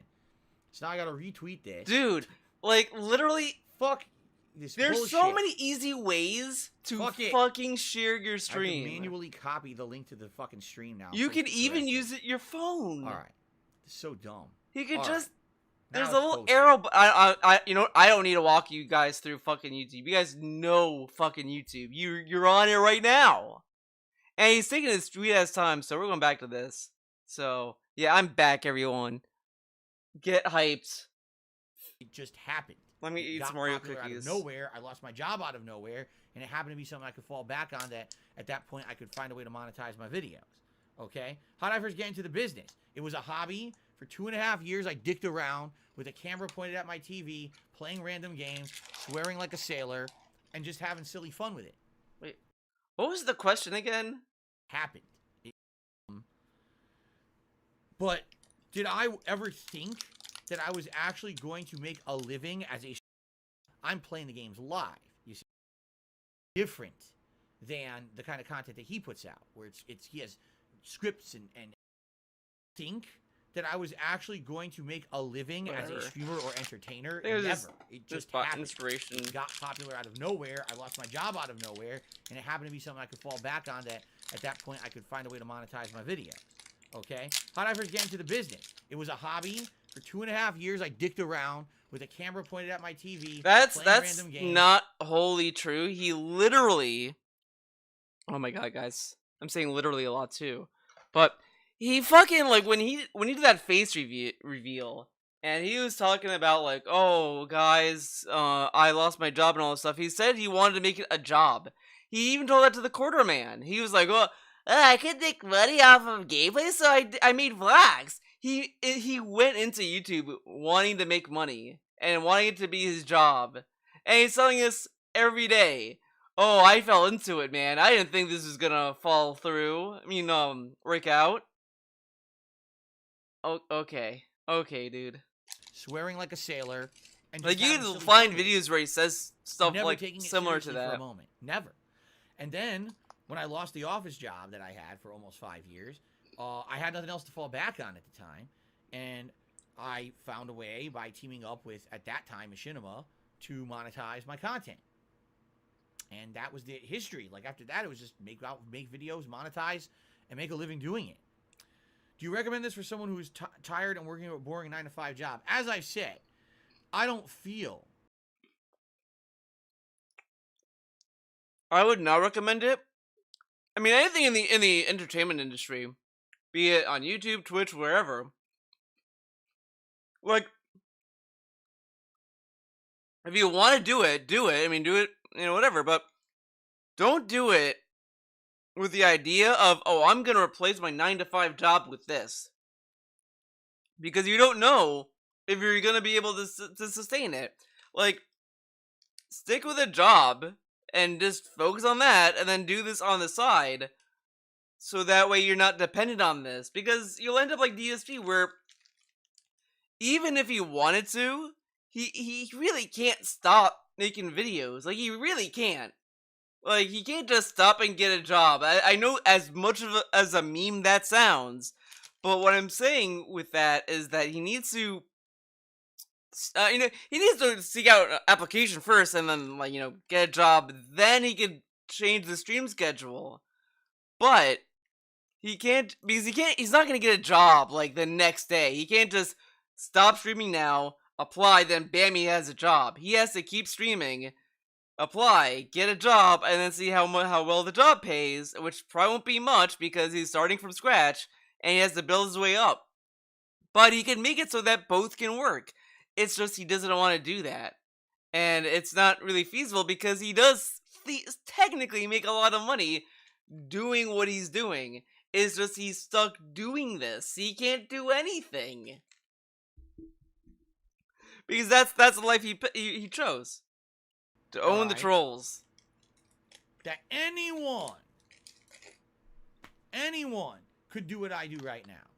You have to really follow the trends. You have to follow what the YouTube algorithm is going to pick up if you want to have any kind of a hope of making a living doing what I do. I am the anomaly because I've been around for so long that I have dedicated people who like what I do and support the style that I do, but someone new just jumping into it probably would not find success doing it this way. You would have to adapt to all of the new trends and things that people are constantly doing. Okay? So there you go. Could someone... But you know what? Now that I think about it, he kind of did follow a trend when he started doing YouTube, because literally he said, and I quote, he couldn't make money off of gameplay videos, so he decided to make vlogs. He didn't fall into it. He did something that he saw was getting money, and then he took the people who watch him from there and guided them to this gameplay channel. And then he got money that way. So it's not really that he didn't follow any trends. He did. He did vlogs, which was making people money at the potentially time. Jump into this full time instead of a 9-to-5 job and make a living, maybe. But there's been people, and I'll give you an example here. Someone potentially jump into this full time instead of a 9-to-5 job and make a living, maybe. But there's been people, and I'll give you an example here. To apply this to art, guys, there's a reason why people say, if you tell anyone that you're an artist, they will instantly call you a starving artist, because you're gonna starve for your art. Like, that's why a lot of people try to urge people to not do it, or do it at the side, because you never know what's it gonna take. But whatever, we're just gonna take I'm actually very sad that this happened to. Okay, Stuttering Craig, many years ago started to some extent internet content creation for gaming with Screw Attack. Remember those guys at screwattack.com? And every day they had hard news and they had game reviews. I don't remember the hard news They had thing. the Side Scrollers podcast. God, I fucking hate the finger snaps. What was the name of the show that's now still popular because they sold it? The Versus show, where it'd be like Goku versus Superman and shit like that. I can't actually remember the name of the show. They sold it to Death Battle. And they made a lot of money doing it. I low-key kind of don't know why people like Death Battle. I get the idea. I get the idea. Don't get me wrong. I get the idea, but you're writing out like a scenario that is not like written or thought about, and it just seems kind of nonsense to me. I don't know. Whatever. With them, but they kind of all left over the years. Death Battle. That's what it's called. Yes. He was one of the innovators of internet content creation for video games specifically. I mean, his business was so popular, he ran giant-scale gaming conventions and everything, right? In Texas and all kinds of stuff. I attended one of them, okay? But over the years... Because he's using him as an example, because Stuttering Craig retired. Now, I don't know anything about Stuttering Craig. I don't know, like... Can I even find this video? Because he brings it up so fucking much, and I feel like he's not... He's misleading. Stuttering Craig?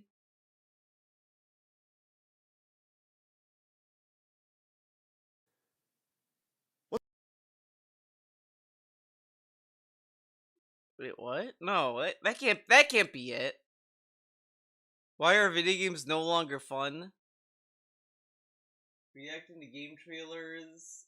Elon Musk to buy Twitter. Okay. Well, guys, he's doing drama content, guys. Can you fucking believe it?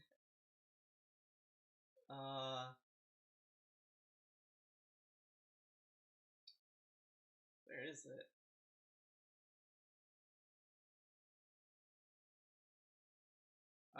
Here it is. Here it is. I'm retiring. Hey everybody, thanks so much for finding me and joining me for this announcement. I know a lot of you guys have been following me for a long time, so I wanted to be as upfront and honest with you guys about everything for this big announcement, so I'm just going to cut right to it. Now, I don't have any paper or anything. I'm just going to kind of wing this and see how it goes. But after 15 years of working in the video game space... Dude. So, in the Wings video, DSP yelled at this guy who was saying he's done hanging out with Wings or whatever, saying he's marketing his Minecraft stream. Oh my, you're talking about Wings and you have Minecraft. Oh my god, what an idiot! Whatever, right? He did that, but DSP brings up this fucking video and how sad it is, and this dude has a Patreon plug right there. DSP isn't that bad. He has this, and dude, he probably monetized his video. He probably did. I mean, come on. Oh, and he's asking for support. Support? Oh no, he's saying thank you for the support. Okay. Hold, guys. He didn't plug there, but he's plugging his Patreon, dude. I think. I am retiring from making video game content. It's in a very different feeling for me, but I'm very, very excited about what I have next. I was presented with an opportunity that I can't speak about thoroughly yet, but I just want to let you know that I am still going to be creating content, just not in the video game space, and it won't be on Twitch, and it won't be on YouTube for these channels. But with that said, I know it may sound kind of crazy. We've had a really great run. We've created hundreds of shows and thousands of episodes, and it's been seen billions of times. But after 15 years, we had an outstanding run. It's time to change things up a little bit. So I'm going to be moving on my career. But with that said, I would like to invite you to hang out one last time this Friday. Shit. I'm going to be doing a stream throughout the day. DSP has fucking misrepresented this video terribly. DSP makes it sound as if Stuttering Craig got depressed and he couldn't do videos anymore. It made it sound as if Stuttering Craig was about to become homeless or some shit. And here he's like, well, I got an offer I couldn't say no to, so I'm gonna be doing other content, but just not video game content. And he's happy and he's amped for his future as making stuff or whatever. And DSP made it sound as if this dude is I can't do gameplay content anymore, guys. I'm gonna retire. It's very sad. He makes it sound way sadder than the actual announcement. And yeah, he's still making content. Here on Twitch and on YouTube. So hopefully you guys want to come in, hang out, say goodbye, whether you were a G1 from back in the Screw Attack days or a legend right now in my community over on Twitch. I would love for you to come by and just say bye. Like I said, you will see me later on down the line, but it won't be in the video game space. I have so much going on that I can't wait to share with you guys, but just know that I've had an amazing run in the video game world, and the video games and the community has treated me so well, and I can't tell you how grateful I am for that. So thank you guys very much for everything you've allowed for me and my family. Sure, it's technically sad in the sense of if you're a Stuttering Craig gameplay fan, sure, but DSP made it sound way more depressing than it actually is. And DSP hates it when the trolls misrepresent him, but he fucking misrepresented that whole fucking video. You know, it's a 2-minute video. I'm convinced he didn't even watch it. He just read the title and said, wow, that's sad. He basically fell out of prominence because Screw Attack ended up falling apart. People left. He sold pieces of it. Look at this. And essentially he couldn't stay afloat anymore. So the thing is, He absolutely. He fell out of prominence. The first thing he tells you in that video is that he found a better offer to do something. He thought Craig was like 10 million in debt for playing games. Yeah, it's so fucking positively wanted to keep making content about video games.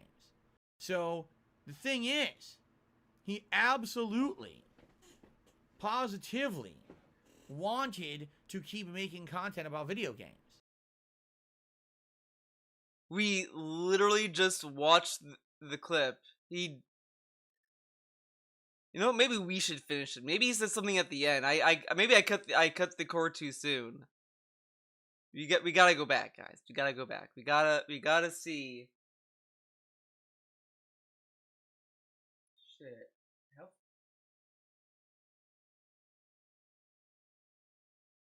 Wait, what am I doing? Hey everybody, thanks so much for finding me and joining me for this announcement that I can't wait to share with you guys, but just know that I've had a plan for that. So thank you guys very much for everything you've allowed for me and my family, and getting me to the point to where I can have this amazing opportunity. Like I said, I can't wait to share it with you guys. Amazing it doesn't mean you should opportunity. unsubscribe to this channel. As a matter of fact, you should subscribe if you want to see what's next, because in time, I will post a video letting you know what I'm doing. So please subscribe to the channel if you are new. I'm not going to be posting any more game reviews or streaming or anything like that, or any story times. And please, there's so many stories I would love to tell, but that'll need to be saved for another time down the line. So maybe I'll share them on Friday. You guys got questions about something? Come show up to the live stream, and I'll do some story time then. So it's going to be a really great time. So yeah, the link to the to everything is down below. If you want to bookmark that live stream page, it'll be there on YouTube. And I'm really excited to kind of move on with this phase. But once again, thank you so much for everything, for being a part of my life, and I look forward to continuing that relationship outside of the video game space. Just stay tuned. He read I'm retiring from video games have a great and day. just Remember, went people are from going to try to there. bring you down. Don't let them. You guys got a goal? Go get it. He didn't watch the video. He didn't watch it. Because he's still making videos. Did he ever announce what he was doing, by the way? Or are we still waiting for the announcement?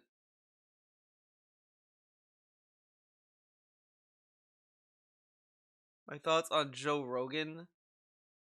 Yeah, I miss you guys.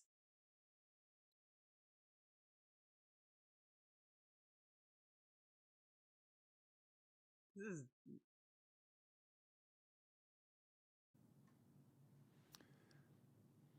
It's good to see you guys. Hi. How have you been? I've missed you. This is 3 minutes. I don't know if I want to watch it, to be honest, but I assume, judging by his uploads, he's just announcing he's just gonna be doing these kind of videos. That's what it looks like. But yeah, he said Craig couldn't keep afloat. That's slander. Yeah, though everything he has said about Stuttering Craig is fucking slander. He is spreading misinformation about him. And it's nonsense. I guess the only reason why he's saying that he can't afford it is because he's probably assuming, since he mentions he has a better deal, since that's a bigger paycheck, that obviously the gameplay stuff wasn't making him enough money, because then why would he take a bigger deal? But what DSP is being really stupid about this is that, let's say DSP makes 100,000, like, baller money, like, whatever, like, fucking, let's say he makes $200,000 a month, right? And some guy comes down and says, Phil, I'm gonna give you $1 million a month if you sign up with me to do something else or whatever. He's gonna take that opportunity because there's more money for him. Like, he could have liked what he did. He could have continued doing what he wanted to do, but he had an opportunity that he couldn't refuse because it probably paid a lot. Like, why would you turn that down? And that's probably what he's connecting it with. I just think it's LinkedIn. Dude is off working a corporate job and probably just doesn't want to spend dumb talking about a topic he's not immersed in. It could be many things, ya boy. But again, like, the video he put out, it wasn't even like him saying, I just can't like keep this up, man. It was just like I got an opportunity I can't refuse, and I like doing this, and and stay tuned for the future. Like he acts as if like the dude nuked his channel or some shit. And he tried to be a YouTuber. He basically changed. He stopped doing that kind of stuff. And I think it was about 2 years ago. He started his own independent YouTube channel. He's like, listen, I got thousands of people all over the globe who followed my content over the years. We can make this happen. And it didn't work because you can't make a living doing that anymore. You just can't. Like, he tried to start from scratch and say, I'm going to start over. We're going to have podcasts I'm going to do. We're going to have guests like the Angry Video Game Nerd on the show. I'm going to do gameplay stuff. I'm going to talk about news. We're going to do all kinds of stuff. So basically, he tried to start from scratch and do his own brand of content on YouTube. And it failed. And I actually... It failed. This failed? 3K views. I mean, this is not a lot, dude. How much does he make on Patreon? Let's see. Let's check his Patreon.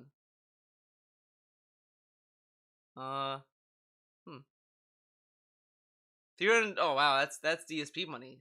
Holy shit, he's making almost as much as DSP. Pretty cool, huh?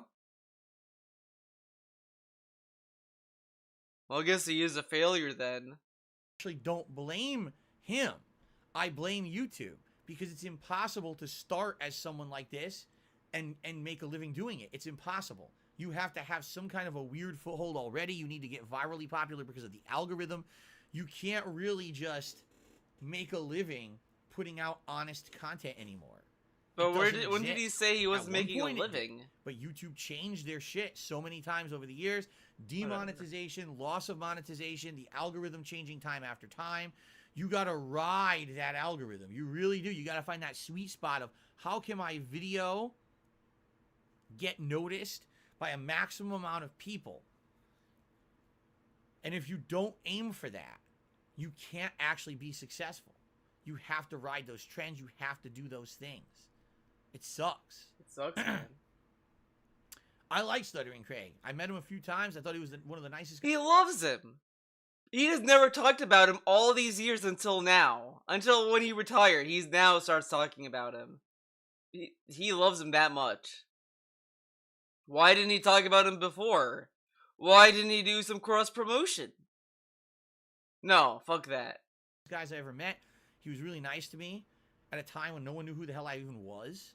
He was a gentleman. And then when I was a content creator many years later, and a lot of people hated me on the internet, he was nothing but nice to me. That is not a man who deserved to basically be... Now look how like he's saying he's such a nice guy. But he never talked about him before today. He talked more about PewDiePie and Ninja than he did Stuttering Craig, and he's a nice guy. What he loved, because you know he had a passion for it, and he had to quit.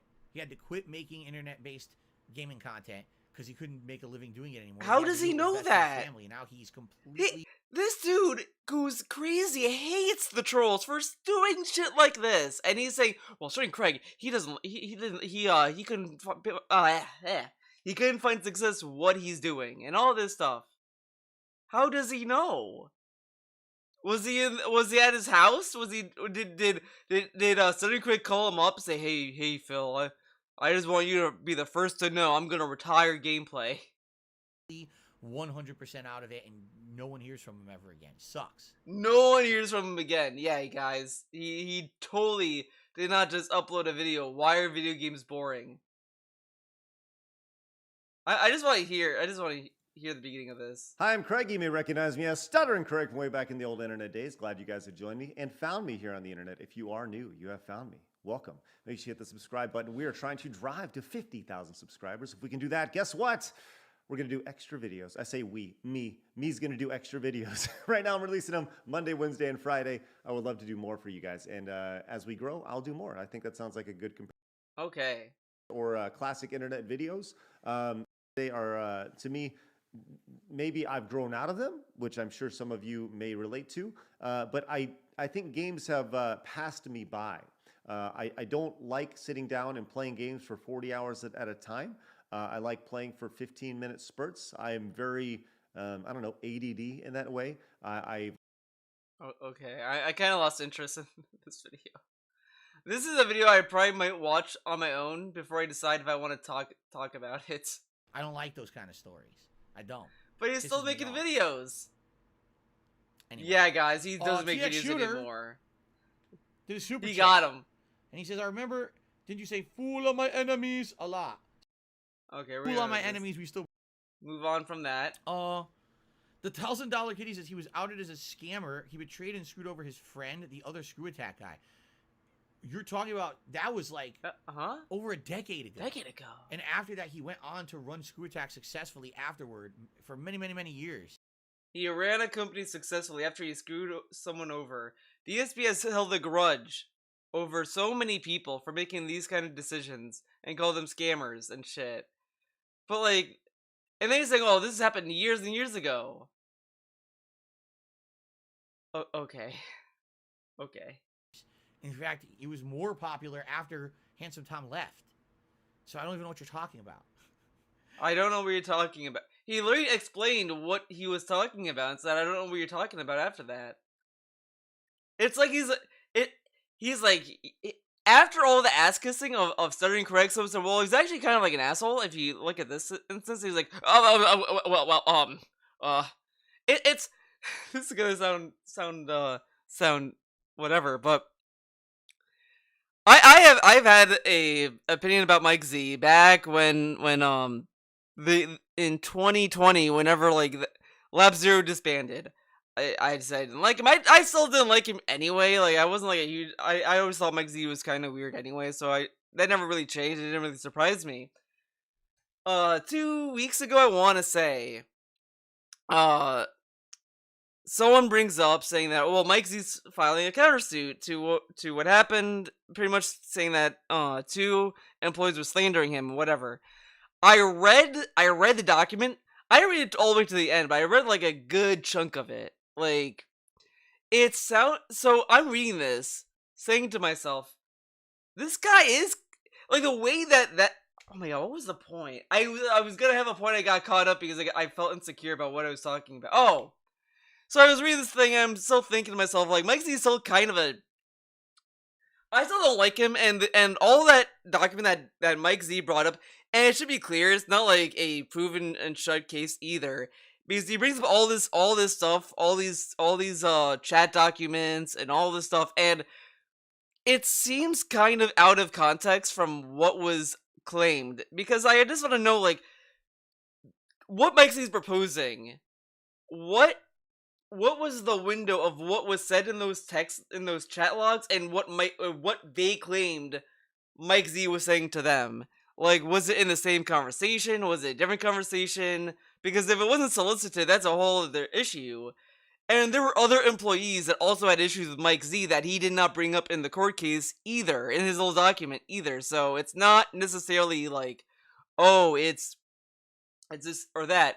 This is something that's probably gonna be hashed out in court, like, when they go to court anyway, so who knows what's it to come out. But I just don't think it's a solid defense alone. It's just him bringing up like, hey, this happened. I get where Mike Z's coming from for the most part, but I don't necessarily think it's a solid case. The reason why I bring this up is because after, like, I said this and someone brings that up, it did feel like, holy shit, maybe I was wrong. But then I looked into it because I was curious about this court document, and I was like, I started being a little bit more critical on like thinking on both sides. I still don't really like Mike Z regardless. If it's found that he's innocent or whatever, I still would not like Mike Z anyway. I just don't think he's... It's a whole other debate. I mean, this is a weird topic, I guess. It's just... There is a little consistency how I view Mike Z than how he viewed Stuttering Craig, because he kind of just felt awkward by telling him that he's such a cool guy and someone saying, hey, he's a scumbag, and he's like, oh shit. Like, that was the point I was trying to make. I am so sorry it took me that long. I'm sorry. Sounds like someone has some sour grapes there. That's like... That's not what sour grapes means, by the way. Anyway. Okay. Alright. Captain Charisma. Let's move on. Ask the following. In the past, you've been very anti-sponsored content when it comes to gaming. Guys, are you ready? Do you also share these views on all content? Where does the ethical line get crossed? does someone having a 20-second ad read in an hour-long video take away the content, or does it go deeper than that? I think it's take away from the content, or does it go deeper than that? When does a video go from a video with an ad to a paid shill video to you? Okay. Personally, I think what draws the line for me is if the video's only existence is to talk about the product they're shilling. Like, they can say, hey, I'm being paid to do this, and that's fine, whatever. But if that whole video is about that product, I just kind of don't watch it, because it's like, there's no point. Unless it's like a sketch or like whatever, that's separate. I mean, that's a whole other thing entirely. Like, you know, Mega 64 did a commercial for was it Razer? I want to say it's Razer, like Razer headphones and all that, like that company. They did a commercial for them. They did a commercial for a lot of companies, and it's like that's fine to watch, because it's like, at least it's like a skit or whatever. Like, it's nothing that deep. And they also do their own content on top of that, so it's not like they're hardcore sponsored. So that's kind of where I draw the lines. Like, if the whole video is to exist to review a product that they're paid to review, it's like, I don't really care for that. But if it's like, hey, I'm gonna do a video reviewing like fucking this, right? And I bring up in the beginning of the video, like, oh, this video is sponsored by a VPN. It's like, okay, like, all right. Internet historians, VPN commercials are amazing. I'll have to look that up. But yeah, it's like, oh, I'm reviewing this, and then like but then they say like, oh, this video is sponsored by Monster Energy drinks. It's like, okay, that's whatever. I don't give a shit about that. Like, that's the only time that I get annoyed is if it goes on for way too long. Like, I would want like maybe a minute or two. Like, however is like the least like annoying length. Like, I feel like that's something you have to feel out. But there are times where it's like, I'm just trying to put a video on quickly, and it's like I have to sit through like a long fucking bit just to hear them say, "Oh, we're sponsored by this." Like, I think the worst is I want to say is the Angry Video Game Nerd. I just skip through the beginning because it's such a long bit about what he's like shilling. He makes a specific skit that is going on. It's been ongoing in terms of story in 3 to 4 minutes. Literally, adventure of NordVPN. That is clever. If you're doing like that is a clever way to shill a product. That, you know, hey, if the way that they sponsor something is like creative like that, I'm all for it. Like, do something creative that's like very, very, very, but it has to be very good. Like, you can't just be like nonsense to fill an hour, you know, or whatever. Here's my take on paid advertisements, okay? First of all, 100% a paid advertisement should be fully disclosed as a paid advertisement, period. None of this hybrid bullshit where a content creator gets a game early, plays it early, but can't criticize the game because, oh, the review embargo is next week. So they literally can only sit there and say positive things about the game. I like how he assumes that just because there's an embargo, they have to say something good about the game. They can't say anything else. That's very fair. But they don't tell you it's a paid advertisement. It literally is. But they won't say, by the way, this stream is 100% a paid advertisement, just so you guys know. They don't ever do that. Maybe they'll put a little blip in the description of the stream or video that no one reads. It's completely dishonest. I disagree with that kind of content. I don't necessarily disagree with someone taking an ad space to make a paycheck. I just think it's really corny, and I'll give you an example. Really corny, So dude. my wife and I have been watching some different shows. One of the shows we've been watching recently is Shark Tank. Well, because we watch it on one of these apps that has ads, we have to watch TV ads. One of the ads we've seen has, what's her name? Melissa McCarthy, the actress, the comedian. And those two guys... Wait, what? That has ads, we have to watch TV ads. One of the ads we've seen. Oh my god. Ads are not sponsored content, they're ads. Oh my god. What's her name? Melissa McCarthy, the actress, the comedian. The comedian. How did he pronounce that? One of these apps that has ads, we have to watch TV ads. One of the ads we've seen has, what's her name? Melissa McCarthy, the actress, the comedian. Comedian? And those two Okay. guys that are called the Property Brothers, I don't even know what their names are. The But I know that I what guess the they're very fuck? The popular Property for Brothers? like HGTV. They have shows and shit on there. And Okay. the ad is, for some reason, Melissa McCarthy is like, she has a slingshot. And she's shooting things in her house and breaking them. And the Property Brothers are like going like this, dodging the things she's shooting as she destroys things in her house. What's the point? And then What's it's the an point? ad for something from Chase Bank. Okay? This isn't relevant. Now, I watch this and I say, what the fuck am I watching? Number one, what the fuck does Melissa McCarthy have to do with the Property Brothers? Absolutely Oh my not. God. It's what a weird team up that these people would even be in the same Okay, piece Grandma, of let's content get you to together at any bed. time. I have no idea what the segment's supposed to be about. I've seen the ad about 25 times now because it plays every fucking time we watch Shark Tank. And I still don't know what it is. It's an insanely poorly designed ad that doesn't hit on any of the things you would want to know, like what is the product, how does it benefit me. It's a complete waste of everyone's time.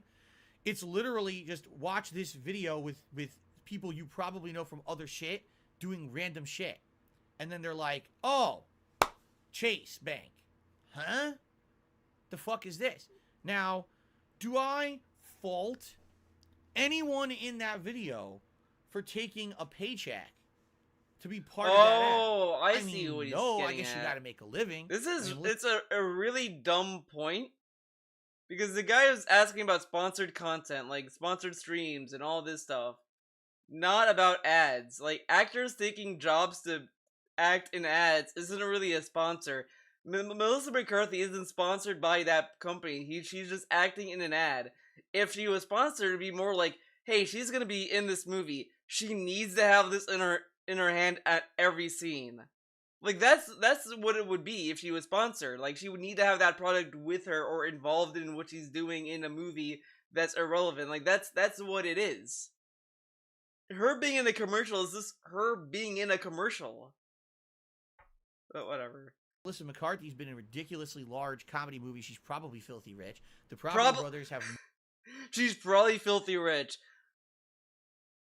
Damn, DSU, what a take. She probably is. I agree. Multiple TV shows they run. I believe they I have like how... why is she a probably? She's probably filthy rich. magazine that I've seen at the local Whatever, grocery we're reading store. too deep. At one point, a couple years ago, they actually had their own personal product line of shit being sold in Kohl's stores. I don't know if they made any money doing that, but to my knowledge, they're already filthy rich. So why these particular celebrities would need to be chosen or choose this ad and choose to be a part of it. And then here we go. DSP does not understand why a company would hire an established actor for their brand. Do you think people are gonna remember that brand for the Property Brothers or Melissa McCarthy? They're probably gonna remember it because Melissa McCarthy's in it. Like, there's so many ads that has like Samuel Jackson in it. There's one that had the guy who plays in Spider-Man, not Tobey Maguire, the Jonah guy, J.K. Simmons. They have J.K. Simmons in a few commercials because people will remember it. That's why they hire them, because people will talk about the actor like, oh, I remember this actor being in this commercial. Wow. I'm at a loss. You know what I'm saying? Like, they're already rich. Do they really need to take the easy paycheck to be in this weird ad that makes no sense? Because they have to pay so much to get them. So of course they're gonna take it. This is me just confused about advertising. Right? Like now, if you are Yeah, someone on the internet like a content creator, and you need to make a living doing your content, and you have an ad space in your content to advertise a product. Like, for example, if I had a sponsor and I said, ladies and gentlemen, Hori neck phones. This portion of the stream is oh my god, he even does the fucking boomer radio voice. This portion of the podcast is brought to you by Hori. They're a very prominent headphone company, and they make fight sticks too. You can get them now on Amazon for 50 bucks, and there's a sale, and they work really well, and blah, blah, blah. If someone didn't say, and this is a paid advertisement, so just so you guys know, do I necessarily fault someone for doing that? Not really, I guess. Is it annoying? Yeah. Not really, I guess. This is such a fake answer because if this was on a pre-stream, he'd say that, oh, they're being dishonest. Is it a complete waste of your time as a viewer? Of course it is. You know that nothing that's being said during that portion of a stream is genuine, right? But I don't necessarily think that it's like that intrusive. If it's just one moment or a couple moments, let's say someone's put out a 3-hour stream and they did that twice. Is that big of a deal? I mean, someone's trying to make a living, man. You gotta understand. Understand, man. I guess that's okay. All right. And by the way, that was not an official product placement at all. That was an example. I have absolutely no sponsorships, no partnerships, nothing here. I just don't want anyone to misconstrue that and say, was Phil trying to advertise? No. I have no partnership with anyone to advertise anything. Okay. That was Calm down. He's not right? He's not a sponsored baby. Now, for me, where does it go too far? It goes too far when you see influencers here we go. pushing product to make a buck and actually doing things like false testimonials, or I really strongly disagree and hate when people get a game or a product early and they are using said product or playing said game, but it's a paid advertisement. They're not able to be truthful about it, right? Like, I'll give you an example. If a mouse company contacted me and said, we'd like to send you this mouse for free if you would do a review of it, I would say, sure, I'll accept your mouse for free, but just so you know, if I don't like the mouse, I'm going to say that in the review. He says this, but this dude, okay. When he got the Spawn Seats chair, not the OP Seats one, the Spawn Seats, a dude in his chat kept going on, and his name was Save the House.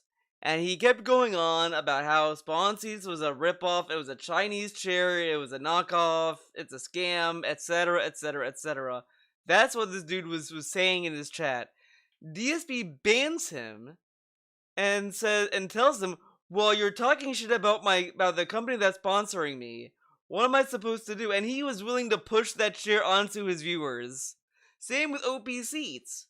So he's telling us how, well, if I don't like it, I'd be honest. But he wanted to push Spawn Seats onto his audience. And now we look at him and he's like, that chair sucks. It's a terrible chair. But he said it was great when he was sponsored by them. But okay, I agree. I'm not promising you a positive review on your product. You have to understand I'm going to be truthful in my review of this mouse. And if they agreed to that, then I would take that sponsorship opportunity. But if they said, oh no, listen, the whole point here is we're trying to get advertising out there for our product. So if we send you this for free, or we're going to make an agreement with you that we're going to pay you to put this product in your video or whatever, you have to be positive about it completely. I would say, no, I'm not doing that. I'm not going to be dishonest to my viewer base, okay? Now, you guys may not realize this. There's a lot of content creators out there that are doing just that to you on a daily basis. And they may not even, you may not know it. They may not be transparent about it. It may be that they only put information about the stuff that they're advertising in the description of their video or the description of their stream, and you think that they're being legit, and you are being advertised to constantly. There's content creators that are like this, okay? Obviously, I'm not going to say names and start litigation process. People legit know it. They may not be transparent about it. It may be there's a lot of content creators out there that are doing just that to you on a daily basis. And they may not even, now, you guys may not realize this.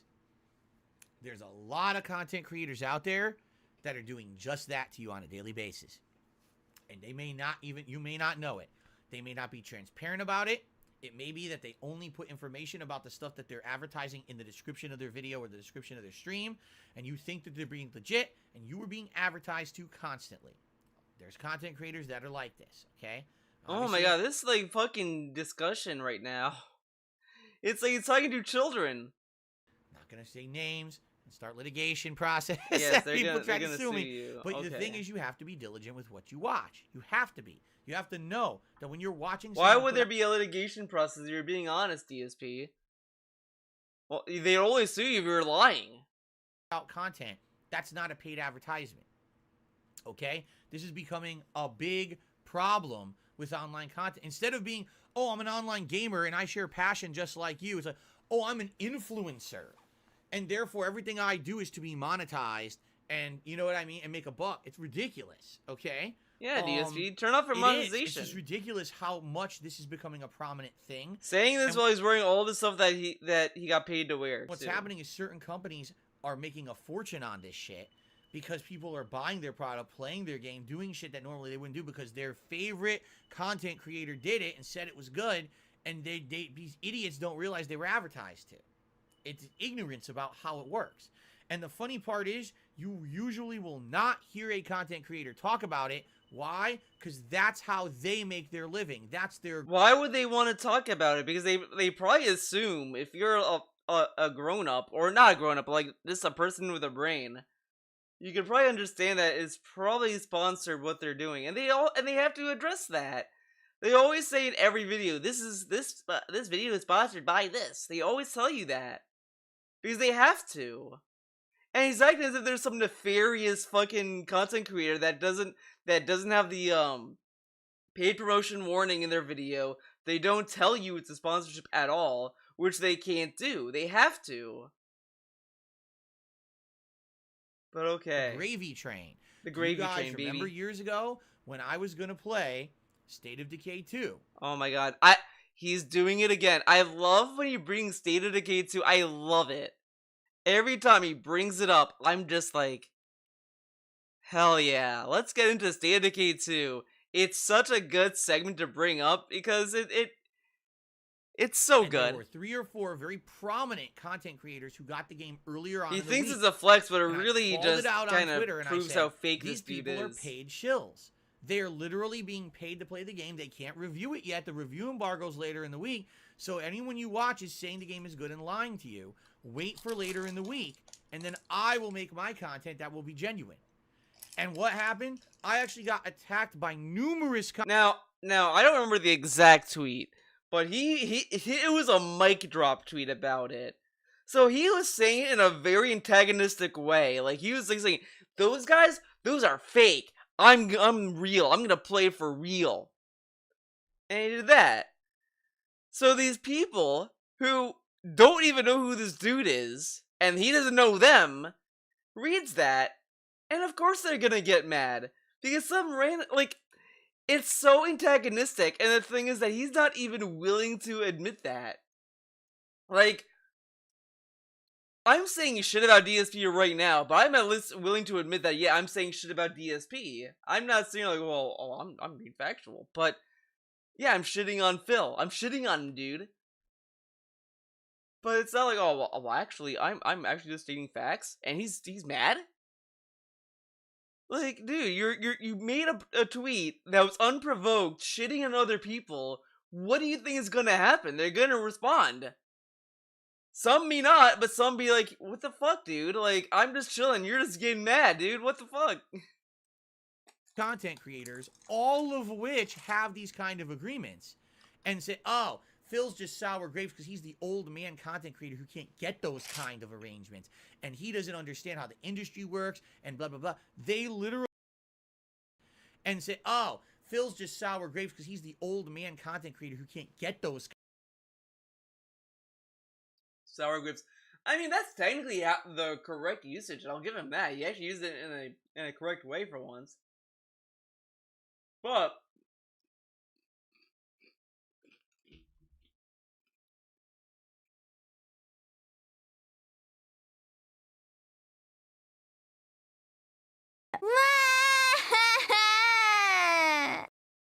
Okay, Grandma, let's get you to bed. okay. This fucking guy, man. I gotta hear it again, I'm sorry. By numerous content creators, all of which have these kind of agreements, and say, oh, Phil's just sour grapes because he's the old man content creator who can't get those kind of arrangements. And he doesn't understand how the industry works. Yeah, these people are just mad at him because he's shitting on them, and they're like, this dude probably doesn't know how to get this stuff, and he's just jealous. This is the shit he says about us. Oh, these people just hate me because they're jealous. They're jealous that I can do what I love for a living, and they can't. This dude is saying the shit. He's mad that other people are telling him that he's jealous, but he tells us every day we're jealous. And he's mocking them. But he's being antagonistic. And blah, blah, blah. They literally felt attacked by me. I'm nobody. They felt attacked by me, man. A fellow, at the time, Twitch partner that had a numerous following on Twitter, and they felt attacked. DSP, you have like... Oh, I gotta get a number. Hold on. I gotta look at his Twitter. Guys, I'm sorry. This is not a fun time for you, for me to do this, but it's gonna make sense in the end. He has 26.3 thousand followers.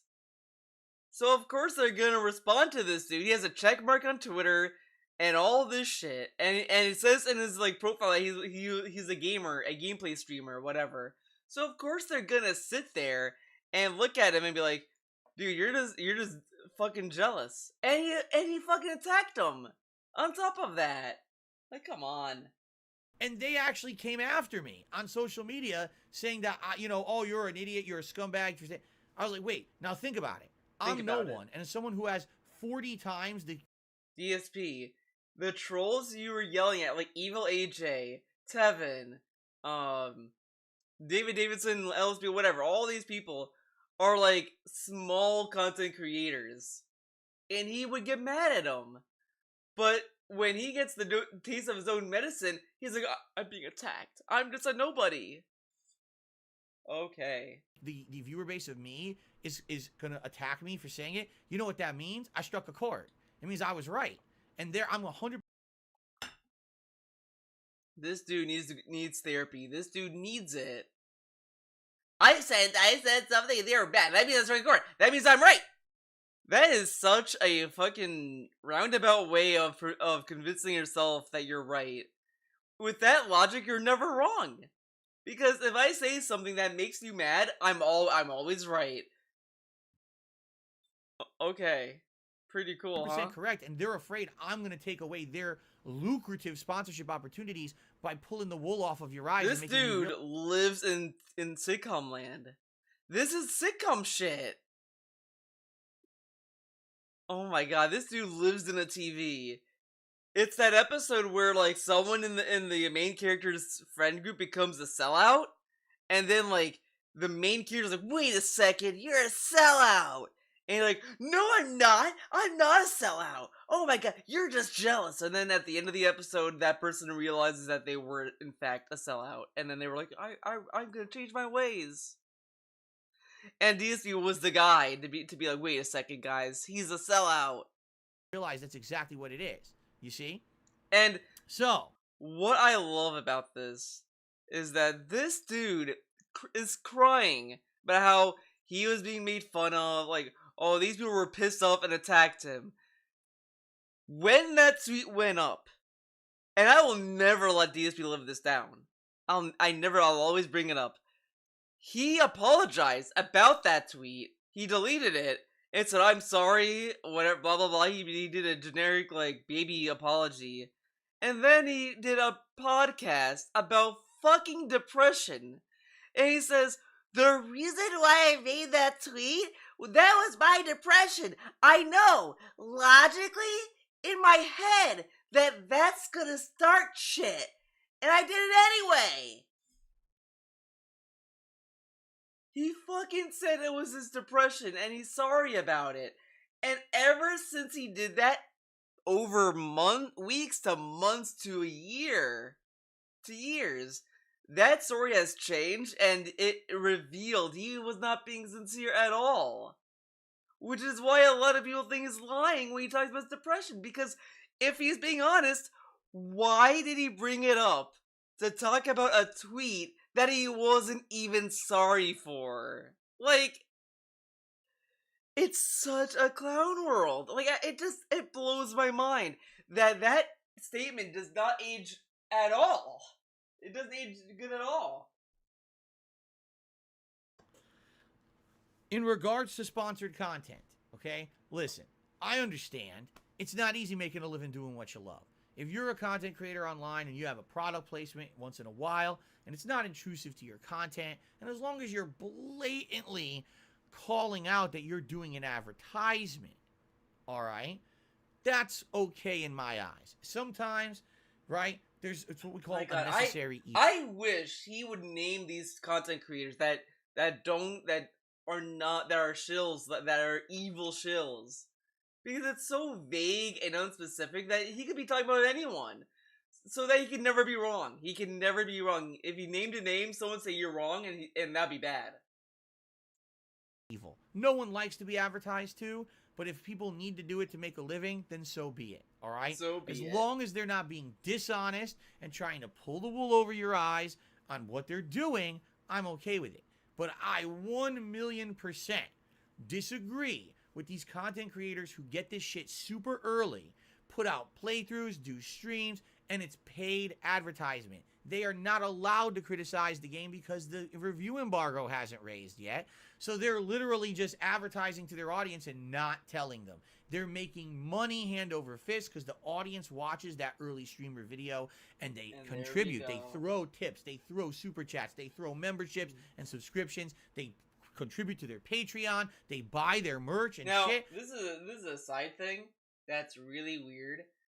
I don't know why. He suddenly, out of the blue, decided to pronounce Patreon correctly. I don't know why. He was calling it Patreon for so long. And then randomly he was like, well, I guess I should say Patreon because that's how it's pronounced. When did this happen? Why? It's so weird, but it's a small thing. Because they got the game early. Now tell me. And now I like how he assumes that's why they're supporting them, because they got a game early, which really shows how he sees doing his job. That he thinks people are supporting people for that, and nothing else. What if they got the game early, but they're offering an entertaining stream, and they're supporting them? And I love that every time you talk about, like, supporting these kind of streamers, he's like, you gotta be careful, man! But when it's like the little guy, you don't have to think about it. Okay. What the fuck did that person do to earn that? Do they deserve it? Just because they're a paid shill and they play the game and they tap dance and they fucking kiss everyone's ass? He says this as he's wearing a vest and a hat and glasses. Well, no, he's wearing the hat for free. Excuse me. The glasses and the vest as he does nothing. He sits there and does the mayo. They deserve to make a double paycheck. Not only did they get paid by the company who gave them the shit early, now they get paid by their own viewer base too. How dumb of a viewer can you be to think that that kind of person... How dumb can you be? Okay, DSP. Oh my god, thanks for the $10 super chat, you boy. I don't know if Stream Elements is gonna love your love super chats. I don't know. It's been really hit or miss, but I'll read it for you. First, anybody with a sponsor is bad. Then it was complaining. It's time to get wild. Yeah, boy, super chatted $10. First, anybody with a sponsor is bad. Then it was complaining he can't get sponsors. Next, he cries online. He takes it back, blames it on depression. Now, he's doubling down. Who believes this man? I know I like that super chat. That's a good voice. I don't know if you like that voice, your boy, but who believes this man? Oh man. Next he cries online. He takes it back, blames it on depression. Now doubling down. Who believes this man? Only Ice Coffee believes it. Depression. That's what he said. I thought he said Persion. Oh my god, I love these voices. Person cares about you, right? By the company who gave them the shit early. Now they get paid by their own viewer base too. So I'm glad I did fix the alerts for stream elements, because for a long time they weren't working correctly. Now they work correctly, so big ups to that. How dumb of a viewer. So I like how this dude goes out of his way to tell people it's okay if you watch other streamers, man. It's okay. But then he tells them that you're a big idiot if you give them money. Now imagine the rage, right? If people said that about Phil, how dumb can you be to give Phil money? Like, let's say he gets $150 in tips, right? He's sitting at his full tips goal and all this, and then someone says, wow, who'd be dumb enough to give Phil more money? He got his tips goal. And he would then tell them, you're a fucking idiot. That just because I hit the tips goal doesn't mean that I'm good on money. He has even said that in IRL. So, this dude has no room to fucking talk. I'm sorry. Not sorry. Where can you be to think that that kind of person cares about you? Right? That person literally is there to make a buck. If they couldn't make a buck, they wouldn't even turn their fucking stream on. Right? So, that's PSP, what... you literally have pre-streams where you're sitting around waiting for tips to come by. Let's see, did he finally get his fucking members? Can he finally get 400 members, guys? Did he get it? Oh, he's getting close. That's bullshit. That's bullshit. Dude, he's close. He's getting close. He's gonna get it. And then he's gonna be able to watch his own fucking video that he's gonna watch for free anyway. Content creation, that's where I draw the line. If you need to have advertisement in your content to get by, to make a living, I'm not gonna fault you for that. Have an ad every once in a while, but at least have some fucking credence, some fucking credence, some respect for your viewing audience, and at least put out content that's real. Not, oh, by the way, today's entire why do they have to do all this for you, Phil? They're just okay. Advertisement. Well, fuck off then. Go fuck yourself. No one fuck yourself. Needs you. You're not necessary to content creation. You're the end product of a fucked system where people believe that you're actually someone who's trying to care about what they're putting out when you don't. You make a paycheck. You're a money printing machine, but you're a scumbag. I will never ever respect someone who literally sat down today and turned on the camera just to fucking have a paycheck, and then they turned it back off. That's beyond BSB, fucked to me. You know, that's what you have do. Have some dignity. Have some fucking respect. Have he tells us he can't stop streaming because he needs to make money. He can't take another day off because he needs to make money. He streams 2 times a day, and he streams for like 6 days of the week. And you ask him, Phil, why don't you take 2 days off? I can't. I need to make as much money as I can, man. Okay. In what you do, and you know, to some extent. Okay. To some extent. Just so like you that guys know. sound clip too much. Right? This is what really irked me about the early days of YouTube, because when I got into gaming on YouTube back in the day, all right. Basically, I loved games. It was my passion, my hobby for my life. Gaming. And for 2.5 years, I put out videos on YouTube, and I never monetized a single thing. I didn't take any paid product placements. He got paid.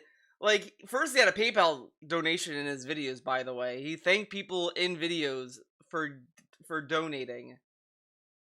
Dadino? Oh, I keep forgetting to add it! Oh, I need to find that clip. I think I can download it, though, but I need to find it. But, he got paid through PayPal. He also had a vlogging channel that he was making money off of. DSP. That sound clip is too loud. I can fix that, actually. You know, let's get the stream deck open. Because I had to reset a lot of stuff for no fucking reason. I can adjust that. Okay. Let's lower it.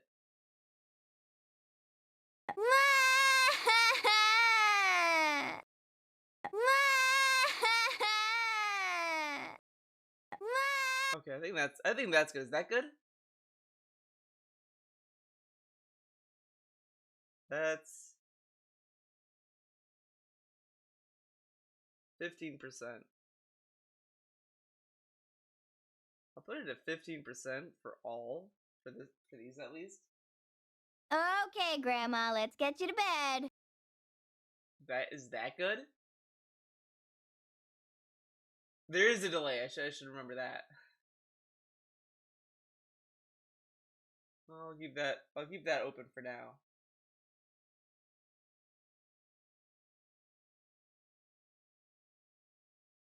Nothing.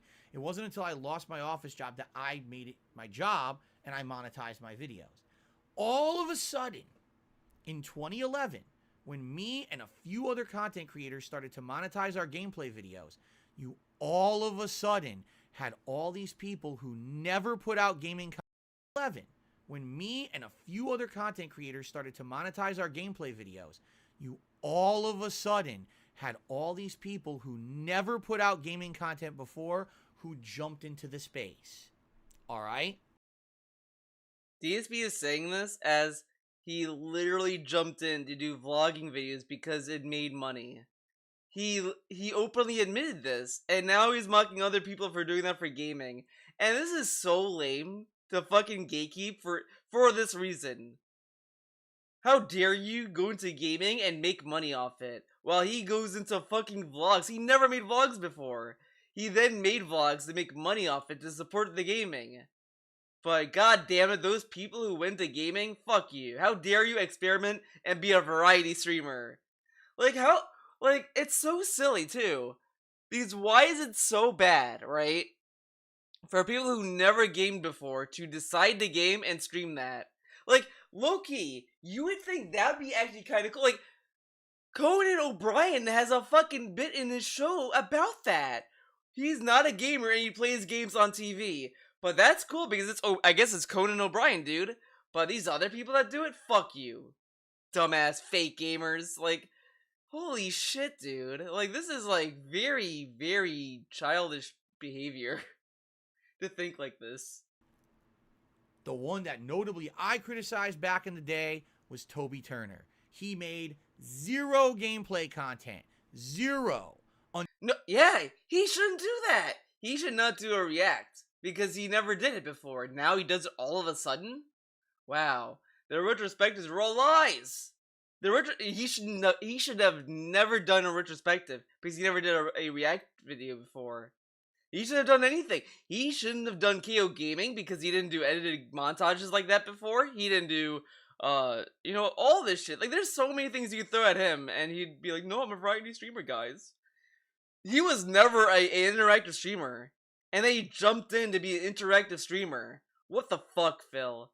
You're not real interactive streamer. Someone else was. What a faker. Until he could monetize it. And then immediately, he jumped into the space only to make money doing it. It was the only reason he ever did it. And he got giant sponsorships. He was fucking advertising Madden. What the fuck does Toby Turner have to do with football? Nothing. But these idiots paid him money to advertise games. Okay? Yeah, like the gamer cred shit is literally like now. It's not. No one like throws that around about people who stream games anymore. Like they may make fun of people how they game. Like that's just how it's gonna be. But you're now seeing more and more people just kind of mostly doing this gatekeeping gamer cred shit, mostly for game journalism, and that is because game journalists are paid to report on games and to like spread reviews and all this stuff, which like. I am not like super harsh on game journalists or game reviewers or whatever because like they're just reviewing from their own perspective, but I do see why people disagree with a lot of these reviewers. So for me it's like I'm a middle of the road kind of guy. It's just I don't like get passionately angry about these people. I don't think people who criticize game journalists are passionately angry either. Like it's an interesting discussion because it's like, people who review movies are not filmmakers. So, but, you know what I mean.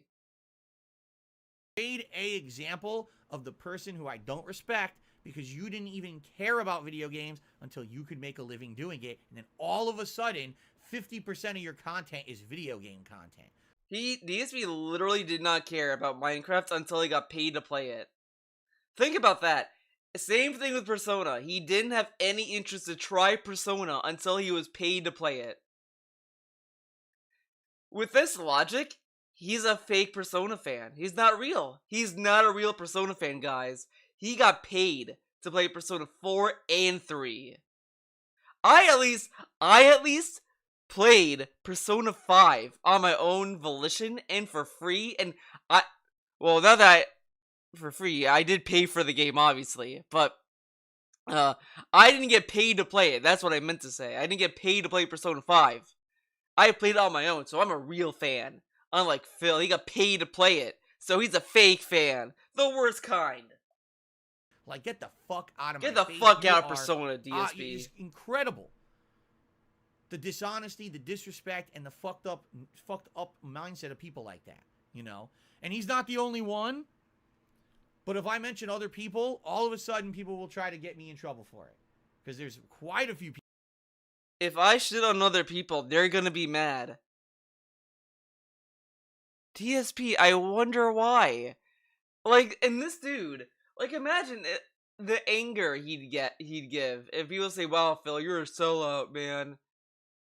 You stream on YouTube for interactive. You don't make the same content you did back then. What a sellout." He'd get mad. But it's okay for him to call everyone else a sellout. This fucking dude, man. People who back in the day all of a sudden became gamers overnight when they could make a living doing it. They became gamers overnight. What the fuck does that mean? They became gamers overnight. What? Whoa, man. Then what is a gamer? What is it to be a gamer? A little philosophical question. Okay. Let's continue. And by the way, we got about another 15 minutes before I have to go on break here. This dude is so defensive about asked the following: gaming. What's the coolest place you've been to in Washington? Well, here's the thing. Basically, when I moved here, Gamer Werewolves, I looked into some of the nice places to go. And when Kat moved in with me, we actually went to a couple of them. I would say the two coolest places that I've been in Washington State so far would either be Pike Place Market, Pop Culture Museum, and I forget the actual Pop Culture Museum name of it, but it's a pop culture museum. It focuses on all kinds of stuff: music, movies, television, video games, comic books, all kinds of fun stuff. And they rotate their exhibits around. Just a few times I've been there. You know what? I wonder if DSP knows Nintendo. I don't know if they own the Mariners, but I think they have like a stake in the Mariners. I wonder if he knows that. Horror movies, sci-fi fantasy movies like Star Wars. Nirvana had its own exhibit, the history of Nirvana, the band. Legos, an actual indie video game exhibit. Jimi Hendrix. An indie video game exhibit. DSP really went to that? Okay, I'm sure he did. I'm trying to think because there's more than he that loves that indies, guys. I guess that's what's coming to mind. Oh, fantasy. They had a whole fantasy exhibit where I got to see things from all different fantasy movies like Lord of the Rings and Labyrinth and shit like that. Props and outfits and all kinds of stuff. And also they have some really cool things. Like they have this room you go in. Predator. That's a good point, Mabel. He did a whole video about Toby Maguire. Whoops. Toby Turner. About those allegations, and then ended the video by saying, "Oh, I don't care. It's none of my business." And it's like this projection simulation where it makes you feel like you're in space and shit. Oh my God. It's really neat. We did I it together. I like the Nintendo. So I would say the Pop Culture Museum is really, really neat. And then the other place that I actually really like, but this is I kind of want to go back there. I really want to go back there to go back to Nintendo, see what's going on there. Kind of like see what's up. Marketplaces. Marketplaces. Okay? So for example, if you like shopping, but you like walking and shopping around and seeing a variety of stuff, Pike Place Market. Pike Place Market is an outdoor. I knew he was gonna market. say that. It's half outdoor, half indoors. Because it's very food. Neat the way that they set this up. And you could get so many things. You could get artsy stuff. You could get actual artwork. You get handmade things like gloves, hats, clothing. Because he's a gamer. jewelry. That's why They he had to sell rise food up. There. There's a food market where they sell fish and other stuff. You can buy Fear the baked cold! goods. You can buy Whoops, cooked the wrong foods one. there. There's a giant comic book store there. There's collectibles. There's music stores where you can buy legacy never things like had it? records and tapes and things like that. It's a really, really neat market. Whatever. And then when you're there, there's great restaurants for seafood. The original Starbucks that was the first one ever in the world is right there. And then if you walk downstairs at the Pike Place Market, you end up on the waterfront. And on the waterfront, there's a whole other slew of fun stuff, like an aquarium, a big mall with all kinds of nautical themed things. They actually have a motion ride there that you can ride. A giant Ferris wheel called the Wheel. If you played The Last of Us 2, you've seen the wheel and the aquarium because those things are real. Oh my god. Yeah, it's Whoa. pretty neat.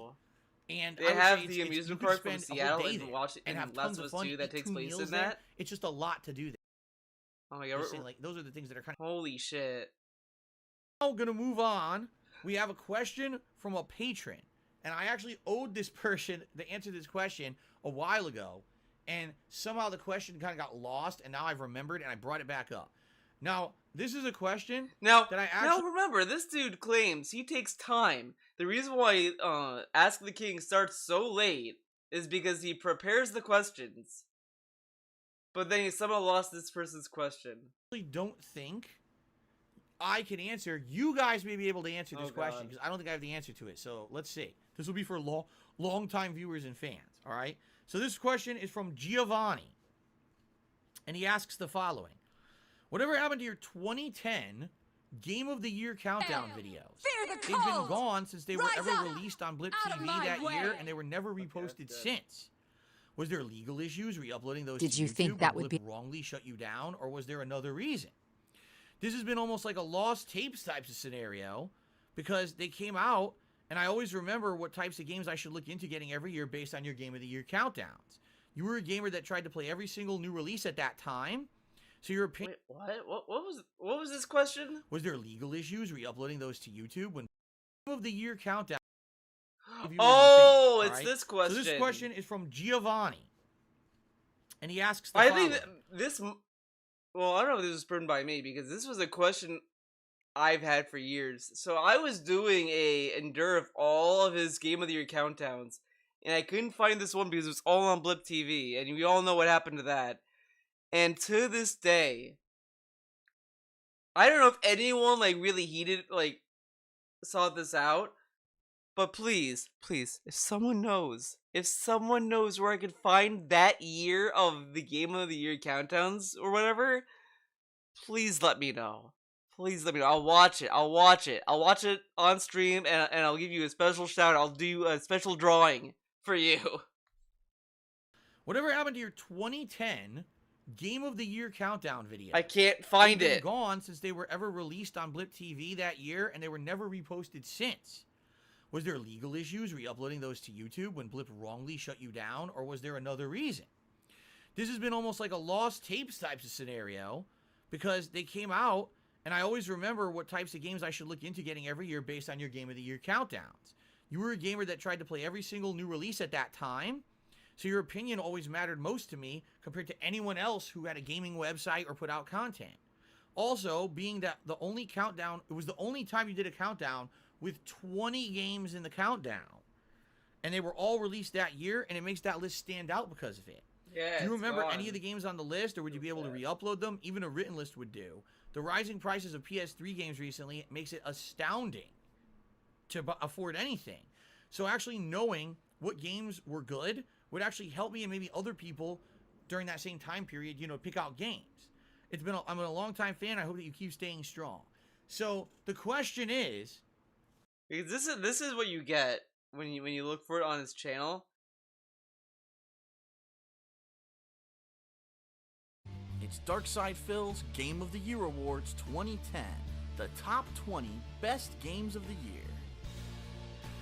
The Game of the Year Awards Nice for song 2010 music, are by the now way. complete over on Blip TV. I did the top 20 best games of the year, had an epic showdown between the top 3, and we finally got a winner. So go check it out.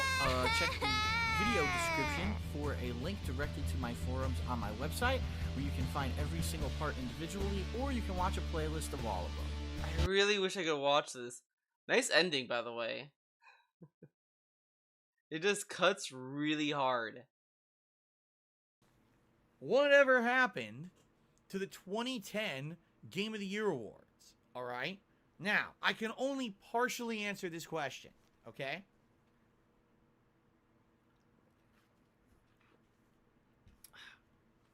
Now, also, if you guys know DSP, which you guys probably do, he backs up every video on these little, like, flash drives or hard drives or whatever the fuck. He did that for every playthrough for years. And he always claimed he did it so that he would have a backup so he could always upload if something goes wrong. He gets kicked off of Blip, loses the channel, does not upload the countdown videos, and that's his gone to time. He'll never go through it. It's too much work to pop in a fucking hard drive, go through the contents, and then like eject it and go to the next one. That's too much. All right. This was a time in history that I'm not proud of. This is a time in my content creation history 12 years ago when I made one of my most stupid, most infamous mistakes. Traffic is wonderful here. Oh, making boy. risque jokes that were insensitive. Wait, what? Content creation history 12 years ago when I made one of my most stupid, most infamous mistakes, making risque jokes that were insensitive and that pissed off people. Okay? And what happened was I had been uploading content to YouTube for a very long time. All right? 2.5 years at this point. And I lost my office job and I needed a way to make money. So I started monetizing not my gameplay on YouTube, because you couldn't monetize gameplay on YouTube in 2010 unless you were with a partner network, which I was not. But you could have your own personal... This is about his fucking Blip TV, and he's talking about YouTube.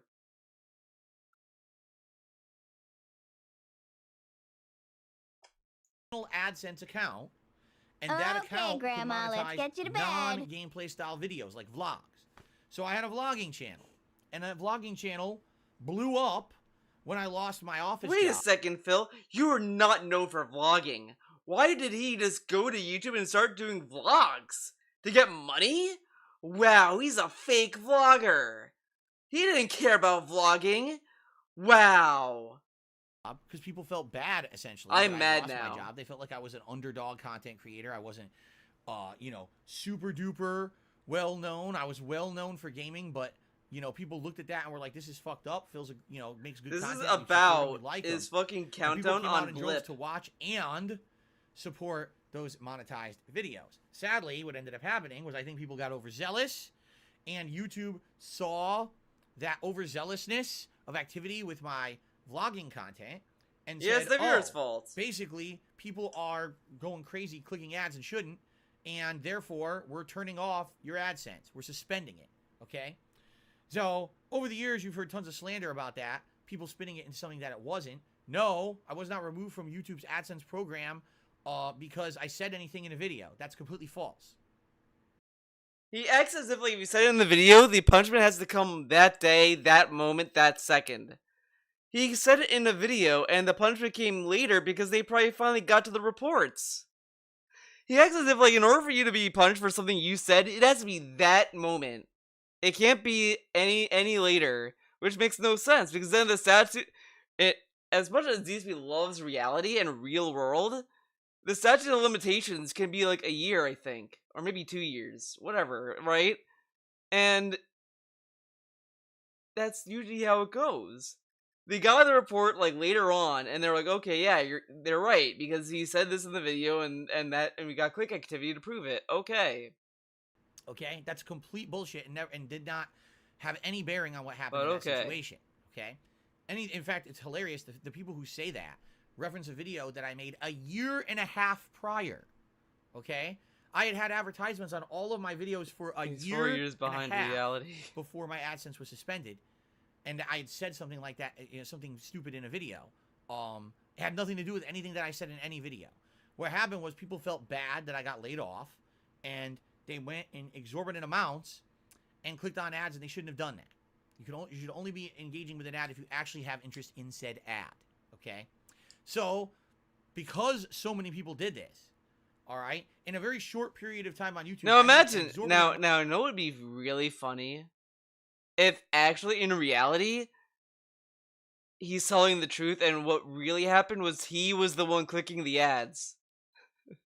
Imagine if it was actually like, it wasn't what he said, it was that DSP kept clicking his own ads. Imagine if that's what happened. You know you know what? Maybe that's a better reality.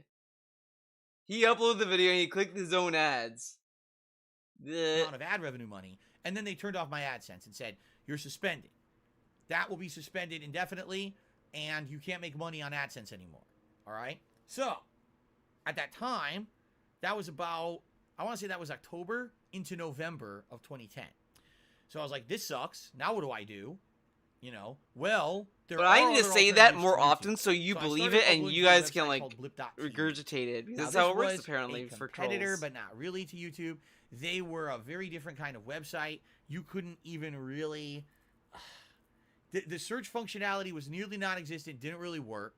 You couldn't really sort your videos properly in playlists. The website was new at this point, like it was like an infant. And he's like, this website doesn't have the same features as YouTube that lasted for years before Blip. Yeah, Blip was new. Way that you could do on YouTube. They claimed that they were adding that kind of added functionality and never really implemented it in the time that I was there. The videos didn't play back as well as YouTube. There was a lot of people having issues watching the videos. And they barely had any advertisements to go around. So if you had a video with an ad on it, you would literally see the same ad a million times on this site.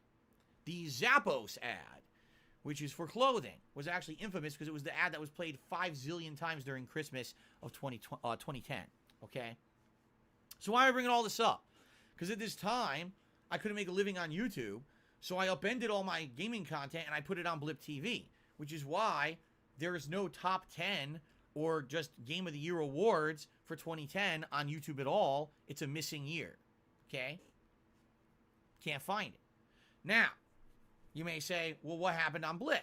I got kicked off of Blip. It's my fault. Today, I will wholeheartedly say this. Oh, now it's his Blip fault. acted harshly, and Blip treated me unfairly.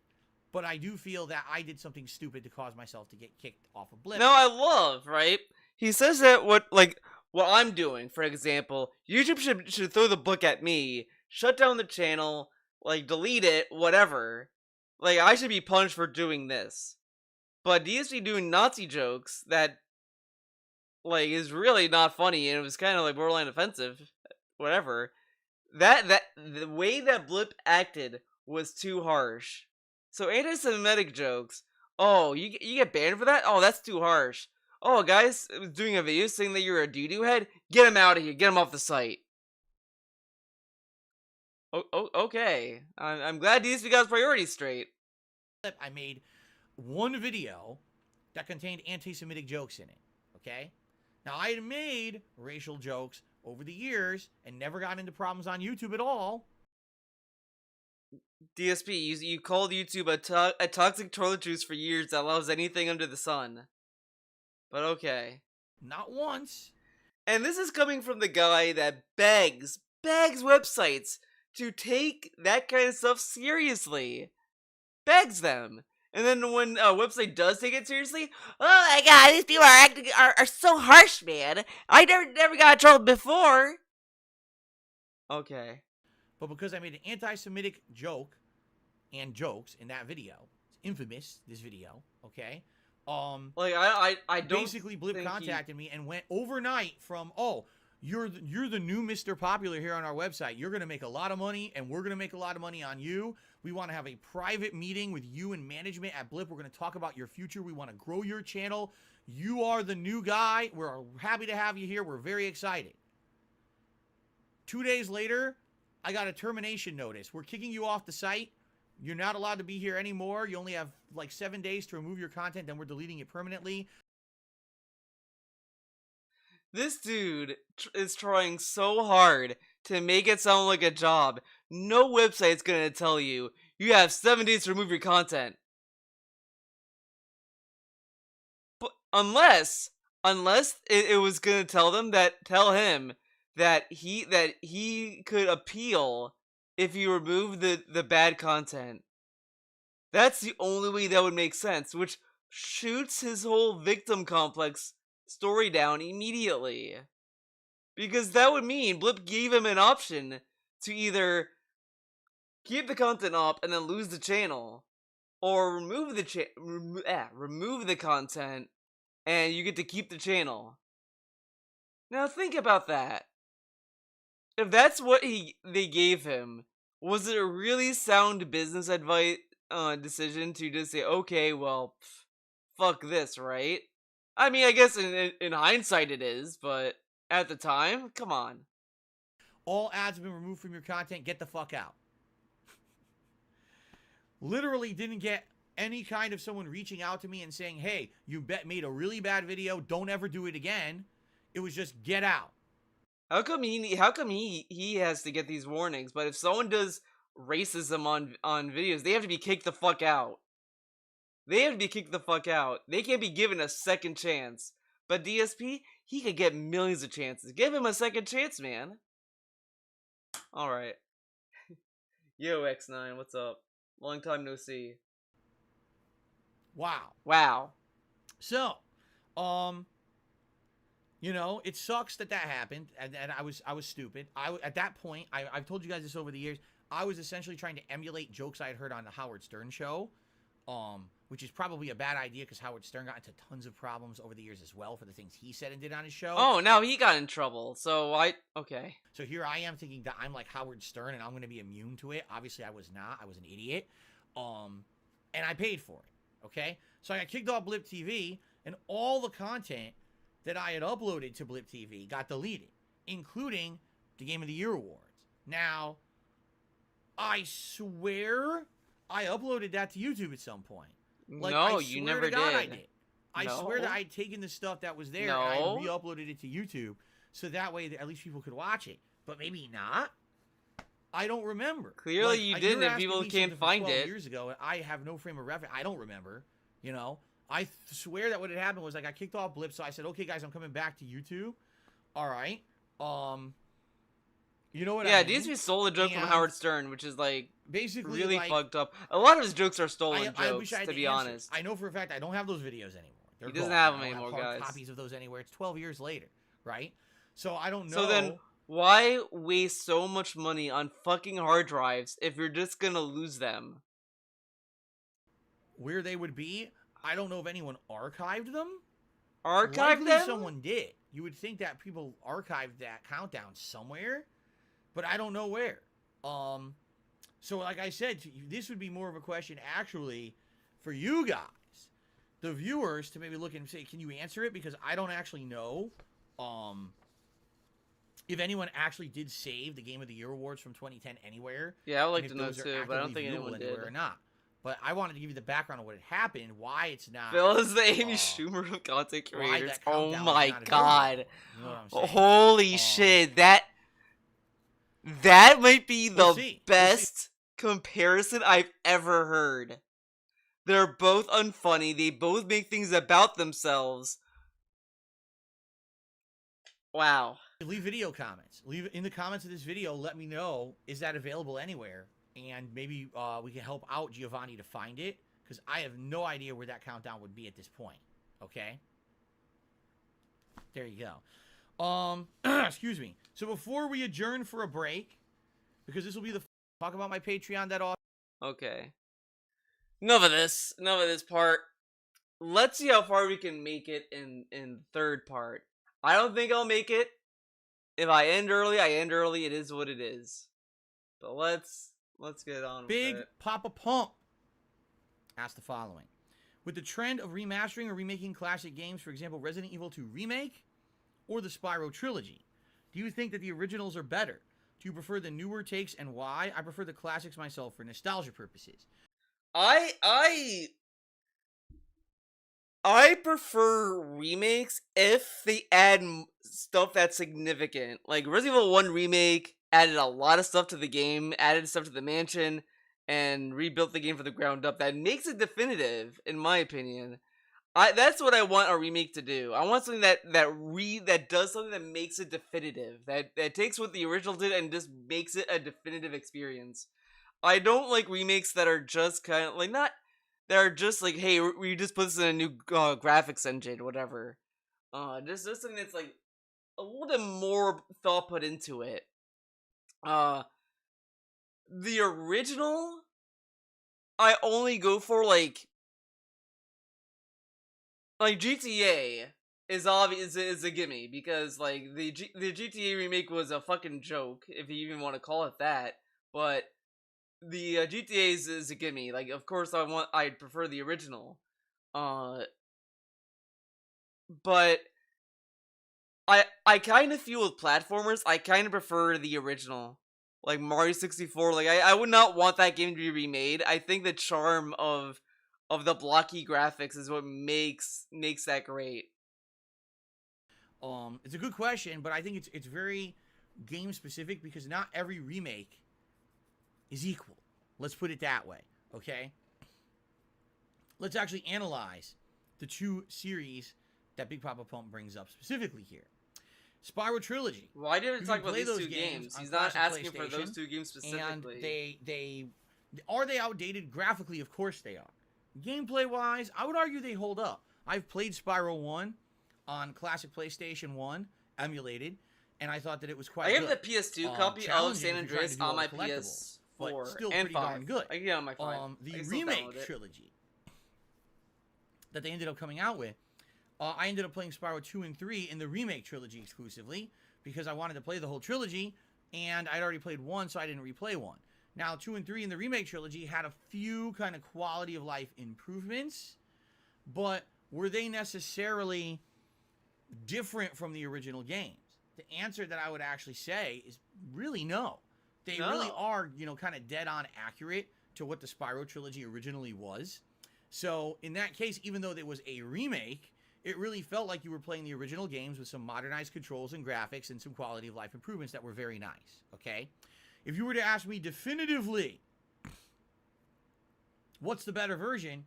I would say, hey, for nostalgia purposes, if you want to really experience those original graphics, controls, field of view, oh etc., my god, this classics. is taking forever It's the same games, for him to answer. Just kind of better and improved. Okay? Now, Resident Evil 2 Remake, I feel, is a different animal entirely, and here's why. Why? It's a Resident remake. Evil 2 it remade the game. Okay? It's a game that stands in survival horror history.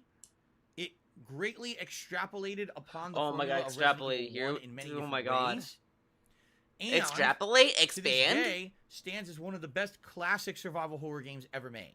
Okay? If you were to ask me in the original, big standout survival horror games of back in the day, I'd probably say Resident Evil 1 and 2, but probably 2 is the better of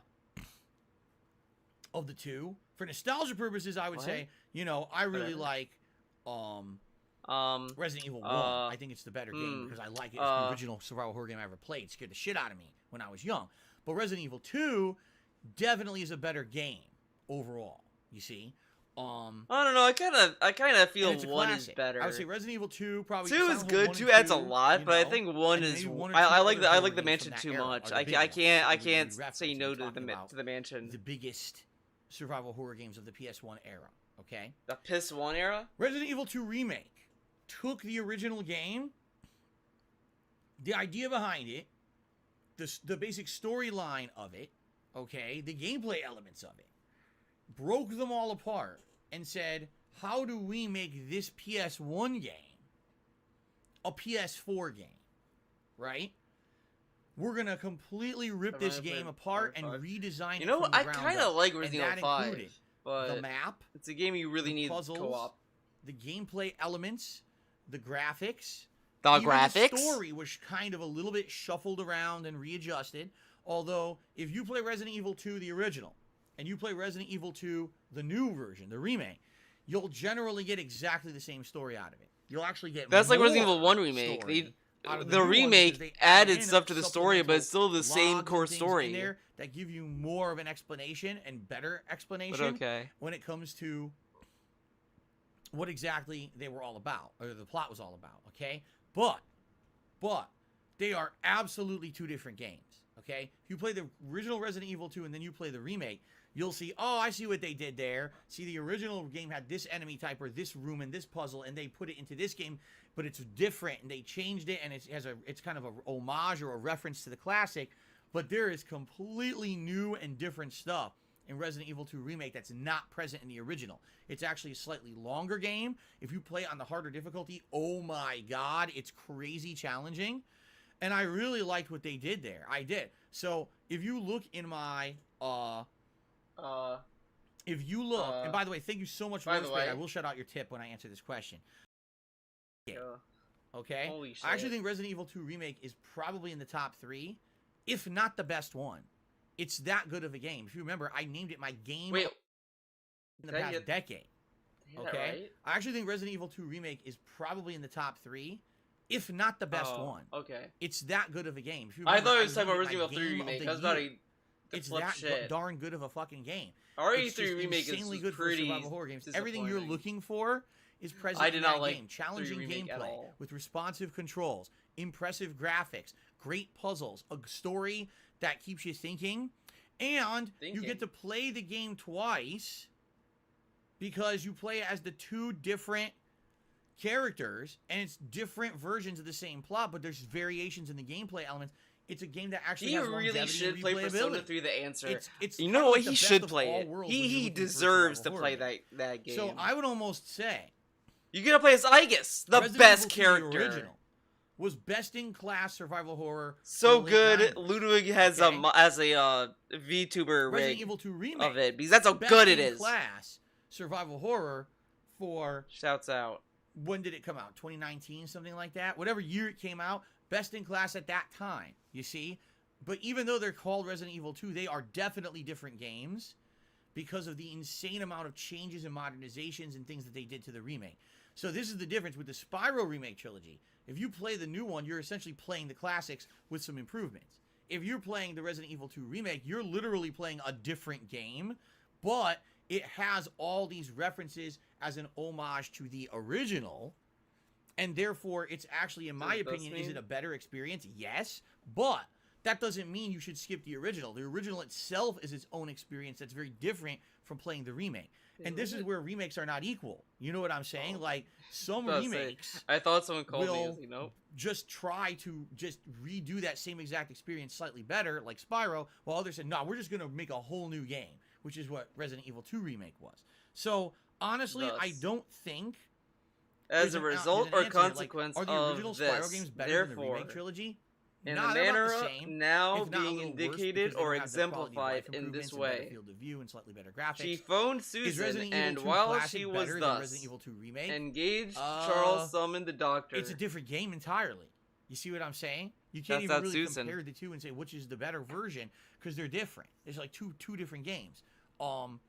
Personally, would I like to see more classic games remade for a modern audience and completely remake them from the ground up? Yes. Are we getting that? Actually, no, we're not getting that very often.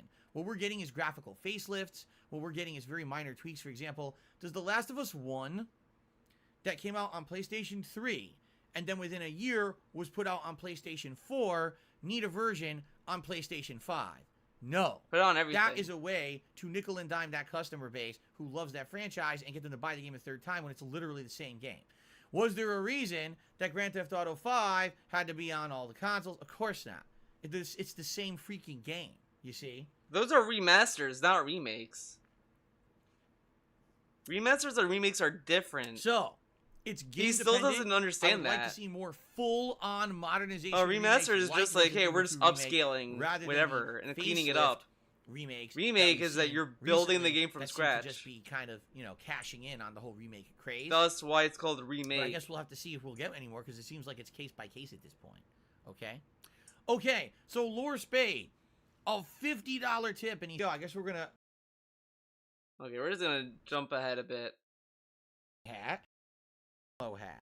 Which hat is questioned best? Here, on a nearly weekly basis. Wait, what? The real one. He actually posts on my forums. I don't know if you guys knew that. He says, hey, Phil, I remember back in the day you played Black Ops 4 Blackout for the entire year on a nearly weekly basis. Oh my god, When Black Warzone Ops came out, you only played it a couple times and you ended up giving up on it forever. Is there any reason why Blackout lasted a year while Warzone died out almost instantly? Oh my god, we're not listening to this. We're not. We know why. Game, I want to be able to zip fucking. Oh my god. 400. They gave That's that the to kick the I had. terrible. Multiplayer. Then I play. Why did you ask that? You could fucking. Oh my god. Whether it's the other side of it, the battle royale. Oh my god, we're still on it. I didn't want to play shitty Warzone. Be any good? The again.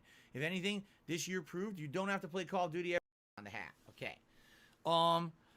Next question is from Blonde Fella, who says, just asking, why did you block some ordinary gamers from your live streams? The guy genuinely enjoys you and wants to play Siege with you.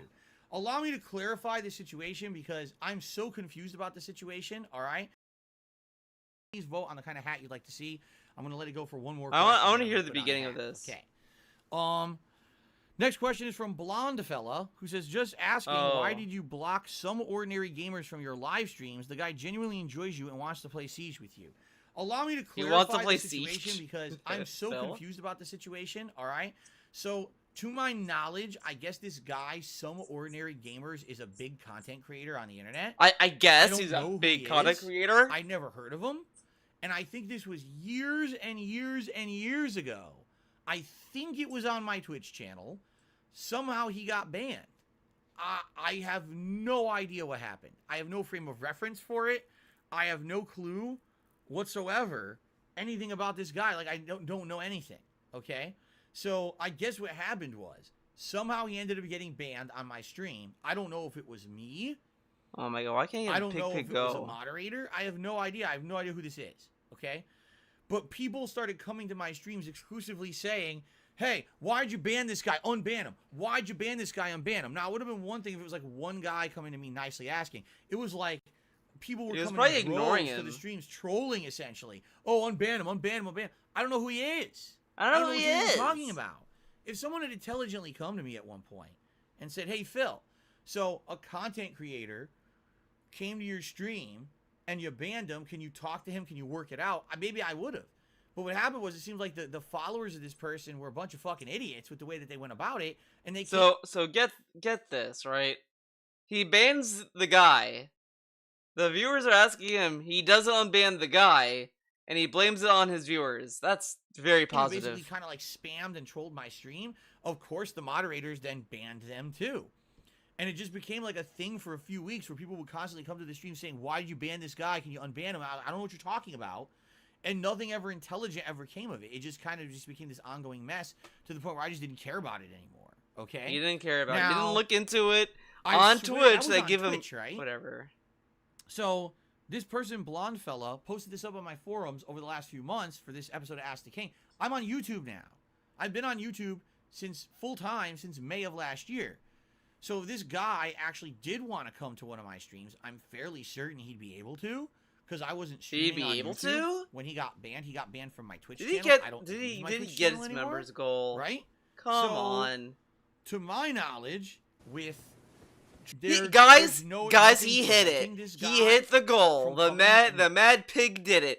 We're gonna get down the rabbit hole DSP. Even though he was gonna do it for free anyway, he got his money. He can finally do it. The trolls lose again.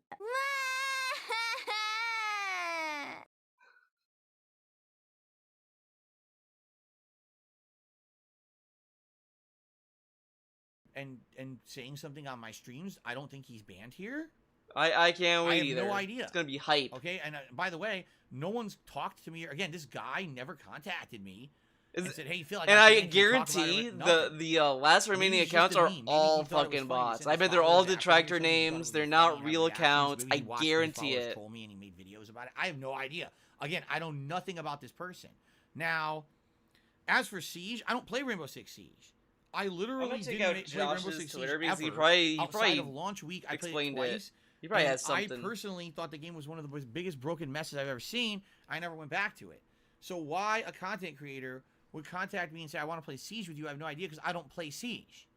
You see, like, that doesn't make any sense. That would be like me reaching out to, I don't know, Captain Sparkles and say, hey, Captain Sparkles, let's go play Mortal Kombat. And I just keep going on his stream Okay, spamming him. no, Let's play Mortal Kombat. Let's play Mortal Kombat. He's like, explanation. dude, I'm a fucking YouTuber who makes Minecraft videos. Why are you spamming me about Mortal Kombat, right? That's the same thing here. Why are you coming to my streams to tell me about Siege? I don't play it. What are you talking about? You've confused me. I am very confused. So if anyone wants to clarify the situation, by all means, please do. I have no idea what's going on. I don't know if this guy is banned from my channel or not. I don't, Pilot hat for that conclusion. But why does it matter if he's banned on Twitch and you stream on YouTube? Why does it matter? Huh?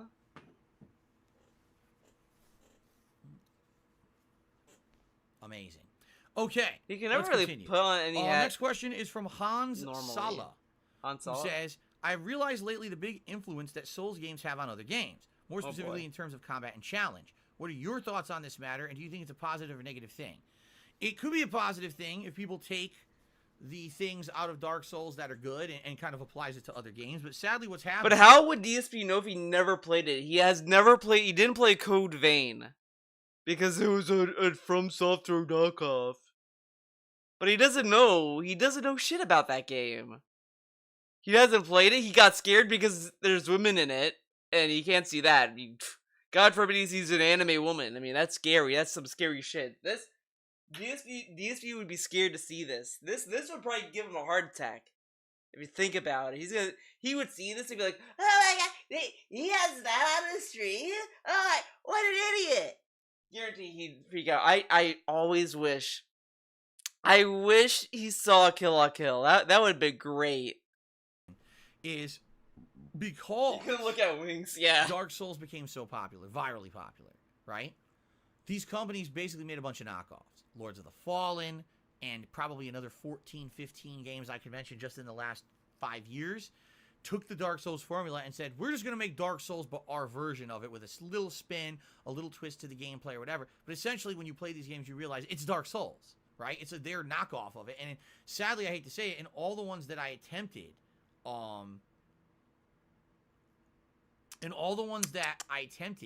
to play the spin-offs, I didn't like them. I always felt that they were far, far inferior to the originals. And I never had a desire to play them, The only one I would say that I liked that was different enough was Neo. And we kind of already touched upon it earlier in this Ask the King, that Neo has ultra-responsive controls. So it's kind of like Dark Souls. Okay.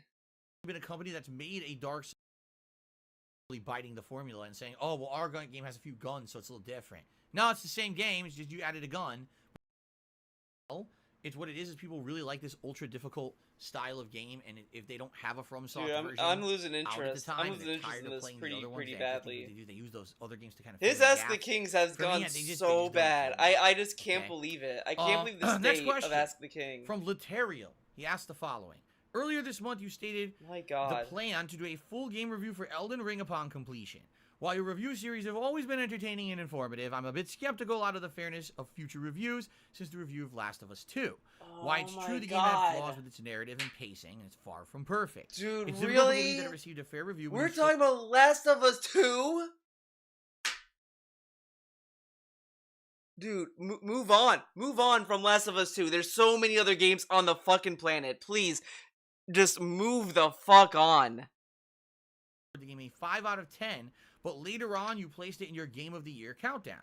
I understand full reviews are no longer a staple part of your content, but do you plan to make any changes to how you approach future reviews?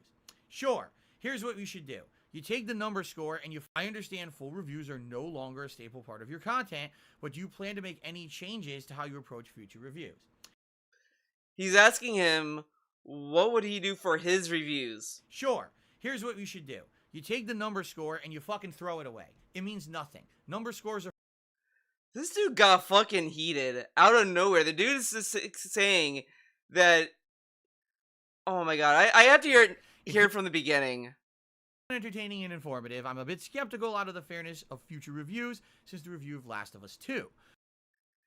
He questioned his fairness because of Last of Us 2. Why it's true the game had flaws with its narrative and pacing, and it's far from perfect. Your content, but do you plan to make any changes to how you approach that somehow pissed him off, it sounds like. Here's what we should do. You take the number score... He really sounded pissed off that the dude is like saying that I don't think your video is fair because it's not a 5 out of 10. And it's like, well, that's not the number I score out. But the number score was like enunciated so heavily. Like he put so much emphasis in his reviews. Like, what do you do when the game is this? In the middle. It's a 5 out of 10. That's how he delivered it. Score and you fucking throw it away. It means nothing. Number scores are fucking worthless. What you need to do when there's a game review is listen. Okay? The dude was asking DSP what he would do to change his reviews up. And he's telling him how to read other people's reviews. This dude is a really hard time reading. I'm convinced this dude he's illiterate. He has to be. I have never seen someone read something out loud and not understand what they just read. Stop looking at the number and say I'm lazy and I'm going to judge my entire judgment of a game off of a fucking number that someone threw out. The number is a fucking piece of shit. The dude wasn't even calling him lazy. He just thought it was it was biased. Because he thought the number was too low or whatever. It's a waste of everyone's time, okay? Whatever. What you need to do is listen to what the person actually has to say in their review. This is an Adam Sessler moment. Adam Sessler had multiple times where he was mad that he had to give a number score to his reviews. He didn't like that at all. And I feel like he still does number scores, even though he said that he doesn't want to do them, and he had, whatever. Listen, yeah, you can look here and look and listen. If you look here and you see the 5, you take the 5, you crumple it up like this, and you throw it away, and then you listen to the rest of the review. All right? Now, you did the meme, guys. If you actually listen to my Last of Us 2 review, I said I'm incredibly torn about the game because the graphics, the gameplay elements, the world design, right? All of these factors that make a good game are outstanding, best-in-class style examples. The sneaking style gameplay is vastly improved from the first game. The environments are really cool and interesting and original. They actually feel like you're in Seattle. Original? Seattle's, well, whatever. I know because I live in Seattle and it feels like it. It's really neat. The graphics were absolutely outstanding. Oh my god, Sim for Seattle harder, dude. But what I said is that the one key factor to all of it is that the story... Okay, we're just gonna move on. It really was. It's like some people. I was interested in the review segment. And he's talking about the fucking story. Dude, I get it. I get it. You don't like it. And if you remember, in my actual review and in my Game of the Year countdown, I said I would actually be doing everyone in game development a disrespectful job if I didn't acknowledge the best-in-class accomplishments of The Last of Us 2. That game has the best accessibility features.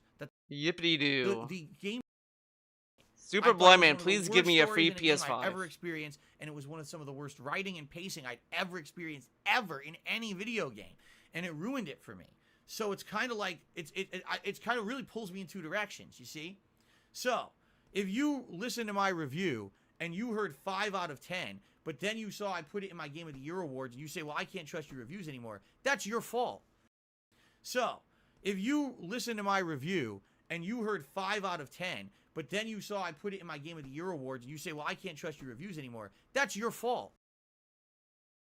Dude, that year, Dragon Ball Kakarot came out, and it wasn't even on the disappointing games, and he never talked about that game ever again. That game was fucking garbage, and it wasn't as disappointing games at all.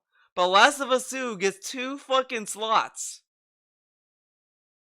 Like, if he wants to put it in the Game of the Year, yippee for him. Or whatever, but the issue is that his Game of the Year is such a fucking meme. Death Stranding also got 2 listings as well. But, like, there's so many other lame-ass games he doesn't even put attention to. So, when he gets a game like Last of Us 2, he could have just not put it into the countdown. If he really thought the accessibility was great, he could just have it be an honorable mention. This is such a meme. And that's what he did with Persona 5. He couldn't beat Persona 5, so he put it as an honorable mention. Meanwhile, Hades gets to be in the countdown, which was an old-ass game that came out years ago. This dude's a clown. Like, come on. You put way too much weight on a number. The number means nothing. The number is just some stupid thing to put on a review. Listen to the content of the review. Read the If question. you ESP. like the story of Last of Us 2, you probably think it's the best game of the year. If you don't, you probably think it's the biggest disappointment of the year, right? But you can't deny that there's all these great gameplay elements of the game that need to be respected.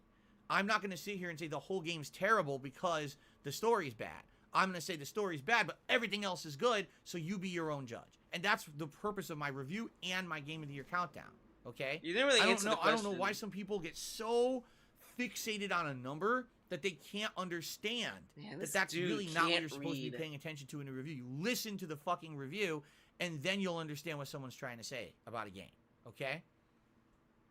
Holy shit. Okay. Like, all right, he read that question and he made it negative. He toxified the question. The dude is just saying, like, oh, I think it's a little biased what you did with that game. And he thought that the dude was calling him a piece of shit or something. Like, holy fuck, dude. We have one question off of Twitter, and then to end the show, I will open up to a little bit of stream chat Q&A. Okay? So, Twitter question is from White Mojo Wolf. He says, with WWE 2K22 being the next game in the rotation, can you do a deep dive on your favorite era of wrestling and some of the reasons why? Fuck this. We're done with Ask the King. That is garbage. To get fucking WWE, I don't even care if it. I don't even give a shit. If you're gonna tell me, oh well, Theo, the Q&A is actually really good, I don't give a fuck. You have to clip it for me. Fuck that. I ain't sitting through that torture. Oh my god, that is awful. Awful. Oh my god. Holy shit. Triggered by a question reading comments. More reaction projects. Okay, that's 26 minutes. I'll watch that another day. Can't fathom why Machinima asked him about his future plans. Okay, I want to listen to this. This is always fun to watch. Oh my god. I just can't again, guys, with a half an hour left, a few quick things. If you're live on stream right now, it sure would be great if you're enjoying yourselves. You would give the stream a like for engagement purposes. And it would be great if you could support the stream in any way you can. Like, particularly tips would be great today because I have my day off tomorrow. They would help me directly. I can't believe we're in the Howling Tree that you guys have screamed for so long. I went here first instead of what I wanted to do because you wanted it. All right, and we haven't hit the tips goal for the hat. Really? We have a half an hour left. Come on, man. Oh, I'm gonna check the members though, don't worry. Please, guys, if you like the content, please tip today, okay? God damn. All right. Oh my god. Please tip. Guys, I'm doing Endure the King. I'm doing what you're asking me, and you... Guys. If I don't get any money, I'm gonna fucking lose it.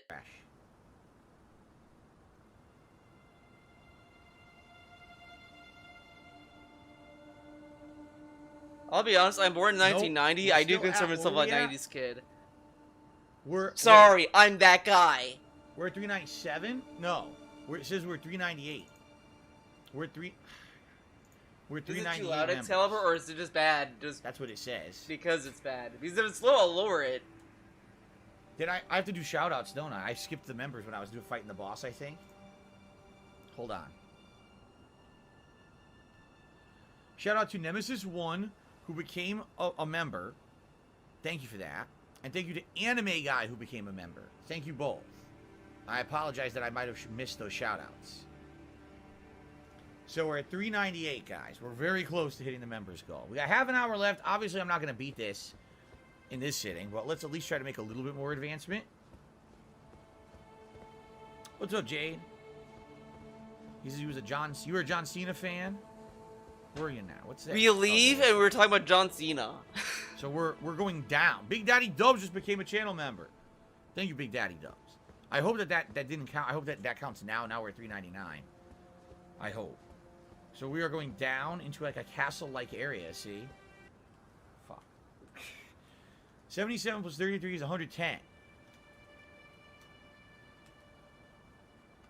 Which means we have to do a pull for a hat immediately because you guys have almost no time to vote. I think I'm not stuck to that guy. Which hat is Haligtree best? Oh my god, we're talking about Haligtree? Not gonna have that run long, guys, because we only have a half an hour left on stream, so please vote as soon as possible. So Nemesis1 says, enjoyed your commentary on Wings. I think you guys have a real bad rap from a lot of people. Thanks for entertaining me. Drinks are on me. Thank you very much, Nemesis1, for the support. Oh my god, that stream was a mess. Like, I'm kind of looking forward to kind of watching it, but I don't know if I want to watch it. I'll be honest, I might take an executive decision. If we happen to hit 150 by the end of the stream, you guys get a vest too, but I don't think that's really going to happen. I'm a realist here. He's a realist, dude. So 2 memberships, one from Das Bullshit, one from Big Daddy Dubs. Does that mean that we have hit the membership goal? I'm about to find out. I'm going to check right now. I hope so, man. Let's check.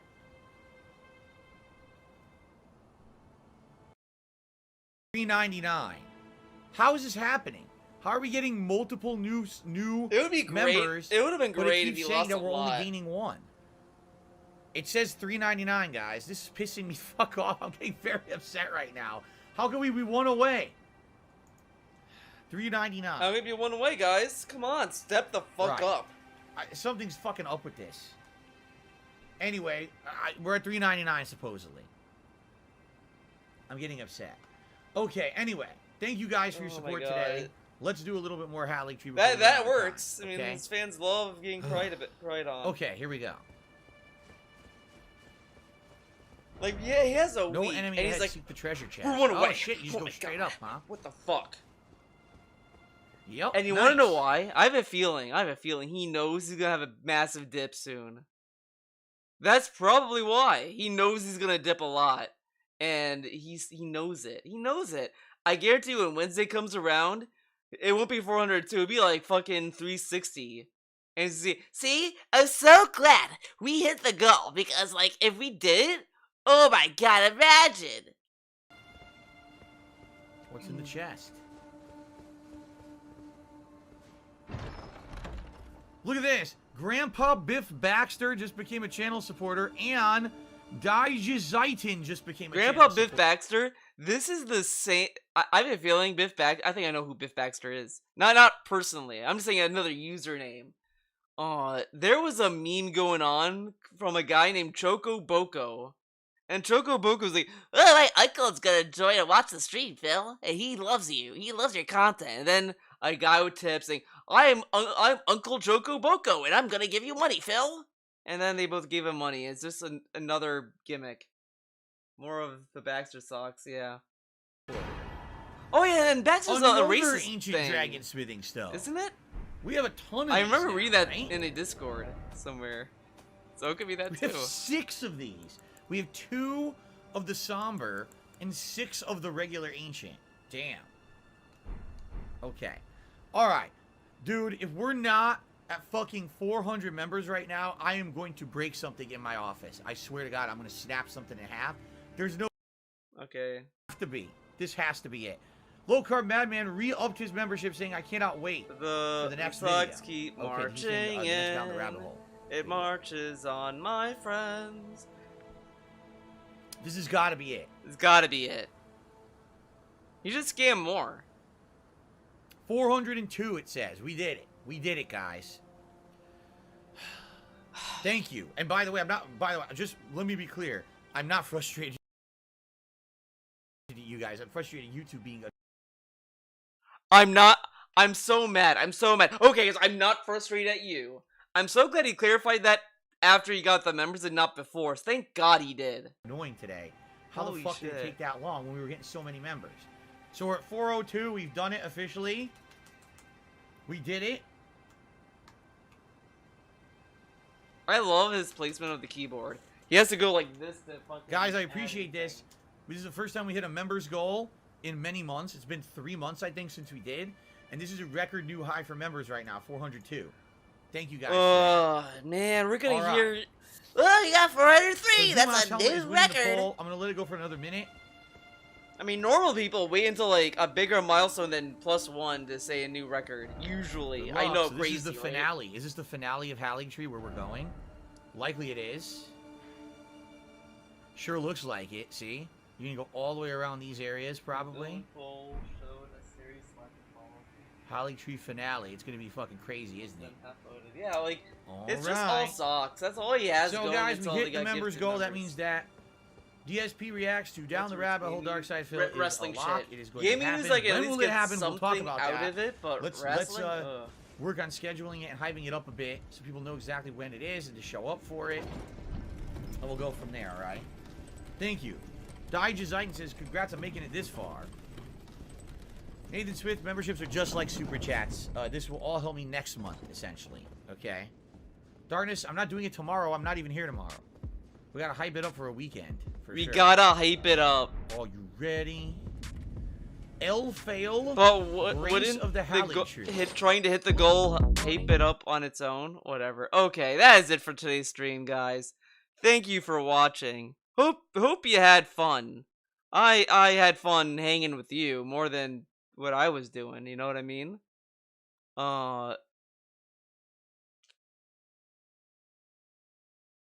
Again, thank you, your boy, for the $10 super chat, Ang Lee for the $4.20 tip, and Smith super awesome reviews for the YouTube sub. It's not a membership; it's just a sub. It was good to see the questions answered. This is why I wait for your coverage. Yeah, it's great. I just love doing it just because I love answering the questions that are meant for him. Kinda sometimes. It's also just fun to see how fast I answer compared to him. I go by his questions way quicker than he does. Even old DSP would. So thank you guys for watching. It was a fun time. Tomorrow I'm gonna try to stomach watching the wings video, which is a big thing because I watched a little bit of it and it's rough. It's a rough one. But it might be a fun one. Who knows? So I'll be watching that tomorrow if you want to. I don't know what time, but show up whenever. So have a good week. Hope to see you tomorrow. If I do, if I don't, that's fine too. Hope to see you next time. I might stream on Twitch sometime this week. I started doing an art stream on Sundays, so on Twitch you can do that. But I'm debating either continuing Persona 5 Royal or Persona 2. I know, a hot game everyone loves. Persona 2. But that is it. I want to say thank you. It's been fun. Hope to see you when I see you. And that's it. Bye-bye.